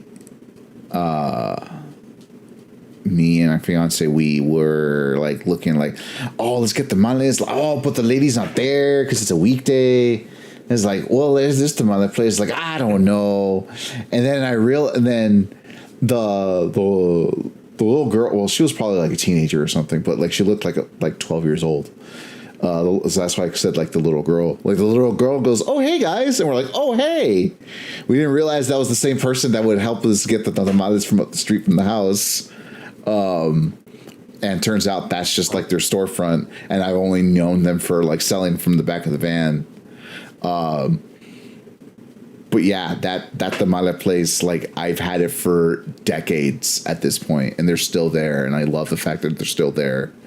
And yeah, so that's probably my probably one of my favorites, if not my most favorite. Yeah, that's awesome. No, speaking of vans, after I graduated high school in 2016, I visited my cousin, my aunt, and uncle live in East LA, specifically in Boyle Heights. Mm-hmm. Boyle Heights has changed so much in the last 10 years. It's like they don't have the hot dog stands or the people selling roses anymore. They have the same as the hot stand. The guy selling churros out of a bucket for $1, you know. Back in the days, man. Yeah. I remember that when I was done. Every night there would be a guy selling like all kinds of pan dulces or bolitos. You just come in a van, sell them, and every day I would stop. You know, I would get stuff. And one time I got some pan dulce, and I asked my uncle, pan de trigo. So I bought him some, and he takes a bite out of it. Out of his mouth, he pulls out a razor blade. He's like, "Be careful," you know. So hey yo! Like, what the fuck? Hey yo! What the heck? It was like all beat up and bent. It was like all bent up, and I still remember this. It was. That's so crazy. Like, and I'm like, how the fuck did this happen? That's so It's just like insane. it's nothing. That's so crazy. What the heck? That's wild. I didn't expect that one. You're like an accident, like how it fell into the masa or something. I don't get just that. One bread. The one time, Jesus Christ. Be careful. I guess so. Oh, okay. You know what? I'll ask that one last. It's a favorite question that we like. I steal from another podcast, but I'll ask that question later. But this one right here, the one I'm going to use right now. Have you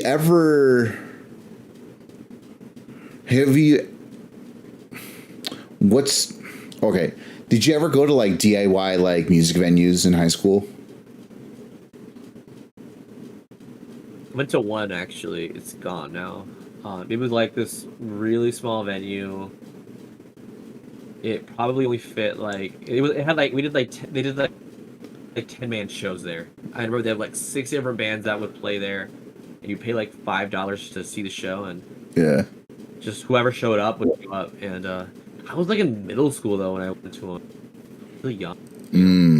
I still went because I love the concerts. Like the first concert I went to was Passion Pit. I don't know if they're still relevant, but like that was like I still remember that show. You know, I saw them live a few times. But yeah, I guess so. Yeah, I did go to some. Okay. So, because my question was going to be, what's the weirdest like DIY venue you've ever been to?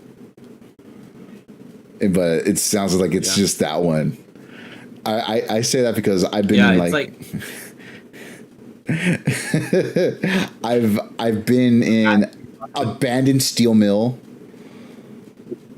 a construction yard parking lot. I'm pretty sure we just broke into someone broke into the house for someone. That was pretty crazy. That's wild. Yeah, and I think those are my top 3 crazy venues. Like no. Broken house, like I don't think that one I mentioned was like a DIY. It was like an office space. It was just so tiny. Like they would just have random concerts there. Like I remember one time I saw a metal show there, and only 10 people were there. but like it was definitely a show. Like people just died. Like the people that went to that, a lot of the people that performed there, they were involved in churches. So like okay. that's why. Yeah, but they would still play like metal shows. Little quick box some of the. Yeah. It was it. All right, so I got a question for you. All right. What's the tell me the free play.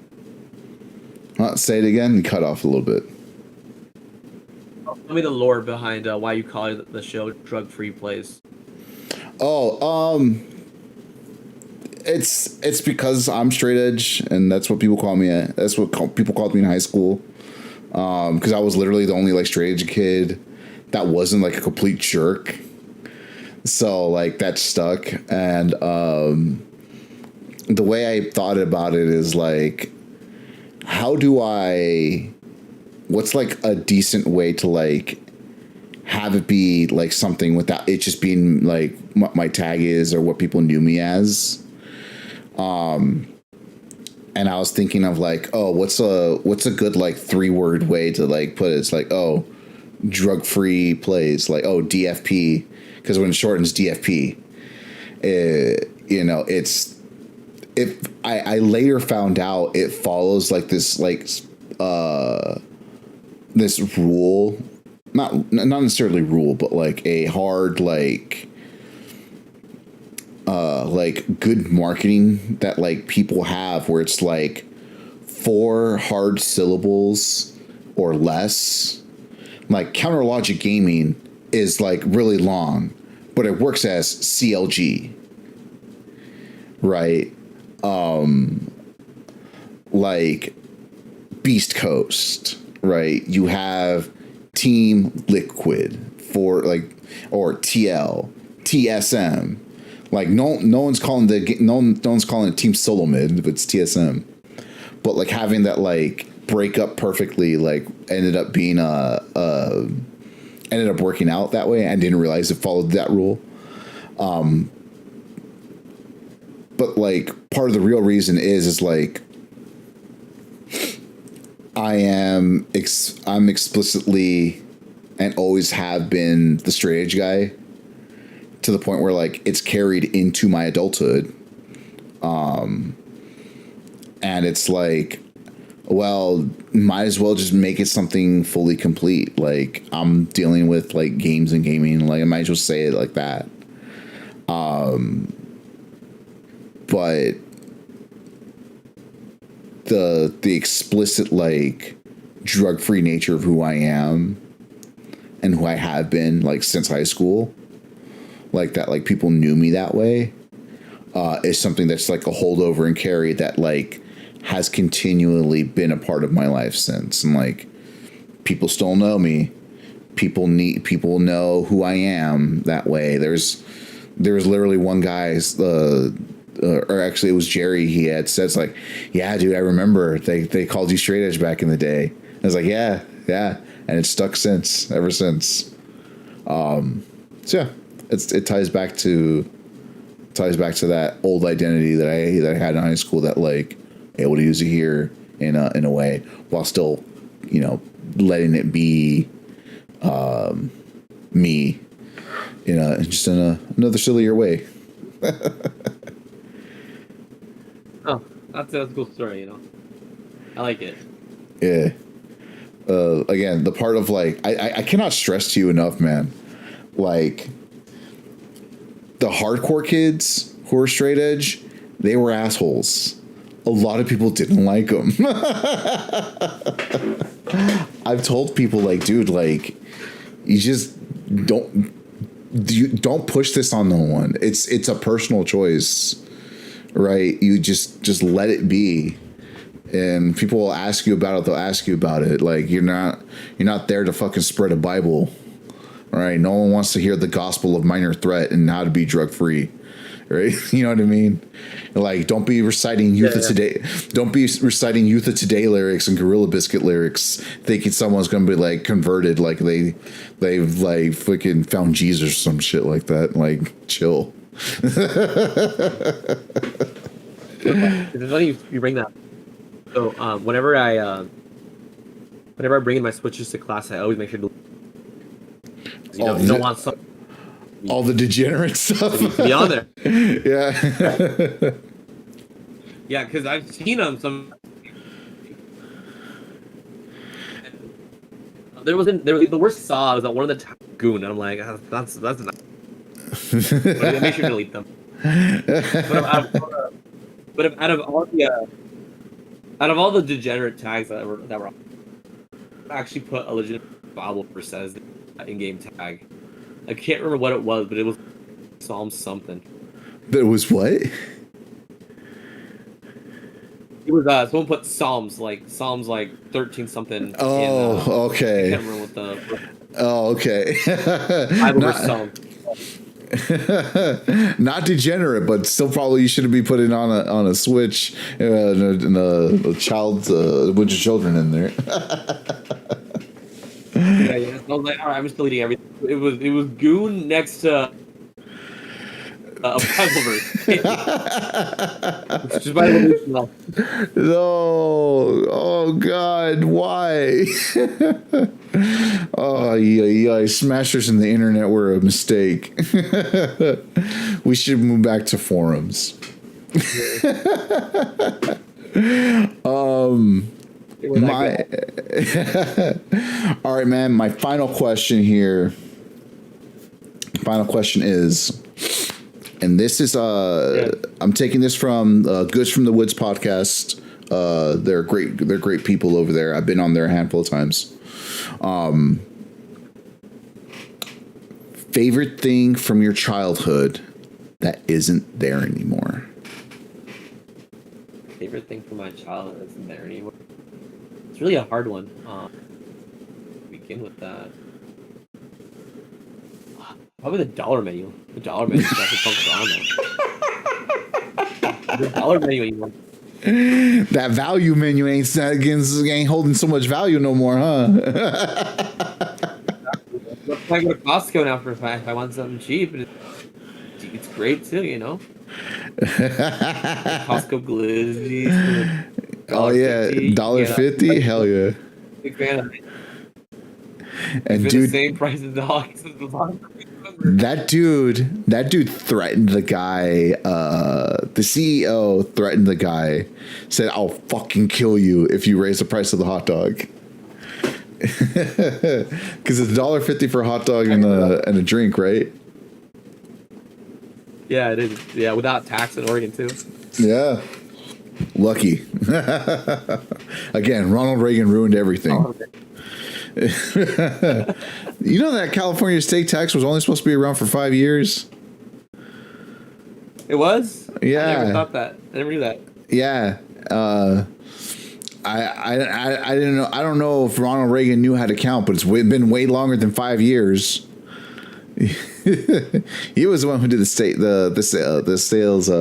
tax, and it was like originally like 3% or something like that, or something like way lower. Now it's like at like 12 or like 12% in some places. I'm like, Jesus fuck. Yeah, 12% sales tax. Yeah. I know there was there was a tax controversy like a couple of years ago.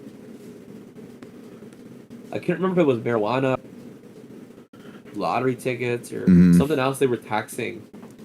Like they were taxing this, and it was and the money that was raised from that tax. It was probably from You that. know anything about that? I think it was about that because in the state of California, lotto winnings are not taxed at the state level. The only taxation you receive is federal taxation.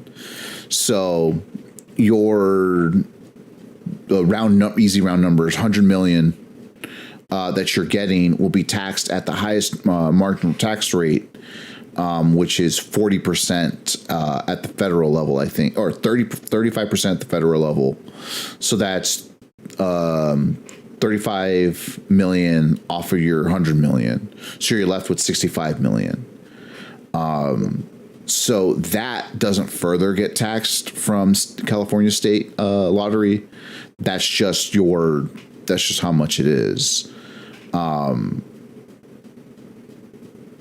Now, do I think that's a lie and a scam? Yes, because every time people win the lotto, they talk about how much money the state is getting back and being able to tax that as income. I'm like, but you just said that you don't do it, but whatever. I think the thing is, if you get it as the lump sum, then you get the lump sum payment plus the state and federal tax. And that's how you end up with like a third of the actual prize pool of how much is being raised for the lotto. Like you get like 60% of it and then the taxation on it, and you end up with like a third of like how much it's worth. So if like the 100 million, you take the lump sum plus all your taxes, you end up with like 30 million. Yeah, that's wild. Yeah, scam. It's like, yeah, just tax billionaires, please, for the love of God. Like, just do that. Like, in the Green New Deal, they did the math on it. If everyone's taxes, everyone from a CEO to the lowest McDonald's wage worker, if everyone's taxes went up 2%, we would be able to pay for universal health care. On average, the average American would save thousands of dollars a year getting a 2% tax increase. I did the math. I would be saving $5,000 a year from a 2% tax increase because I wouldn't be paying for healthcare anymore.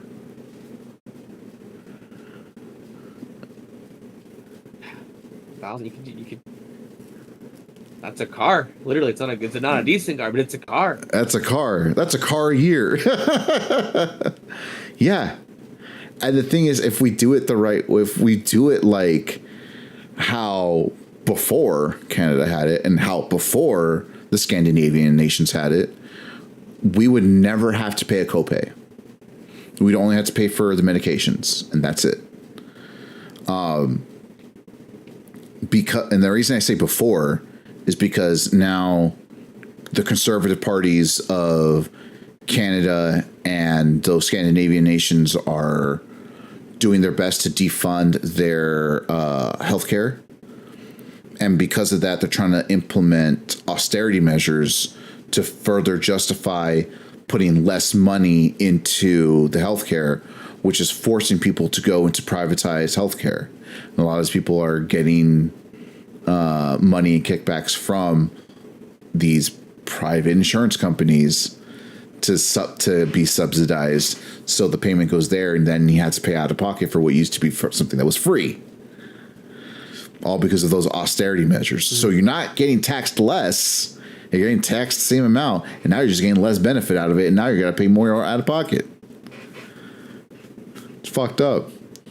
That's the reason why not too many people shed tears when what's-his-face from United Healthcare got assassinated. Yeah. I got fucked over with my insurance recently. I went to the dentist, and the reason why I got this plan is because they said if you go to this dentist, anything else 100% covered. So I went, got some stuff done, got cleaning done, an X-ray. Mm-hmm. And next thing you know, I get a letter in the mail that says this is not a bill. But within that letter, they send me a fucking bill that says that my didn't cover this amount of money, and I owe $200. And I'm like, what the fuck? I'm telling you, man, it's a fucking scam. Like Canada just recently had to fight to get dental and vision insurance included with their socialized medicine, and the person that pushed it eventually got it through, but their leader of the Liberal Party is kind of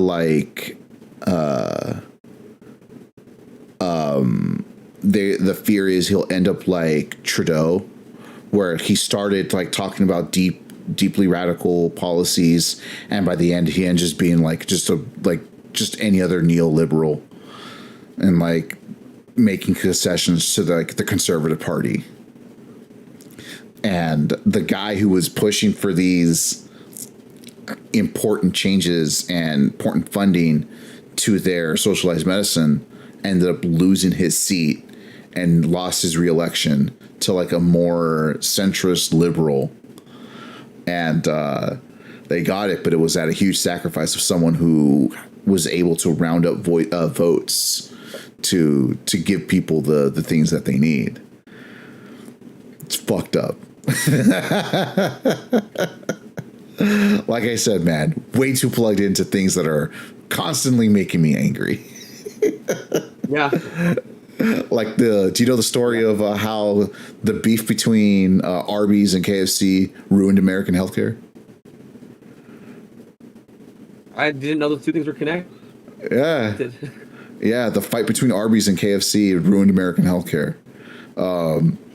YouTube channel, More Perfect Union, and look up the Arby's and KFC story, and you'll find out how that ruined healthcare. It's wild because it sounds like I'm making something up. No. Yeah, it definitely does. There's this YouTube channel. I can't remember what they're called, but it's this guy who basically he's the zoologist. I think it has a funny name. I think it's called Hood Nature or Hood Zoologist, something like that. He just does like video essays about like things that are related to nature and his take on it. Like I'm sure you heard about the new internet debate about how like who would fight 100 men or a gorilla. You know what? In retrospect, our ancestors took down mammoths, right? Why? How can we struggle against one gorilla? You know what I mean? Wait, is he that guy who he uses the tiny mic and he green screens himself in the bottom corner? I've seen Coney react to his video. Yeah, I know who you're talking about. Yeah, it popped in my head all of a sudden. Yeah, I know who you're talking about. No, but yes. Yeah, More Perfect Union. If you want to be horribly enraged by everything at all times, watch some of their stuff. That's part of the reason why I know so much about labor, and the different labor struggles that are happening throughout the U.S. They do a lot of good reporting on that and things that affect a lot of working class people. And sometimes they do crazy stuff. Do you remember when Twitter got oh yeah, just you can buy your check mark, and then do you remember when that tanked the economy? No, I didn't know that. So, Coke had lost millions of dollars. Nintendo lost millions of dollars. Amazon lost millions of dollars, all because no one knew which profile was the original actual profile, was the real one, because all the check marks were exactly the same. So if you see Nintendo of NA, but that's not Nintendo of America, it's Nintendo of NA, but it has the check mark on there. If they say anything, they'll see the check mark. It's oh my God, look what Nintendo is saying of America. What this guy did, he bought a check mark, and he took on the appearance of Eli Lilly, which is the highest insulin manufacturer in the United States. He said, from now on, our insulin is going to be free. And then the company lost millions upon millions of dollars in stock value because of that tweet that he put out. So a $7 investment ruined a company for millions upon millions of dollars, all because he said we're going to make insulin for free. That's ridiculous. Did that guy ever get in trouble though? What are they gonna do? What can they do? That's the market, baby. That's capitalism. It to be someone else, that's ridiculous. I remember saying that with.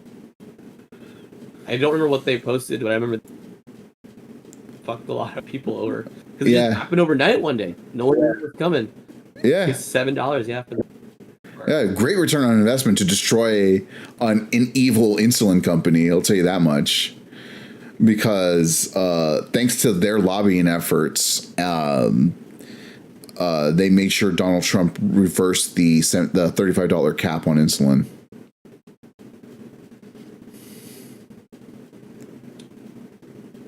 Yeah. Ain't that some bullshit? I gotta watch them. You gotta watch as much Perfect Union as possible. You are gonna be so angry at everything all the time, just like me.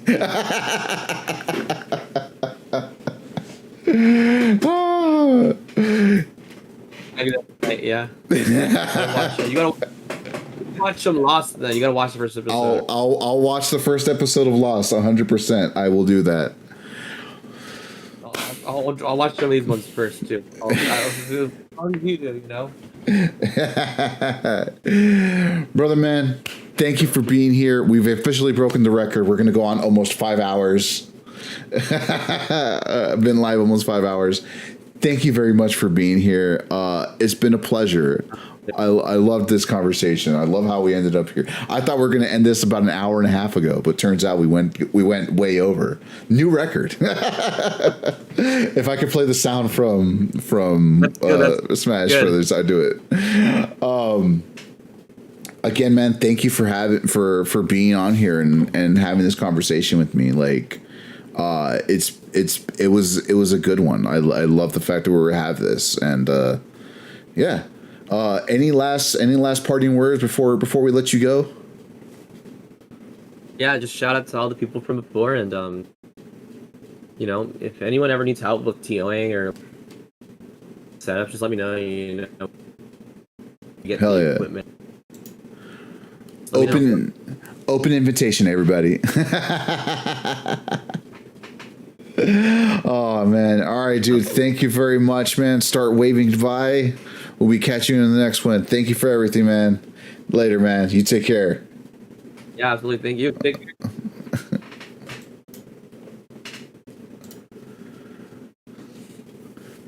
We did it. We're here.